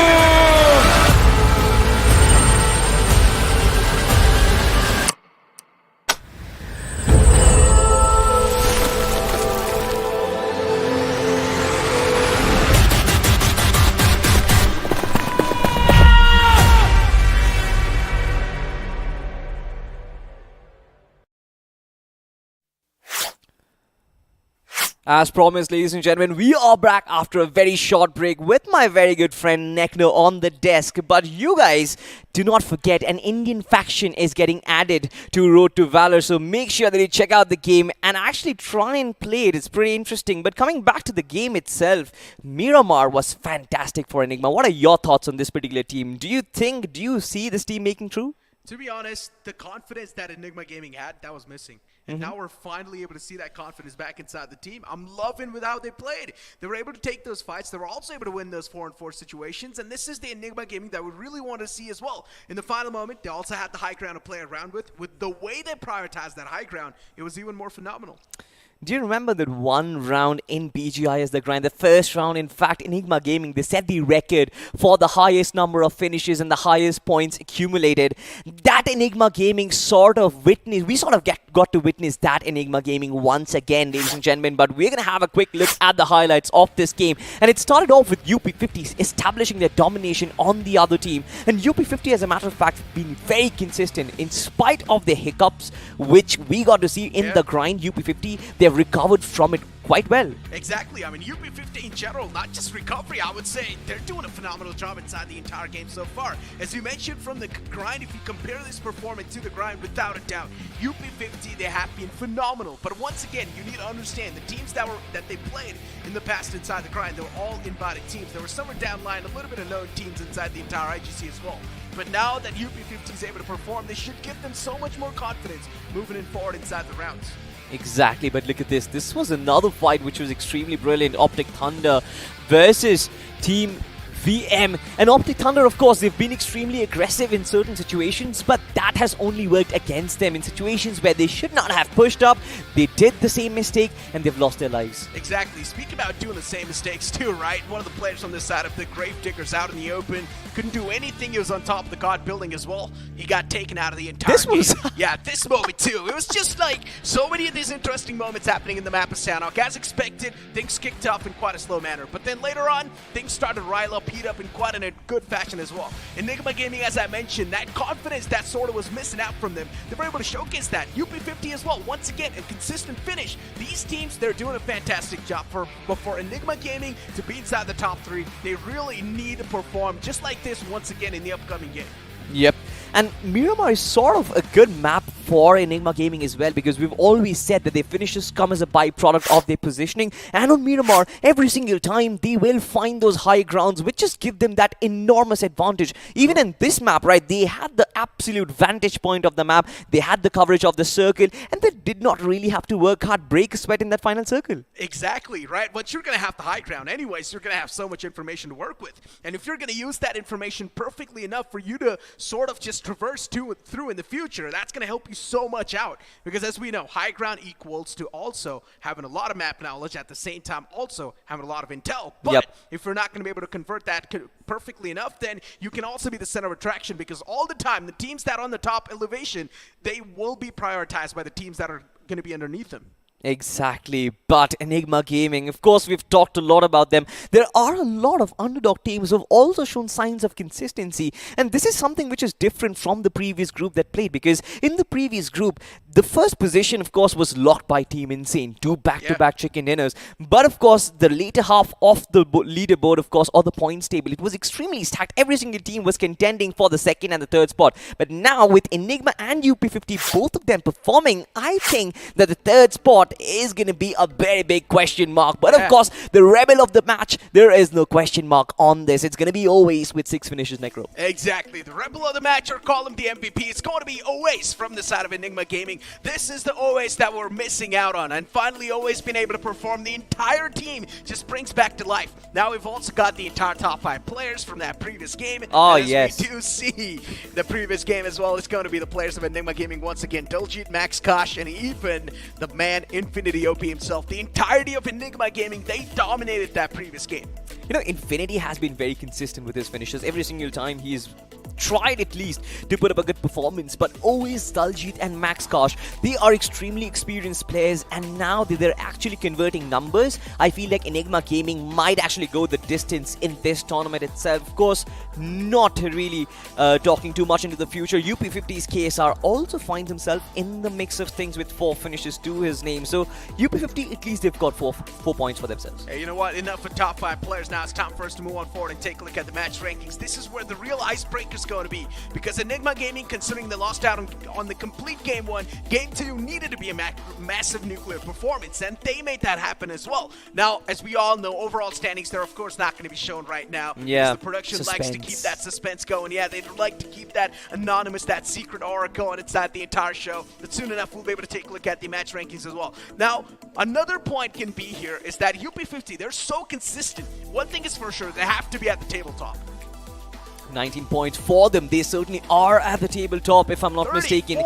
Enigma Gaming with 34 points, of course, they have made a very big jump. Now, I remember exactly they had 7 points from the previous game. We can do the math, which equals 41 points from the 2 games itself, which means maybe the second spot is for them. And now there is a contention for the third spot. Maybe it's going to be Still Hope Esports. Maybe it's going to be I'm God. Nobody knows. But at least for Still Hope, they got so many points out of this game. 17 points, not too shabby, man. And not just that, even destroyed in seconds. They're getting actually destroyed in seconds. That's the problem. They're not really able to survive for that long inside the lobby. Well, I guess that name is sort of true. They're standing up to their name. They're living up to their name. It was supposed to be for the opposition, if you're mistaken, but it just turned the other way around. Well, I mean, that's how their performance is looking like inside the BGIS so far. But ladies and gentlemen, considering you guys also saw all the upsets of how things are really looking like inside the BGIS, the round 34, it has been unfolding in quite an interesting fashion. But still, a lot of questions will be answered in the upcoming map of Sanhok, where we had such a big discussion going on, even in the past as well, of what the possibilities can be, how things can be looking like on the map of Sanhok. But you know what? I want to see that top left island circle once again. We haven't seen that today. Maybe that will be a great way to end things off. Maybe. You know what? Like, every single time Sanhok is in the frame, me and Necro, we just get so excited about this map because, to be honest, it's my favorite map. I'm pretty sure you like this map quite much as well because this just completely changes the picture. The entire table gets switched up, ladies and gentlemen. And with all the teams who are still struggling to make it inside the top 3, I feel like this is their opportunity. Hopefully the circle ends up in a precarious spot, completely dishing out the top teams out of the picture. Hey, you know what? Sanhok always just brings in a lot of mysteries. And to be honest, I want to see another mystery in front of us. But in the end, I also want to see that being unfolded. Now, for Enigma Gaming, they needed a nuclear performance. They performed perfectly too. But one team that I'm going to be looking forward to has to be the Gravediggers. I like their name. I really want them to dig some graves inside the lobby as well, man. You know, the Gravediggers, this is probably one of the most innovative names that we've seen, to be honest. And their performance has been pretty good. They've backed it up with good performance on the map of Erangel. Maybe on the map of Miramar, it was a little shabby, but hopefully on Sanhok, they make a comeback. You never really know. But of course, the biggest question mark is going to be, do we get to see that heel battle once again? Probably. That's like free placement points. If Enigma Gaming does move on forward, and if they do want to move on forward inside the top 3, just go for the mid strat. When you get those 12 placement points on the second spot, who wouldn't want that? It's like free points for yourself anyways. Yeah, the previous game, they were dominating. But if they're not really able to move on forward inside the game of Sanhok with the same confidence, then problems might arise. But that's when you should have a backup plan, which is the mid strat. To be honest, you know, for Enigma Gaming or for any other top team into the picture, having that confidence is also pretty important because they know, as a matter of fact, this is round 1 and they're supposed to qualify. If they don't qualify with a statement, then maybe the opposition, their teams who are their counterparts in the further rounds, they're not really going to take them seriously, and you want to write them a message. You want to show them that we're here to win. We might be coming in from the in-game qualifiers, but we are here to dominate.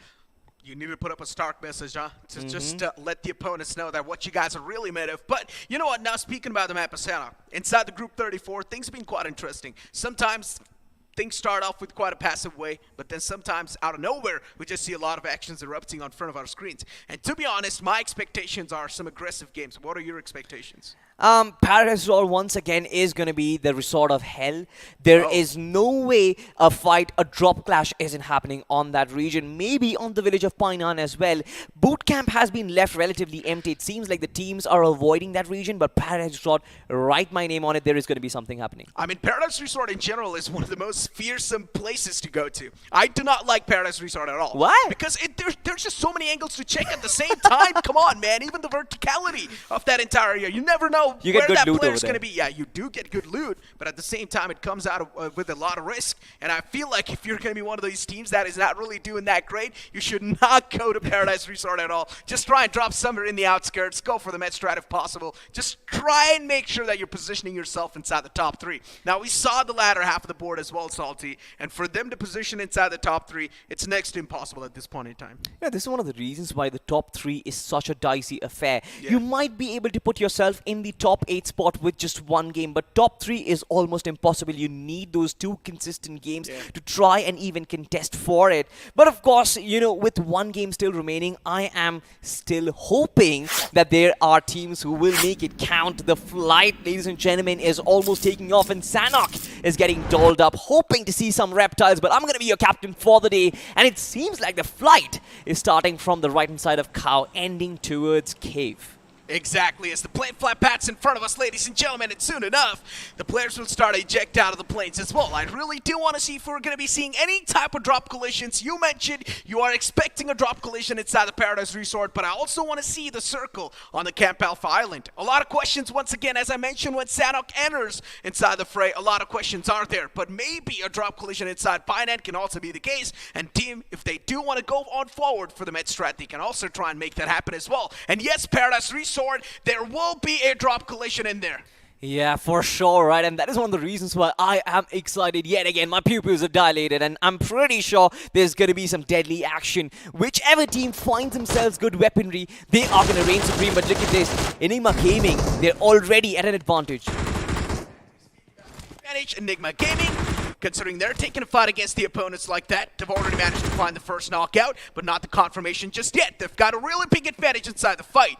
A 3-on-4 scenario, Enigma Gaming converting things in their favor, but still there's another backup available in the front lines. To get that man down, it might be a little bit tough of a task, but not impossible, because Enigma Gaming, they've already been doing pretty phenomenal inside the lobby, so the confidence is going to be all-time high. Ammunition is going to be a big problem for them, of course. They want to find that opening, but there is no space being given by Team Edgy, which means that they're just waiting. They're waiting for Team Enigma Gaming to pop out of those windows or those doors, and they can ram in with the M7s. Really good weaponry on Team Ghost Top as well, and that means that this man is well equipped. Of course, without any helmet, without any vest, he will get shut down almost instantly, but retaliation has been provided, and Team Edgy, they're still holding their ground for themselves. Speak about holding their grounds. I mean, the hidden gems, they're not too hidden after all. They're quite exposed, actually, to a massive threat that's in the front, that's lingering around them. And Enigma Gaming, they're probably going to be looking forward to surround these guys, too. The first knockout that was being found, of course, things kicked off in quite an interesting fashion. But now we've got the players of Oblivion in front of us. Oblivion Esports, one of the players might just be in the receiving line because VMC Esports, they're way too up close and personal against him. Yeah, the spread out from Oblivion, it just might work against them. Not really helping them in this case, but look at this, another fight. Team RSS, they are absolutely going bonkers. And RGS up high, it seems like it's a 1v2 situation for him. Gets the first knock for himself, almost the second one. It's a 1v2. Now the third one comes in the picture, but from the backlines, it's got a Hindu with no support on this man. He was almost about to write history for himself. Yeah, almost about to do that. But destroyed in seconds. They actually destroy their opponents in seconds this time. Nicely done. Finally, we're seeing some sort of a hope coming in from the side of Destroyed in Seconds, and this is the gameplay that I wanted to see from this team. Even another unique name inside the lobby, finally able to perform. And the players, too, they've got a decent amount of loadout in their hands, too. The last man that was in the front lines that was up against the players Destroyed in Seconds, now he's started to move away from the fight. He wants to be the sole survivor. He wants to make sure his team's going to be surviving till the end. Also grab a couple of eliminations or placement points. Possibly, but look at this. Paradise Resort. It seems like Team VMZ, they're trying to disengage from this fight, and their exit strategy is certain. They just want to evacuate this compound one by one, and certain number of players, they are providing cover fire for the rest of the ones who are evacuating. But Oblivion Esports, their crosshairs are set. Look at Smokey's position. That man is dead on. He wants to find those finishes for himself. Alpha with the DBS could have confirmed the finish, but no way. Backup arrives in time, and team number 12, they just completely wiped them off. Indeed they do. VMC Esports on our screens. Still around this same vicinity. And considering VMC Esports with how things have been looking like for them, this fight can be a good one to take. If they do manage to come out on top, this can be a really good head start inside the map of Sanhok. We've they're able to rack a lot of elimination points, there's a chance they might just find themselves in a good spot in the overall standings. At the end of the day, you just need to be in the top 96 in the overall standings of round 1, which sounds quite tough, but if you're going to be having good games whatsoever, one single chicken dinner inside these 3 games can actually propel you on the top. Enigma Gaming, a lot of eyes will be on them because they're probably one of the fan favorites who've played today, and they certainly had a gigabanger of a performance on Miramar. People will be expecting that same run of form to continue on the map of Sanhok, but look at this once again. Abhay, what a brilliant spray down that was to find 2 knocks for himself. He possibly could have gotten Madara as well. His position was scintillating, his movement was brilliant, but it was cut to Hindu from the backlines, and it really is unfortunate that he had no support, he had no reinforcements coming in. Even Alpha, as a matter of fact, found that first knock for himself, but was just completely caught all by himself. Speak about getting caught all by himself. UP50, they've got the players of SH in a massive deadlock. KSR 07 and his teammates, they've sort of surrounded this entire vicinity of Sami. And they know that the enemies in the front, they're sort of just pinned in that same position as well. But still hope Esports, they're actually looking quite good when it comes to the utility perspective of the game as well. So no problems whatsoever on both the sides. UP52, they're quite good. But the problem is, this is going to be creating a stalemate inside the early game situations. And these stalemates, I'm not really a big fan of those. Oh my god, Necro, this is actually good stuff. Still hope. They're still knocking on the doors of the top 3, and now UP50, who is comfortably sitting at that #1 position. Look at the map itself, right? They have completely surrounded them, just like you mentioned. This just means that UP50 might just be able to take their competition out of the picture and still hope for them. It's extremely important to come out of the situation, recover, and maybe get that exit strategy. But instant trade-off here. Ruhi has been taken down, and now Oblivion Esports, they are well set. It's a 3v3. One finish has been secured, but another one, the second nade follows up, might actually find the finish as well. Yeah, the trades did happen back and forth, but now out of nowhere, it's going to be the players of Oblivion Esports just reigning it supreme inside the fight. The last man from that team is, of course, chipped down a bit too low. VMT Esports as well, wanting a little bit of piece of this pie. They want to take part inside the third-party action. They want to knock on the doors of the entire action that's going on in the fray. And Shield is going to be the man of the clotheslines. He's heard all that commotion. He wants to be a part of the action as well. Madara going to be backing off from this entire situation, but it's going to get way too tough. Oblivion Esports, all they need to do is put that final nail in the coffin. Finally in the coffin, they've been trying to eye it with those nades itself, but I like the respect, right? They don't really have information on where the player is, and that is one of the reasons why they're not gambling with all of their men. They've lost a player already in the process, so for them to preserve their man advantage is going to be crucial for the endgame. But Noob from the backlines, he's been hit by VMZ quite hard, and it seems like he definitely has taken some sort of cover, but one of their players are knocked down, and Team VMZ, they're actually chasing him hard. Indeed they are. The VMZ Esports, they knew that the opponents are quite softened up. It's our time to press on the charges, and they're doing a great job. Oblivion Esports, they're trying their best to keep the opponents off at bay, but that's not going to be possible at all because they've got a big man disadvantage inside the fight. VMZ, of course, with the advantage, trying to press on the charges, trying to apply a bit more pressure, but Noob walks straight inside a Molotov. Now is, of course, going to be chipped out a little bit more, but let's see how Oblivion Esports might just turn this situation in their favor. It's a 2-on-3 scenario, or make that a 4, considering the players of VMT Esports, of course, even they have got a massive man advantage. Man advantage for them. And look at this, a nade just explodes. Noob has walking on fire so far. He has faced explosions. He has faced everything. In VMZ, they've thrown everything at him, but he still survives. He still endures every single pain that has been tried to dish out against him. But from the backlines, will he be able to survive? This is the question for sure. He has tried to stall the action as much as possible, and this just worked in his favor because now he's got the first knock for himself. The second one might actually come and try and revive, and that will give him the second opening. Nope. Will he be able to confirm it? That is the question. It's going to be tough to get the confirmation flowing. VMZ Esports, they've got anyways a big man advantage inside the fight. They can afford to take the fight against the opponents, but the problem is that VMZ probably doesn't even know that there's only 2 players who are causing so much chaos against them. And these 2 players, they need to be eliminated right here, right now. A lot of time's been wasted for VMZ.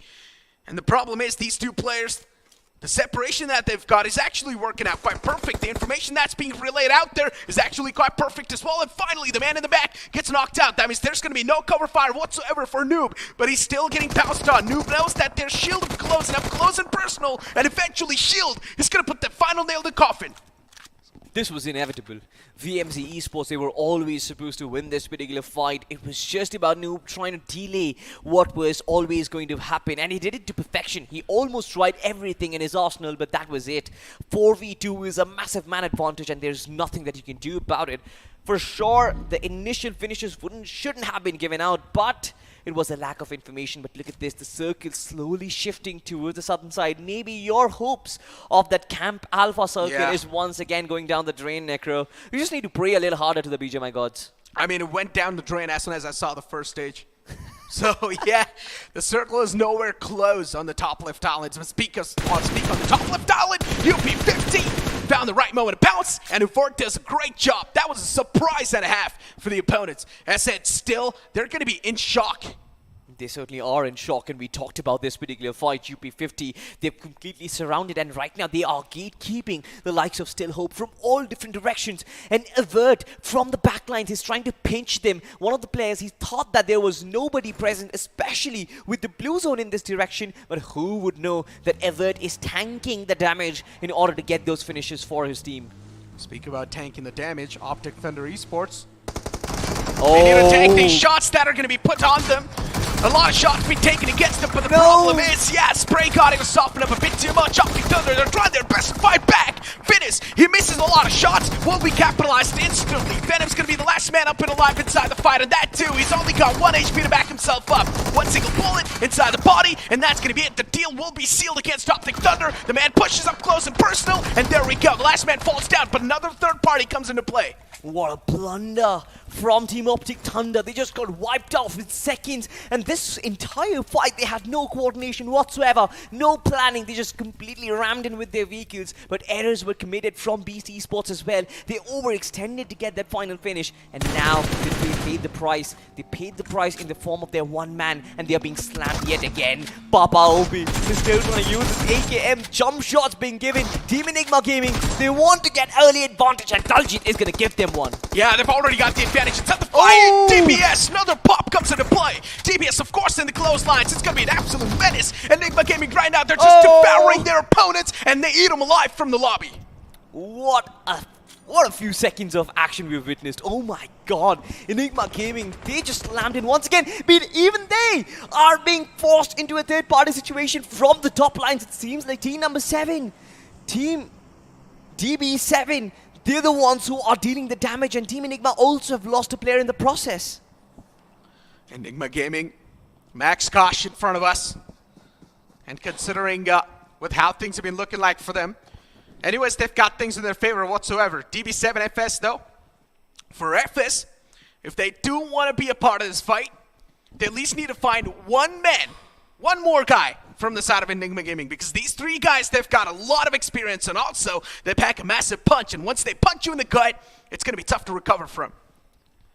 Not really sure if they will have the added motivation. Look at this. Let's watch this fight yet again, right? It was the first fight, Optic Thunder pushing onto Team Beast. Of course, there was no coordination, there was no rhythm in this movement, and Beast Esports completely got them. But of course, Insane overextended in trying to get that final finish, but then Enigma Gaming just completely capitalized on it. And beautiful, beautiful movement from Daljit, just trying to get himself the first knock, the second knock, the third one as well, and there was no trade whatsoever. But even Enigma Gaming, they capitalized. They could not capitalize on their positioning, and now it seems like DB7 FS, they are pushed, and Infinity OP is down on its knees. The nade finds the opening, and now DB7, they've got things under their control. All they need to do is clench their fists inside this fight, and Enigma Gaming will be done for. 2 players versus the 4 in the front, but I like that split that's coming into play from the side of DB7 FS. 2 players in the front, 2 players in the back. This is just incredible. 2 players in the front, of course, they've got the shotguns to play around with. So they're going to be trying their best to clear out this entire compound. Max Kosh tosses in that nade, of course, going to chip out a bit of damage, but On Fire still up and alive. Venom as well, it's going to be in the front lines. Professor 2 closes on up close and personal against the opponents. Max Kosh could have had the striking advantage, but no, he misses on that. And that is one of the reasons why Team Enigma might just be able to pay. Professor being softened up quite a lot. Max Class just trying to retaliate as much as possible. But once again, a 4v2, just like I said, it's almost inhuman for Enigma Gaming. Daljit with the DBS is going to falter, and now the entire responsibility is on Max Kosh. He needs to connect this nade if he wants to convert this fight, Necro. He needs to. But Enigma Gaming, they've already got 10 finish points wrapped up. The last man from this team needs to run away if they want to be inside the top 3. Yeah, they did won that previous game, but still the confirmation inside the top 3 isn't there just yet. Yes. Max Kosh starts to make a run. He does not want to be inside the fight anymore, but he gets caught as well. With his backs turned around and on fire, he's going to just catch him and fire him down, unload the magazines onto his body. That was the worst decision somebody could make in that situation. Max Kosh just really thought that he could escape from a 1v4 situation, just completely run away from it. Had he had a vehicle, maybe it was possible, Necro, but that was just suicide mission, and On Fire was always ready for that. Another finish to their name, and Enigma Gaming have been wiped off, but just like you said, at least they have those 10 finishes on board. And Ninju from the side of UP50. He gets finished off. So UP50, they've only got 3 players up and alive. The Gravediggers, though, they're starting to move up slowly and steadily on top of this hill. As Shield's going to be in the front lines. VMC, they're quite in an interesting spot. There's a chance the Gravediggers might just get the striking advantage. But if Moses, he's keep on managing to keep his position anonymous, unknown, then of course the advantage can be doubled up. He will have to trigger discipline play. Trigger discipline. And the reptiles. But footsteps been given out by Flame. He's trying to keep them short so that information is not passed. But the Gravediggers, they're trying to close in the distance. But it seems like Team VMZ are actually getting out of the picture. Even they are the ones who are trying to enter the circle. So no question of a fight, at least for now though. But of course, once these teams enter the circle, once these teams enter that quarry region, I'm pretty sure they're going to be halted in their tracks, and that is when a fight, a gatekeeping situation might occur for VMZ. Speak about a gatekeeping situation. I mean, the wall of death's starting to move in, and the players of VMZ, they know the chance of the circle forming out in the open is quite a lot. It's better if we just get our hands on the vehicles, and also it's going to allow us to make the rotations inside the circle quick enough too. I like the thinking that's coming in from the side of VMC, but let's see how well it's going to work out. They find themselves good compounds to work with right at the periphery of the circle. They're not contending for the center, just like you mentioned, right? They're trying to go in aggressive, trying to get multiple teams in the process. Speak about the multiple teams. We've got the team of SH all the way in the blue, and they're probably going to be going for a med strat as well. So you wanted to see a med strat, SH is going to be going for that med strat, and they still have hope of being inside the top 3. Speak about having hope. VMC, they're going to lose out all their hope as soon as the first man's found. But Sasuke, he might just restore all that hope once again because the return knockout was found as well. Moses' position's capitalized, and Moses, as long as he's going to be staying behind that tree, things will be good for him. But as soon as Sasuke, he gets the right opportunity, the right time to strike down his opponents, he will not miss out on that opportunity whatsoever. Moses, though, spots out his opponents, but it does a great job in escaping the inevitable. His position does raise concern, Necro. Sasuke would really not have any point other than kind of just jumping down that leap of faith. Of course, he's got some sort of a support from Shield, but the DBS is not going to reign supreme. It's going to be Moses who finds the first knock, instantly gets traded off, and now the Gravediggers are in a great world of trouble. But from the back lines, it's Nuke, and it's such a great angle. This just gives them such a great breather. Maybe they will be able to switch and turn their fate. Yeah, the split that came into play from the side of the Gravediggers was quite good, but they need to capitalize on that split. Once again, they need to push up a little bit more because the recovery from VMZ is already there. Those 2 players from Gravediggers are pretty much just done and out of the game, and there's a chance the confirmation might just follow up too. But VMZ, they're not too desperate in getting the confirmation just yet. All they want to do is make it inside the circle safe and sound because the upcoming circle shift is sort of moved away from them. This is one of the reasons why I always say have your priorities straight, and it seems like VMZ, they've got it straight. They're still not inside of the circle, and it seems like they're going to completely ignore that fight and make their move. At at least for the circle itself. Will they find opposition in their movement? I think that is going to be the case, and VMZ Esports needed to make this intermediate stop. They need to find a place where they can stay for a while, maybe get more information from their surroundings before they actually move forward. And it's been a great decision because DB7FS, they're right on their pathway. And not just that, even with the high ground, they're looking quite nice. With this high ground, hopefully they're able to pounce on some teams, maybe shut them down as well. But instead, it's the players of DB7 who they've managed to find one player knockout. So the problem is that DB7 now will need to capitalize and reposition, or at least readapt onto the situation that's occurring in front of them. VMZ, they make the push happen, but the players of FS, they're quite spread out. 2 knockouts found, even the third man gets taken down, and you blink it and you miss it. What a big blunder from VMZ. Absolutely, this is what I was talking about, trying to get more information, but DB7FS, they made use of their position, they made use of the information that they had, and of course, with that being said, they retain every single player in the process. Just an absolute shutdown. None of these players could actually survive, and now DB7, they have that great advantage. They're almost at the edge of the circle. They have nobody close by. They can start closing into the center, maybe survive a couple of more circles. VMZ, that was such an unorthodox approach from them. No information on the players' positionings whatsoever. As soon as they found the first knockout, every single player just sat in that same vehicle and they pushed on up. And it just got so easy for the opponents to just seal the deal. And speak about the seal of the deal, we've got the upcoming circle shift coming into play too. And it's going to shift out in the open in no man's land. There's only one team who's found themselves inside the circle, but the rest of the teams, they need to start pushing up. Another team that's going to try to make it in the circle, safe and sound, has to be UP50, because they do not really have any of the opponents in the close lines. Necro, this circle is going to completely turn the game away from so many teams and just hand it to Team DRK on a platter. They're the only ones who are inside. They've got the high ground, not the high ground, the compound advantage as well, and no other compound inside the entire circle itself. They're going to have such a nice vantage point onto every single team trying to make their way in. But look at this, UP50, they're completely rotating all by themselves. There is Team F2W on the high ground advantage, but it seems like Sarkar, without any sort of cover, he's under fire right now. Yeah, he's way too exposed. Not a huge fan of the position this man's got for himself, but F2W's Mafia, they keep on moving forward. Position compromise. Evert knows exactly where HK is, and as soon as the first knockout's found, the confirmation's going to flow up as well. Nicely done. F2W already down a man. F2W for them, this was completely unnecessary. They did not have to travel on the right-hand side towards UP50, could have just traveled straight inside the circle. Instead, they wanted to get information left, right and center, and that now just worked in their deterioration. They've lost a player already, and now they have lost another player as a knockout. This means that Alpha will have to go for the run of faith. Not really sure if he's going to survive with completely out in the open. He's got a lot of players in the process. Maybe find a couple of finishes for himself. But the damage from the blue zone is going to be massive. Alpha, he's indeed the Alpha inside the lobby. Mafias, they're doing a great job in capitalizing against the opponents. They've managed to find 2 knockouts and also the confirmation. Alpha has got a big hand behind that, but the third party comes into play. He gets shot at somewhere else on the map. And DB7, FS are going to be one of those teams that is still inside the final top 5 teams.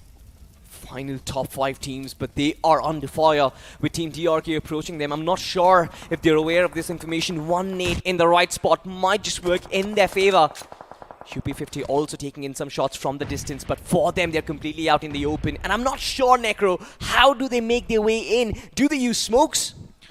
They can if they do want to. But just to let you know, Salty, one thing. There's only 4 teams inside the circle. That one leftover team that's out in the blue zone, they're going for that med strat. As you mentioned, Still Hope can be that team too. FS though, DB7, they've got this utility bombardment that's coming into play onto themselves. Stunner's doing a great job tossing out those utilities. That Molotov's actually going to find the first knockout. Stunner, he makes that push happen, pulls out the DBS for the close, but he's also getting shot at from the back. Backs were quite exposed, but the opponent was not able to capitalize in time. That's where the opponents do get a little bit more time, but DB7 FS, they're doing a great job inside the fight whatsoever, but the vehicle gets blown up. The vehicle gets blown up, and DB7, they confirm those finishes for themselves. But look at this, RG from Team I Am God, he has found a way to sneak inside of the circle with barely any HP left on this man, and UP50 is still ever consistent. Of course, Everett has been knocked out, but KSR as well as Sarkar, they equal every single army out there and might just be able to convert this game for themselves. It's a little bit of a silence inside of this final circle, but it's all about finding that information, getting your comrades up, and once again, fighting with their full strength. Sloth has been knocked out, and Team UP50, they have the advantage. UP50 in the advantage inside the final three teams that are in the circle. And let's see how well they're going to be able to convert this advantage into a complete victory. It's going to be tough considering they are on a man disadvantage whatsoever inside the entire game, but the team that's in the front lines, they're of course trying their best to get the chicken dinner secured too. UP50 crawling in inside the final few moments of the game. This circle is now way too small. Every single team is going to know each other's position. UP50, they really need to play this one smart because there's another team in the back lines in the name of DRK, and if they do knock on the doors inside the third party, then things will be even more tougher. Only one player from UP50 has actually made inside the final circle. Both the players from DRK as well as Legends Esports are still vying for that little pocket of space inside. And that's not going to be easy. It seems like Rio has actually gone for that med strat. Meanwhile, Rohan is still trying to battle the blue zone. It's not going to be easy. Still 15 meters off of it. This man is trying to stay safe as he potentially can, but he knows that with Legend Esports in the backdrop, he might get eliminated anytime soon. It's a battle of information, and the Blades of the Grass, they are going to end. Rohan knows as soon as he goes out, he's going to get exposed. Indeed, he is quite exposed, but still this trifecta of death that's going on. The Mexican standoff that's happening inside the game so far. You can see one of the players from the side of DRX is actually all the way out in the blue, going for that med strat. And considering this Mexican standoff is still continuing, UP50, somewhere down line, they're quite cautious about a team that's going to be in the blue too. You can see Sarkar just tossing out a couple of nades in that rock. But what he doesn't know, that player has already sneaked in, but the opponent's Legends Esports, they do a great job on capitalizing on that. That little glimmer is going to be more than enough for them to also shut that man down, but now UP50 Sarkar too is going to be the last man up and alive. The blue zone starts to close in. The wall of death is of course going to be there. Sarkar realizes at this point in time, taking that 1v2, especially when you're in a disadvantage, it's next to impossible to win it whatsoever. He has first hits to work with, and now he has outlived Rio, which means Team UP50 get those 12 placement points. He doesn't even want to fight Legend Esports at this point because, of course, you know, as a matter of fact, second position is confirmed. A 1v2 with the two players inside of the circle. It's a lost case for Sarkar, but at least they secured the points. Indeed, UP50 getting that second spot in the game of Sanhok, also on the last game of the day, and also one elimination point secured up. Oh, that's something that he's going to be happy about. It's like an icing on top of the game, but Legends Esports, they finally showcased that they're actual legends inside the game as well, and they get that chicken dinner, ladies and gentlemen. What a way to close things off. What a way to close things off, and hoping that they acquired enough points, hoping they acquired enough finish points to work with. If they do so, they are going to be inside the top 3. I'm hoping that with one chicken dinner, you're at least going to ensure that you are inside the top 3. But considering the fact that other teams have been quite consistent, that might still be a question mark, Necro. Hey, speaking about being consistent, right? UP50, I mean, in general, they're like the remark of being consistent inside the lobby. Even Enigma Gaming, they were quite consistent in that previous game. Exactly, right? I mean, they did get eliminated early, but the 10 finish points which they acquired right from the start of the game, that was epic. I feel like that is going to give them that enough points to try and ensure that they're still, if not pushing for the #1 spot, they are still going to carry on in that second position, ladies and gentlemen. But with that being said, the final game of the day has ended, and what a day it's been. Any final words? Not exactly, man. Considering how that previous game unfolded, the last game, it was quite insane. But ladies and gentlemen, now it's time for us to take a short break. You guys don't go anywhere. We'll be right back.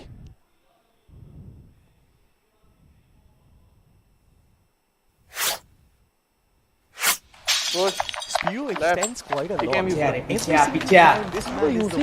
Extending. Zone में चले क्या? So we push for a break. bird कहाँ से आया? That's why there's the awkward duration. Scope नहीं मिल रहा।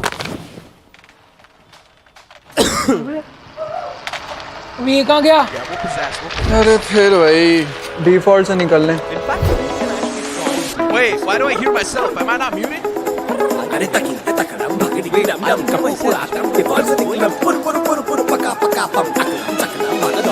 अलग ही zone में ये तो। ये स्पेस में और स्कोप नहीं है सर।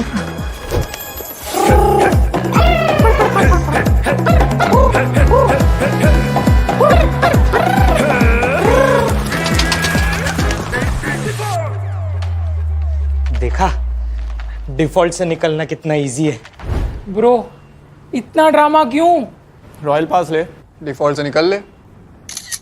हैं? Epic value, epic rewards. Get the Royal Pass at just 360 UC and don't be default. Sir ये आपका गिर गया था। अभी नहीं चाहिए।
अब तुम्हारी बारी। Be prepared for the fury. साथियों आगे बढ़ो, चकने!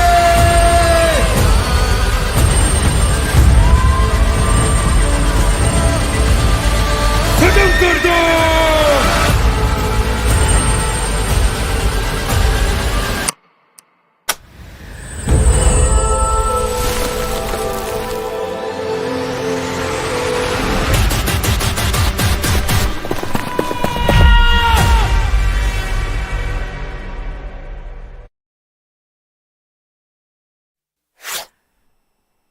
You guys saw that beautiful video during the break, right? And that game's called Road to Valor. You guys should definitely go and check it out because Indian Faction is now live inside the game. And that's quite fun. But you know what? Getting back inside the conversation once again, Salty, as we all know how that previous game unfolded, and Legends Esports been able to secure that chicken dinner. This is something that I did not expect. Exactly right, with these underdog teams starting to show themselves. I'm starting to wonder if with the following days there are going to be more underdog teams, maybe transitioning them towards undergods, maybe get themselves those big chicken dinners. Hey, you know what? As days keep on passing by, I'm pretty sure these undergods are going to get even better. They're going to keep on evolving. That's how things look like inside the grind as well, and I'm hoping the same things will be replicated inside BGIS itself. But you know what? Let's take a look at the highlights because I want to relive all the moments that happened. There were quite a lot of fun moments, to be honest, as well, right? A lot of mistakes which should have happened, which shouldn't have happened, have also happened. It started all off from bootcamp itself, where Enigma Gaming completely wiped the floor with this other team, Team Etchi, and they did not stand a chance. Exactly. Enigma Gaming in general, it just seems like they're looking so confident inside the lobbies, and that is even better because this is the Enigma Gaming that was missing out throughout the entire competition, but then destroyed in seconds too, finally living up to their name and destroying their opponents in a couple of seconds. I mean, there was a point where you just said that they were the ones who were getting destroyed in seconds, but at least they could actually live up to their name. I mean, as long as they're living up to their name, it's completely fine. Either way, right? Either way, yeah. Either way, whether they're getting destroyed or they are the ones who are the destroyers. But look at this, right? VMZ were the ones who actually put the final nail in the coffin. It was Oblivion Esports as well, who tried a lot, but VMZ were like, nah, you guys fall short. And then not just that, then VMZ Esports, they make that unorthodox, unorganized push happen against the opponents that had the high ground too. But you know what? Before we move on towards that push, this entire fight, Enigma Gaming third-partying this fray, getting their hands on the compound as well, successfully wiping out the entirety of this squad. They managed to rack up 11 or 10 finishes. We saw two third parties happen in this situation back to back, right? Initially, I believe it was Enigma Gaming who were the ones who were third partying, and this time it was DB7FS who just completely wipe the floor with them. But of course, Enigma Gaming, even before they get eliminated, they had 10 finish points, so I'm pretty sure that they are comfortable. And then Gravediggers too, a big blunder from their side. They had a really good split, but the players who were on the opposite side, they were not able to capitalize nicely enough. They were not really able to utilize the position, and this is the exact moment from the side of BMZ. They screwed up so hard. They should have had a little bit of information on the opponents before moving in, closing in like that. But no, instead, they just turned their blind eye, and they just straight up pushed onto the opponents because they found a first knockout, and then they got wiped out from the entire lobby. You know why the final circle inside this game was so chaotic? Because we got to see 2 back-to-back hardships, and every single team were just caught off guard, apart from DRK, who just had the blessing of the circle for themselves every single time, but even they could not actually find the chicken dinner for themselves. It's like, it's not just a blessing from the BGMI gods, you also have to work hard for your skills as well. And not just that, Legend Esports, they definitely needed that game too. Yep. If you remember, in the previous game, Legend Esports not doing too hot whatsoever. Now finally being able to get that chicken dinner, Legend Esports, this is going to be a big catapult inside the overall standings. I don't exactly know if they're going to be qualified inside the top 3 or not. That's quite a tough decision to make, or that's quite a tough prediction to make, but Legend Esports in general, that game, they needed it desperately. And just to remind you guys once again, at the end of the round 1 inside the overall standings, if you're going to find yourself in top 96, you will be moving on forward in the competition.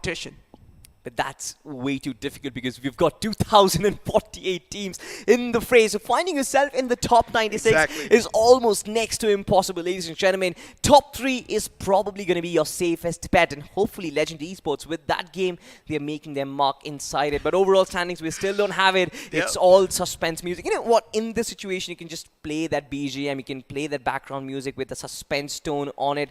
And I think it would sell really well. Hey, you know what? You said top 3 is the safest bet. Is it really the safest bet, though? Positioning yourself inside the top 3, inside only 3 games that are given to you, I don't think so that's the safe bet whatsoever. And even positioning yourself inside 96, as you mentioned, top 96 in the overall standings, even that's not a safe bet. And in general, as I mentioned in the pregame segment as well, when the entire show even started, I mentioned this. The entire format of BGMI India series is, of course, is quite cutthroat. Yep. It's quite brutal. You need to perform on every single occasion that's given to you. Exactly, and that is what happens, right? When you include every single team from every corner of the country, the objective was to find hidden talent from the grassroots, right? And I'm pretty sure that the talent who is genuinely into the game, who is genuinely skilled, they won't need any second chances. They are going to be given one chance and they will perform. Speaking about the hidden talent, I mean, I was really here to see what hidden gems are going to be able to do inside the game, because they look like quite a promising team. The name was quite promising, but the hidden gem, their talent left hidden. And speak about that, we've got the players of DB7FS on our screen. It's going to be Venom, which is going to be the rebel of the match, which is of course the MVP with 6 finish points. And then if we take a look at the top 5 players, you've also got Sirkar 11, of course, from UP50, who's able to stay alive inside the top 2 situation. Every single time Sirkar is in that top 5 players, I mean, there is no question about it. This man is crazy talented. He's been knocking on the doors of Tier 1 BGMI every single time, possibly since last year. And this year, he's really starting to make a mark. You've even got Max Kosh from Enigma Gaming on fire from Team FS, as well as KSR from UP50 as well. Exactly. I mean, these are just the top 5 players. But ladies and gentlemen, let's move forward and take a look at the point standing, because this is also going to be a bit of an icebreaker to find out, or at least give a general idea how things might look like in the overall standings. UP50, one of the most consistent teams inside the lobby. Legend Esports only getting 19 points, even though they got that chicken dinner. They were not really able to accumulate a lot of elimination points, and that's why I say you should have a good balance of positioning and also the eliminations to at least get yourself a really good boost in the overall standings. And one thing is for sure, that Legend Esports, I highly doubt they've made it inside the top 3. Same pinch here, because the 4 finishes just did not do justice to their placement itself. Look at this, DB7FS, 11 finishes to them. Had they got the chicken dinner for themselves, they would have been the ones who've had a very big number on their bank itself, maybe possibly push them inside the top 3. But with Legend Esports getting this winner chicken dinner, I'm not really sure if they're actually making it inside of the top 3. Hey, you know what? That's just the match rankings. Now it's time for us to take the overall standings, and this is where things will be broken down in much more better fashion. Finally, the suspense is broken, and UP50 Enigma Gaming and Team I Am God apparently was able to slip under the radar. What? we had no idea, to be honest. I was just hoping the still hope would be the one, or possibly Team DRK. Legends Esports is on the 6th spot. They've got 19 points. They got 19 points from this game itself. The first 2 games, they had an absolute 0. This is why I mentioned they were quite desperate to get the points. And as soon as they got that chicken dinner, they were not really able to accumulate any finish points. And this is where they screwed up massively, as we do have the second board as well. And you guys can clearly see on the latter half of the board, the Grave Diggers is also going to be there, ladies and gentlemen, with only 15 points accumulated. It's actually 3 teams with the same points. Exactly, and to be honest, there are some really good numbers, there are some really good names. The Grave Diggers, Optic Thunder, Oblivion, and even Destroyed in Seconds. I mean, these teams, they kind of show that they have the potential, but just could not really convert that into numbers. I mean, hopefully the teams who are outside the top 3, they're going to be hoping that they still land inside the top 90, but it's going to be tough. Top 96 is the way to go, Salty. And that's too much to ask for, as you mentioned. 2,048 teams in total. From that, you will need to land inside the top 96. How tough is it going to be? You guys will need to outperform so many of the teams, so many of the groups that are still upcoming, Salty. It's, I feel like, too much to ask for, but at the same time, even top 3 is too much to ask for. In general, the format over here is just brutal. No mercy. It is supposed to be cruel, right? It is supposed to be brutal. It is supposed to be no mercy, to be honest, because that is how you really create diamonds from the entire population itself. And really what we are doing out here in round 1 is figuring out who are really the best teams in the country who are supposed to actually progress forward. Because remember this, from round 2 onwards, we're going to see teams from the grind who are, to be honest, in some form or factor, almost the tier 1 teams of the country itself. I mean, we're here to find out the undergods. We're here to filter down some of the best teams that India has ever seen.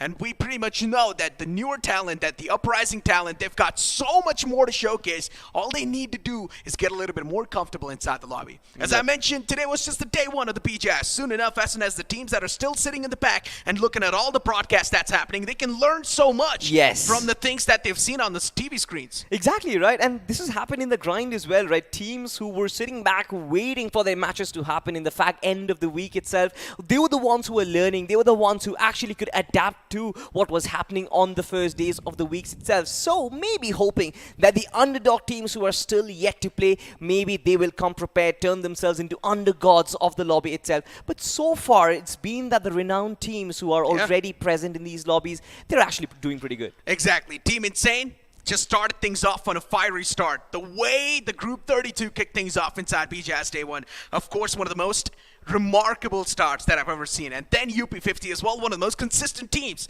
the entire undergod scene has seen. I am just loving to see how the future looks like for all these teams in general. Absolutely. But ladies and gentlemen, with that being said, I'm pretty sure that tomorrow is going to be of a similar fashion. You know, the experienced team, whoever experienced team is going to play tomorrow, they will bring all that experience with them. They'll bring all that talent with them. But just waiting for that one shining little team, that one shining little star who is going to completely outshine the competition and come out on top. Exactly. But ladies and gentlemen, make sure to follow Craft in India socials as well, be it Facebook, Twitter, Instagram, whatever you guys like to use. Make sure to just follow Craft in India, because this is where you guys will be able to see all the updates that might just be coming out on the socials itself. All the overall standings as well will be posted onto there. Considering it was just the day 1, I'm pretty sure inside the day 2 things are going to be even more interesting. Maybe a little bit slow start, considering teams will be much more organized. Hoping for a slow start, hoping for even further fights inside the final circles itself. But ladies and gentlemen, that was it from our side. It's been a crazy journey, to be honest. 2 groups and 6 games. It was an enormous game, and Sanhok definitely lived up to my expectations, but hoping that tomorrow is going to be of similar sort. But with that being said, ladies and gentlemen, it was a pleasure, Necro. Any final words? I think not really. Not really, exactly. Ladies and gentlemen, it's time for us to take leave. We'll see you guys tomorrow.